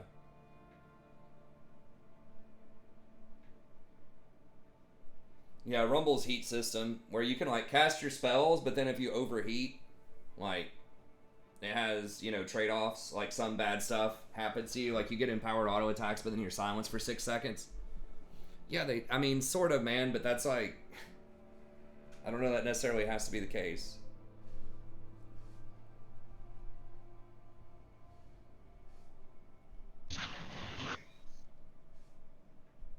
Like, I don't know that Kennen comes from that village in Japan.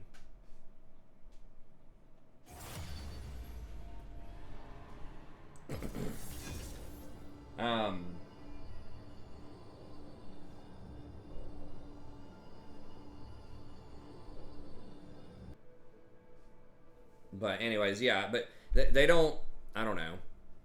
They don't really like doing that. Any sort of like feels bad where a champion debuffs themselves. That's like a unit or a season 1 kind of design that a few champions had. Like Blitz slows himself after his W finishes. But I don't think there are that many, especially modern day iterations of champions where they actively debuff themselves to do something. They just don't want people to have to min-max that much. Like, they don't want people to have to calculate debuffs or, like, negative consequences. That's one thing that kind of makes League a little bit different from something like Dota, is in Dota, like, you can execute other people's minions, you can last hit enemy minions, you can deny them, you lose gold whenever you die, as well as the enemy gaining gold. And I think there's more of kind of like a negative stuff that you have to balance out. So they tried to make League a little easier in that sense. Although League does have other like positive variables. The fact that you have runes and summoners before the game are additional variables that Dota doesn't have.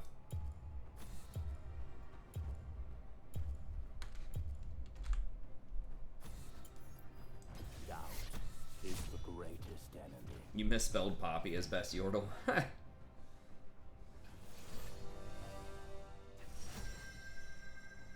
god, it's fighting words. It's on.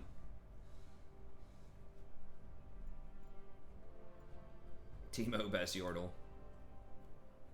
The lollipop. I'm not sure if midget, I don't know what it is. I'm almost positive that's not the correct nomenclature though.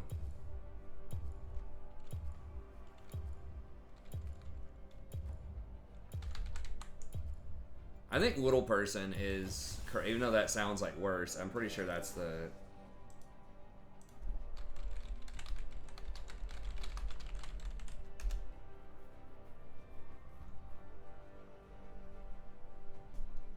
It is Little People of America, okay.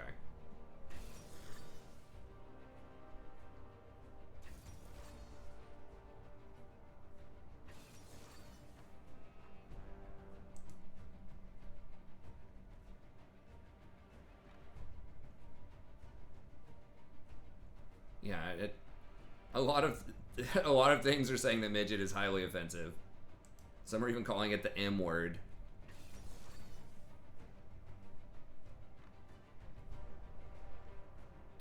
This group is called Little People of America, so that's probably the correct term, little person.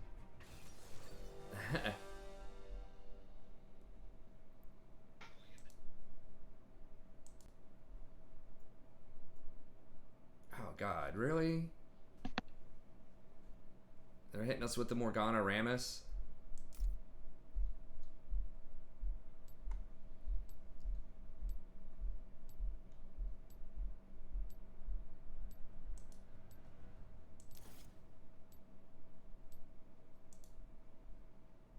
Okay.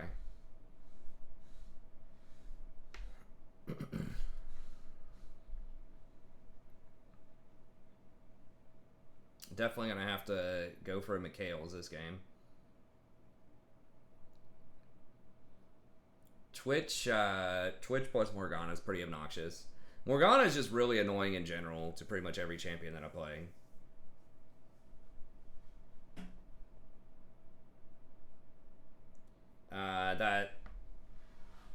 I don't think that's a commonly held belief. At least not in America.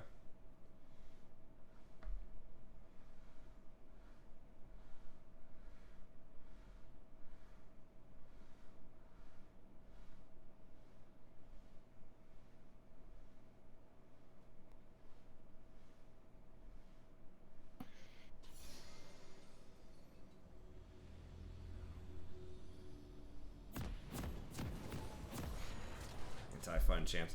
Well, it's Morgana specifically just shuts down a lot of engage if she does it correctly. Like, I can bait that out of her. But yeah, I mean, Morgana, by ban rates at least, is probably considered the most obnoxious support. Yuumi sometimes, if Yuumi's really strong in the meta, but Morgana gets more bans than anything else just because people hate going against that. What to call fat people? Just, I don't know. Don't talk about their weight. Overweight, probably. Portly. Used to call our cat Portly. Rotund.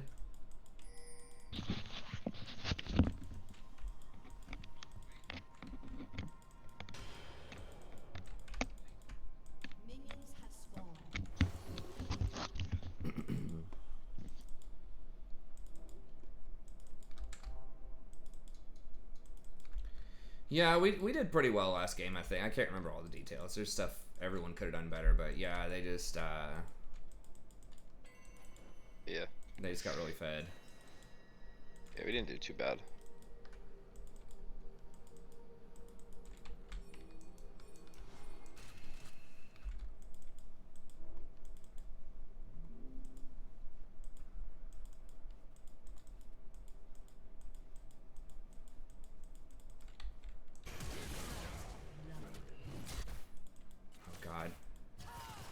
Is Set actually gonna double kill him by himself?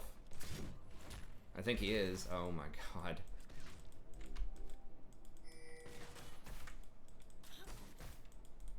That's 200 years right there for sure.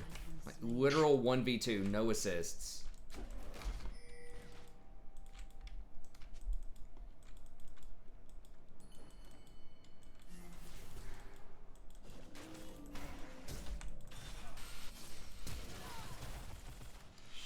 Could have ignited him flash. I guess I should have ignited him when I was close enough.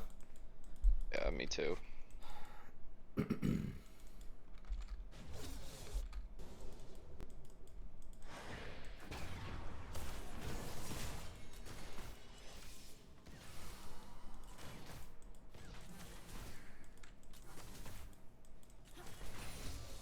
It's just like absurd that a level 1 set just 1v2'd.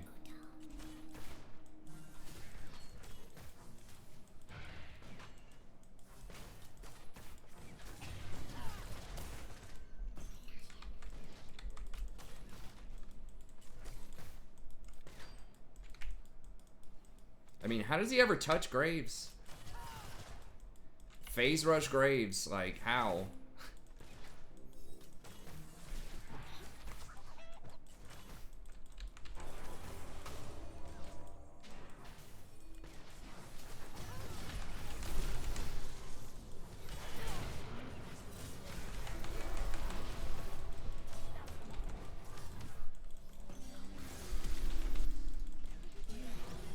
Please kill this fucking idiot. Please. Please. Kaisa, please. He used his flash, man. Hey, can you rotate down this? I'm going, yeah. I think he's gone. Dude, I can't Right there. believe he got away with that.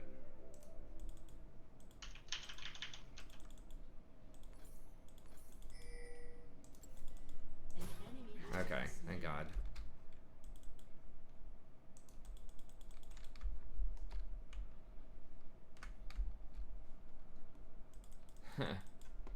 Yeah, I know what you meant, Spider. I don't feel bad for Morgana at all. My top laner, they just fed their top laner 2 kills at level 1. I call that trying to even it up. Like, where the hell even was Kaisa? Like, Morgana was dead for like 5 seconds, and Twitch is literally just like running at me, diving towers, and almost walks out. Okay, she got 2 kills though, so...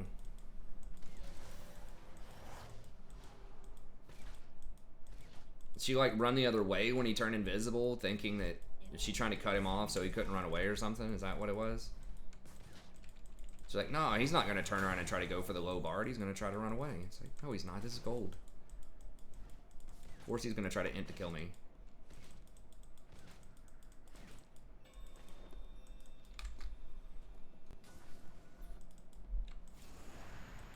I know. He obviously hit him with the W. Should be dodgeable, especially by phase rush Grave. Like, Set should never be able to auto attack Graves at level 1.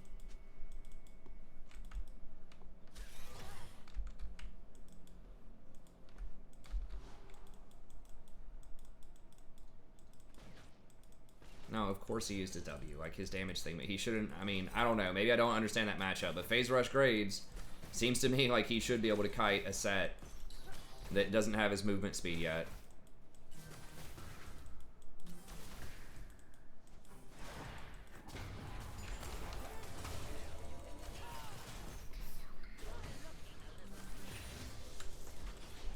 It would have been nice if Kaisa actually went forward there and killed Twitch, since we know he doesn't have Psalms.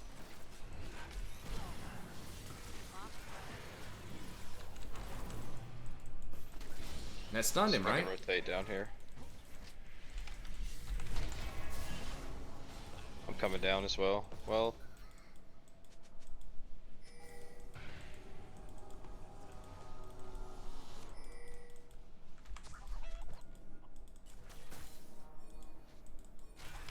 Oh my god, he's so close.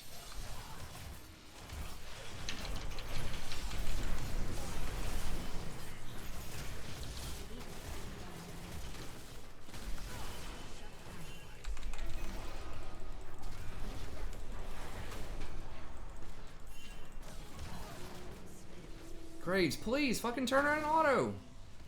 Oh, God.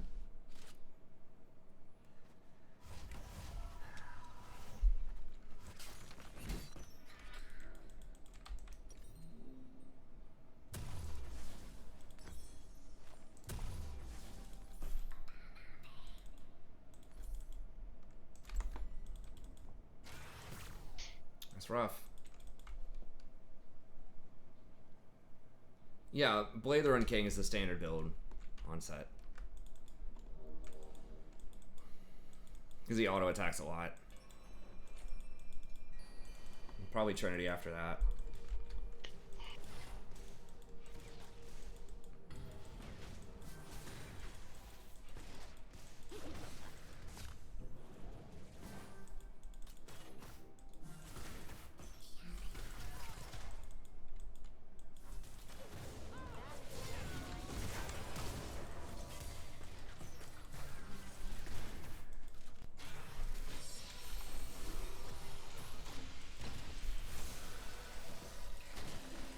We got the heal.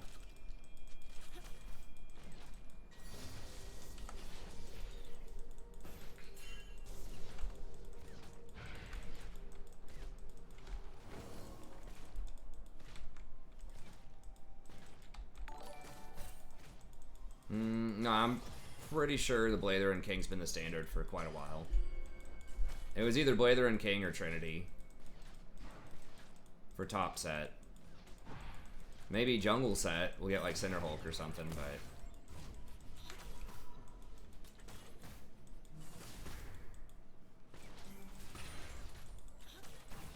Sometimes people were going like, maybe Cleaver, maybe Trinity, but like Blade, ever since the Blade, like change, maybe, I don't know, 6-7 patches ago, when they gave it more lifesteal, the 12%.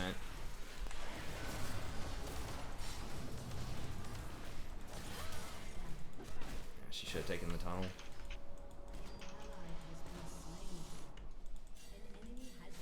Yeah, they're coming up there.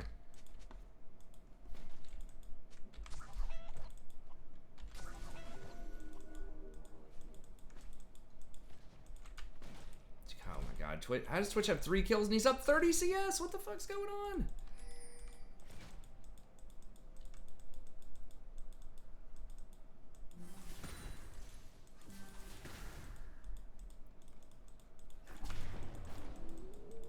God, and of course this Twitch is gonna get Blather and King. No man immune for this guy when he's on the enemy team.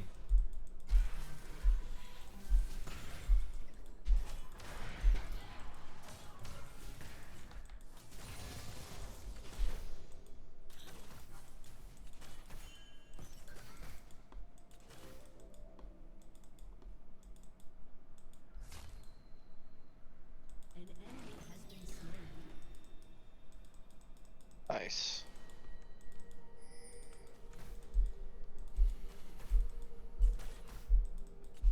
Hey, thanks, Spider. I appreciate it. Dang it. They both flashed for me. Okay. Who? Morgana and Syndra. Okay.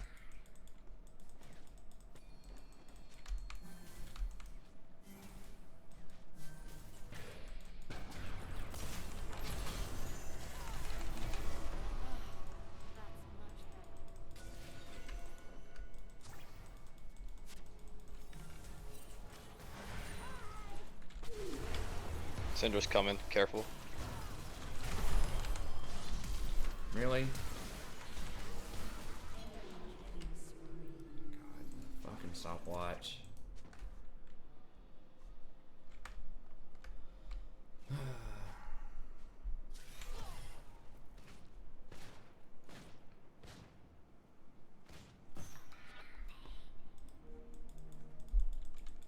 Huh. Yeah, no, I stay up for a while.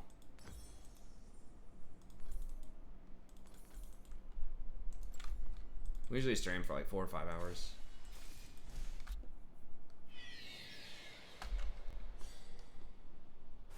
What is Kaisa building? Why Sari to Dirk though? Did we got like 1 kill? I don't know. I was waiting until the black shield fell off of Twitch and I was like, okay, we can win this, but Morgana might be coming over there, I don't know. Twitch is probably coming up there. They got dragon.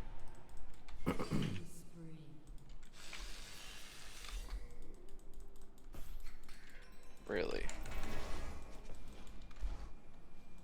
Wow, these guys are crazy. Mm-hmm. They're getting flashed on like this whole game. Yeah. Okay, well at least Garen is at least up in CS again. He's kind of catching up. I got some kills, so It's good.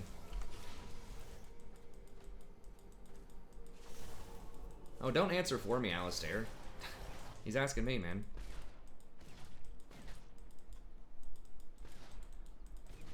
Probably Thresh, I think, is the best design support.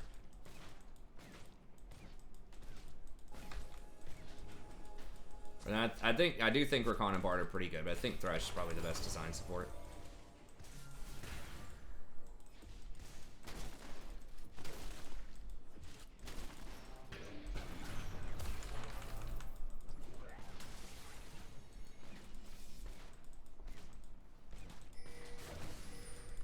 I can't. She's got her black shield. She'll just black shield him. Like, we gotta bait the black shield out before I can ult.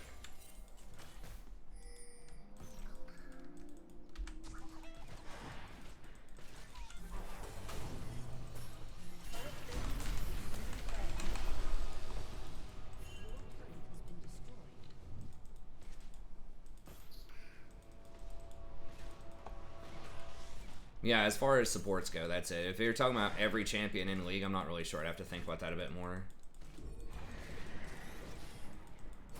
That'll leave a mark.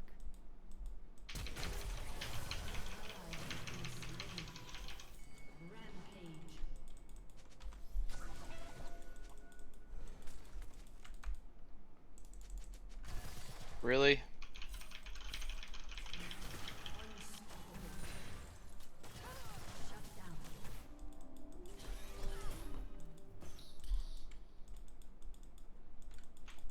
Yeah, I don't know what she was wanting me to do there. She just like randomly flashed in and queued. It's like I can't ult unless Morg's Black Shield's down. It's just a waste. And she is like, it was like so random. Like she hasn't been aggressive all game. Oh my god, this set is about turt.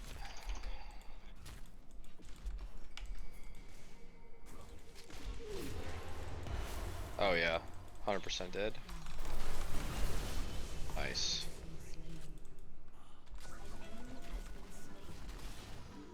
I should have actually been careful positioning on that side because if he had his ult, I didn't know the status of his ult, but if he had it, he could have tackled me into the tower and it would have saved him. So that was questionable positioning there.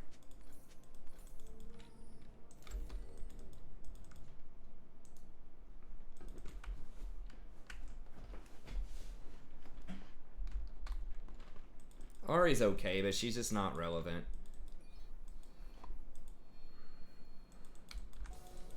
She doesn't, I mean, she's like mobile, but she doesn't do anything that's that cool. Like, Thresh is like very unique, very strong, but also like very balanced most of the time. Lee Sin is another one that people will often cite.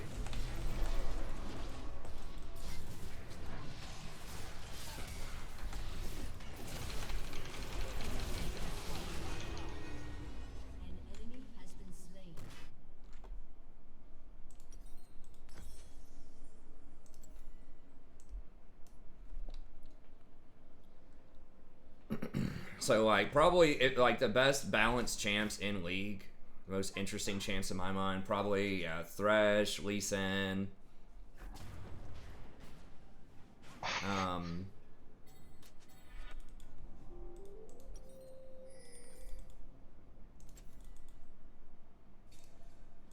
I actually think Yasuo is quite interesting. I know a lot of people complain about Yasuo, but he does take a lot of skill to play. He's almost never played in pro.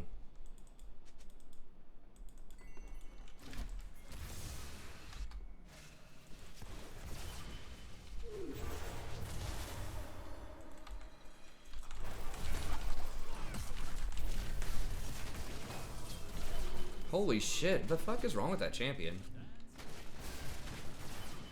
Please. Okay, finally got him. I know everyone hates his win wall, but he is very creative.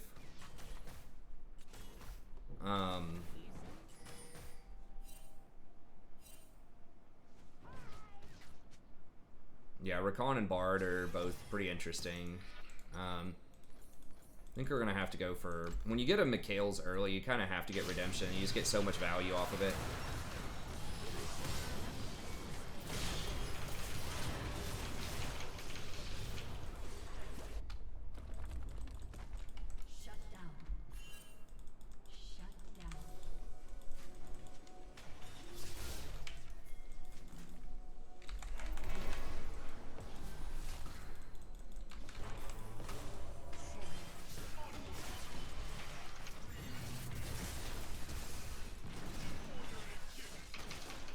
We got his flash at least. Damn, I could have stunned him. I was scared 'cause he just blew me up last time when he grabbed me. I mean, most people are gonna say Thresh and Lee Sin or like would be the short list. I think a lot of people, Ori's probably another one that's like pretty good design, enables a lot of different types of comps and things like that.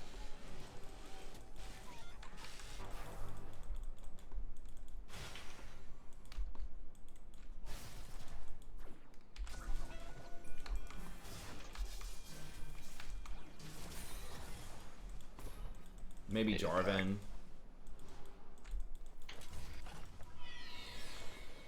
Jarvan doesn't do anything that's like that interesting or that technical though. He's just like a good solid champ.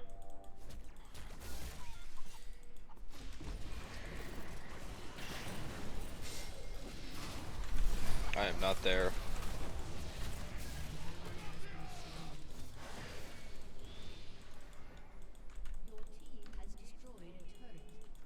Where was that?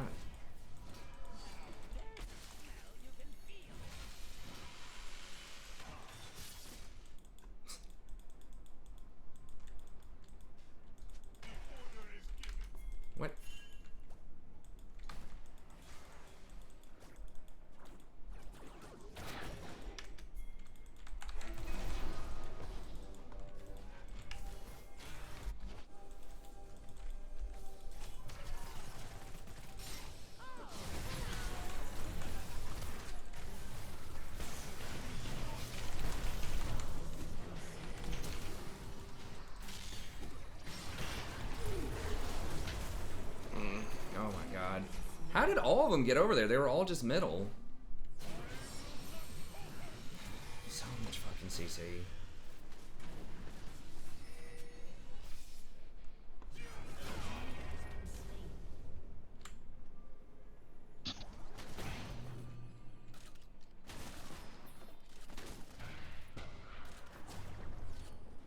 Janna's pretty good design too.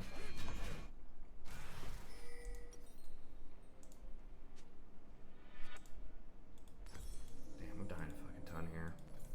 They have so much like threat though. Like their team comp's really good.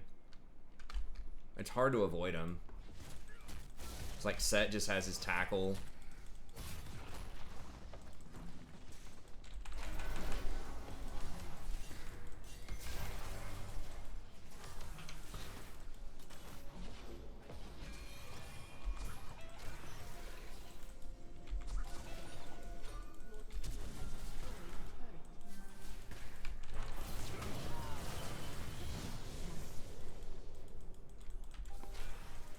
Yeah, it's worth it to get him. We got to shut down, get him off the map for a little bit.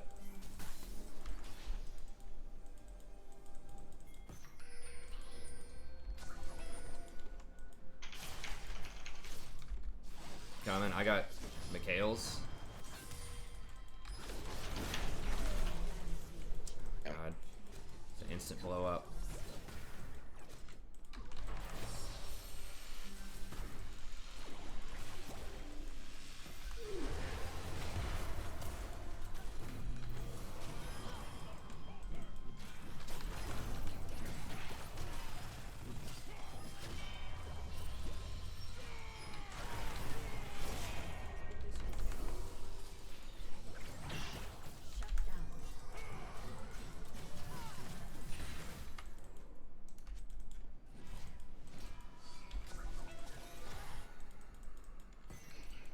I thought he was gonna be able to run at him and shit. Seriously?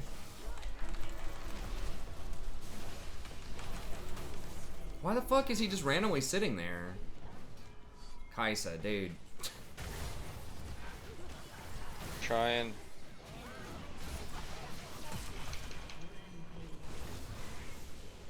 Okay. Kaisa just like walking over. Into Rammus. I guess maybe something's warded. I thought I swept most of that. Yeah, can y'all do dragon? Okay. Wow, what the hell is he building?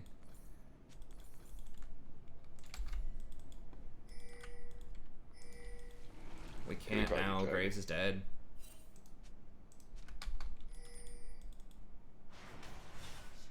We're gonna have to zone him.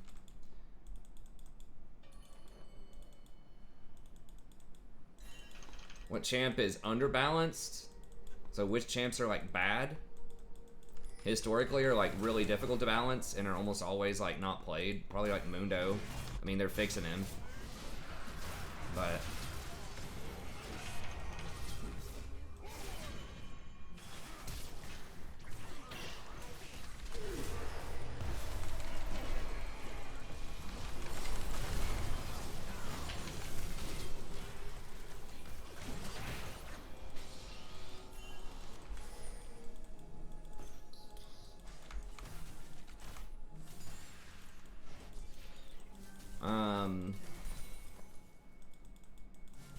I mean, it's most of the stuff that they've reworked for the most part. I'm trying to think of like what else. It's basically things that would need a rework.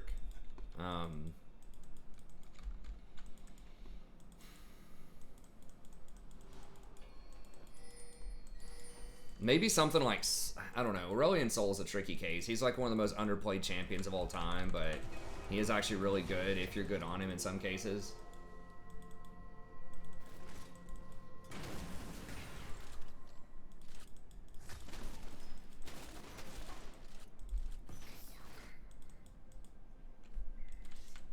No, Rise has been reworked a million times, man.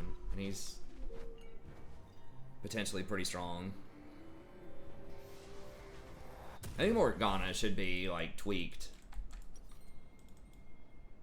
She'd be on my short list of champs to tweak. Like, shorter root, 2-second root instead of 3 seconds.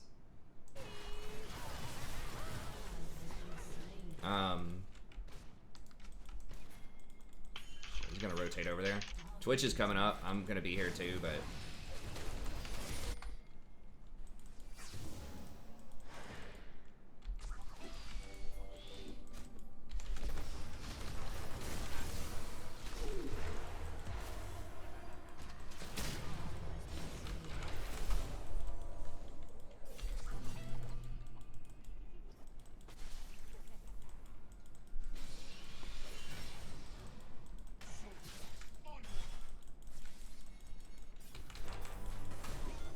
Ooh, that was really good.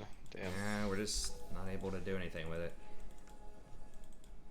Yeah, they could use her W to give her grounding and then lower the effectiveness of her shield.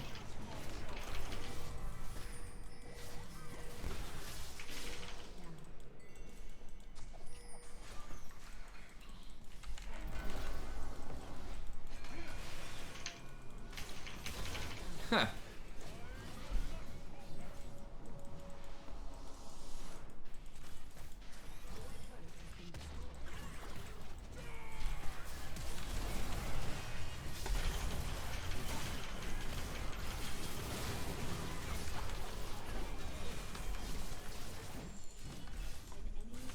Just Is it Baron. ace? Yeah, just Baron.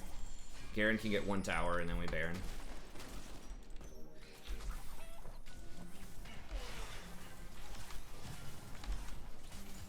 Honestly, most champs are pretty good in most situations. Master Yi, I would rebalance Master Yi. It's not that he's bad, it's just that or Kassadin. I just don't like champs that are like all or nothing, right? Like they're completely god mode or they're complete garbage. I just don't like that design style. Make them better in the early game, make them worse in the late game. Oh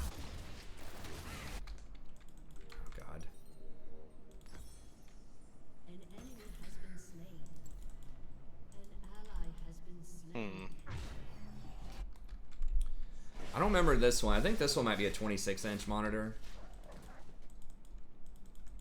Might be more. I don't know if it has the specs on it. It just kind of depends on personal preference, I guess, how close you sit to it, how big your table is, how many monitors you want, stuff like that. Like, this is pretty much perfect for me.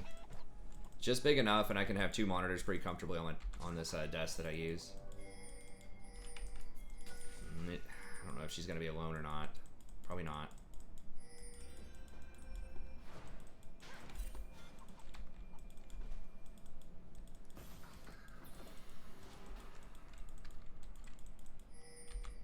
Okay, so that's top. He presumably has TP, but so we got to get rid of this TP ward.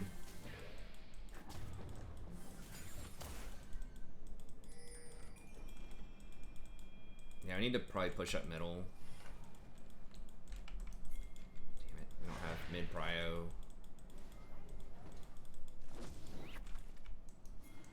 Shit, they're gonna force an engage right here, right now. Okay, here comes TP. All right.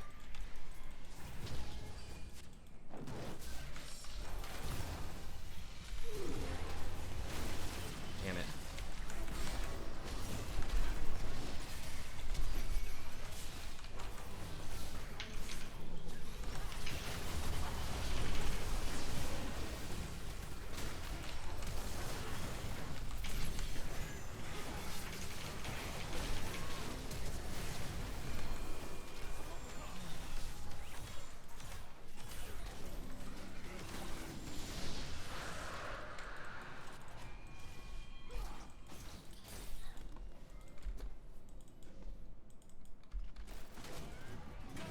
Yeah, the reset stuff, I mean,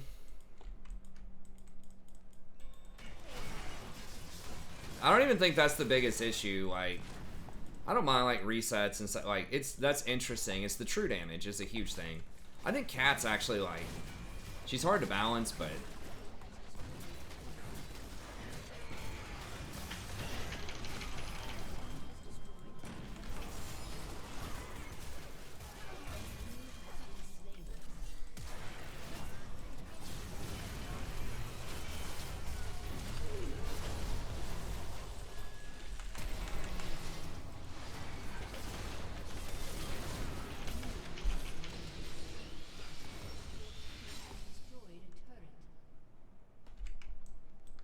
Kaisa's probably got a backup too. Unless he can jump over this wall or something. Damn, Rammus outskilled him there. Outplayed. Rammus would be another one who'd be a pretty good candidate for a rework. I mean, he's like nothing special or unique about him. I mean, he does stack armor, which is cool and everything, but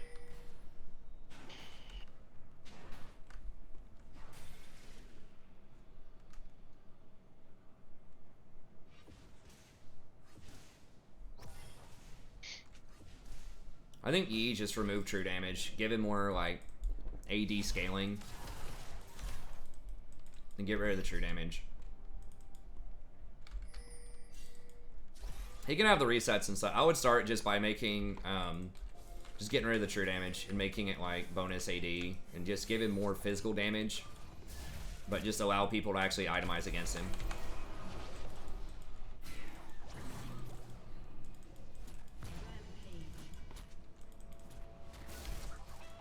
I gotta find it. Try to find Twitch. Okay. Twitch is probably running down Kaisa top.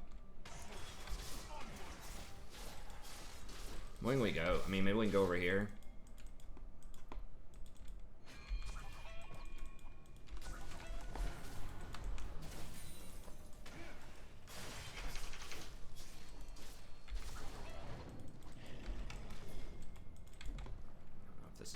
This could be a disaster if this is warded.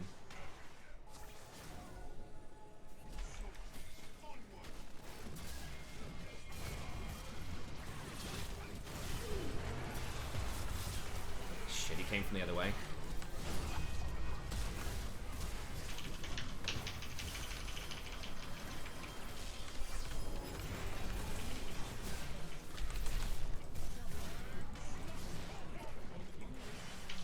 Twitch dead? Okay, nice. Twitch dead.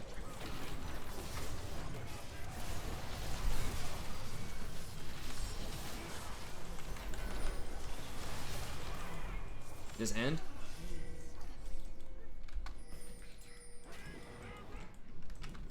It's 40 seconds. Kaisa's like, nah, man, we gotta get the tier 2 up here. Garen coming in big. Getting kind of dumpstered early by the set, but set roamed a lot and it didn't pay off.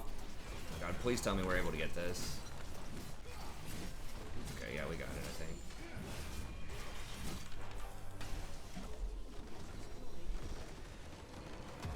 I just think there's so many tanks that like do more exciting things and they're just better than Rammus. I feel like there's just never a world where you want to play Rammus. I don't know. They could make him like, I don't know, a faster tower-taking tank. I think that would be like a unique niche. Like double down on his ability to rotate around, create pressure early, and get early plates. Like, yeah, that was good. Good job. Got him, coach. Got him. Hey, everybody honored me. Oh, you got them all. Got them all. Domination. Yeah, I did a lot of damage that game. You got the big daddy items there, huh? You got the Death Cap and the Leandries. Yeah. Yeah, I got the Zhonya's at the last fight. I dodged Syndra's ult, and then I was able to drift around and ult all three of them. Sweet.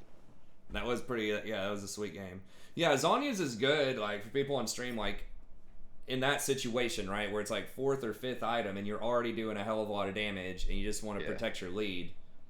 It's just rushing it is really, a lot of the like, times I get it just to, like, use to just dodge, not like, die. certain stuff. Oh, yeah, or like Zed, yeah. Against things like Zed, it can be really good, or if you're just, like, in a matchup that's extremely difficult. If Zed goes to ult me and I have Zhonya's, I just Zhonya's and he's just useless, then I just kill him. Yeah. So there are definitely some, does Kayle do true damage on her ult anymore? I think they took that off, right? That's probably got to be it for me for tonight, though. Oh yeah, same here. All right, man. Well, that was a good one to end on. We had some good games. It was. Didn't convert a couple good of them. games for sure. But that last one was great. So. Yeah. All right, I'll take care. All right, see you, man. Dude. Got to get my Mobile Fire Kayle guide.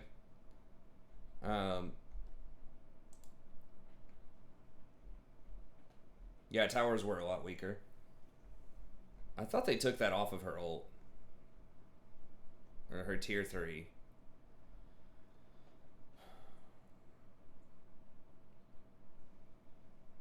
Yeah, she doesn't... No, she doesn't do it anymore. Permanently has, I don't think, maximum stacks of Zeal and does 50 bonus attack range for 575. So she gets bonus movement speed at level 1 at max stacks of Zeal. And then she gains 525 at level 6. And it does magic damage and can critical strike at level 11 and does a lot of on hit. Yeah, Rito changed it back in the day. That's when she fell off the meta pretty hard, was when they took away her true damage at 16. It was probably like a year and a half ago or something.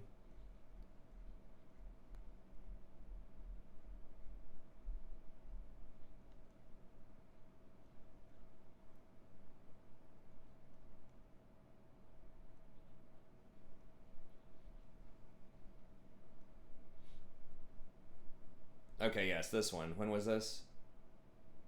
9/17. Yeah, because it's stupid. Like, they shouldn't put that much true damage on people, or they should be very careful with it. So they realize that's a problem with Kale, but they let Master Yi keep it. They realize that's a problem with Conqueror. I think it's okay on Vayne, just because Vayne's so weak in so many different ways. Like, that's all she does. It's just auto attacks a lot. So it's kind of like, it's Vayne's thing. So I'm okay with it on Vayne, but like Master Yi just has too many other things going on. Or I mean, they could rework his passive to not give double strike and do something else. I don't know. He's just a really busted like booster champ. I don't know. I don't like Master Yi. I don't like the design. Yeah, I think they should just make Yi. I'm okay with him doing extra damage, but I don't think he's OP in all situations. I just think that once he gets 3 items in solo queue at like low diamond and below, it's too strong. But I mean, his win rate's not super high. It's just, I just don't think it's a good design. It's kind of like Kassadin, right? Kassadin rarely has much more than like 51 or 52% win rate max, but it's just, he's just not right. Yuumi, people complain about Yuumi all the time too. I mean, it's kind of a different beast. Yuumi actually does a lot of things. She has a negative win rate, but it's just like once she gets to 2 or 3 items, it's like unstoppable. But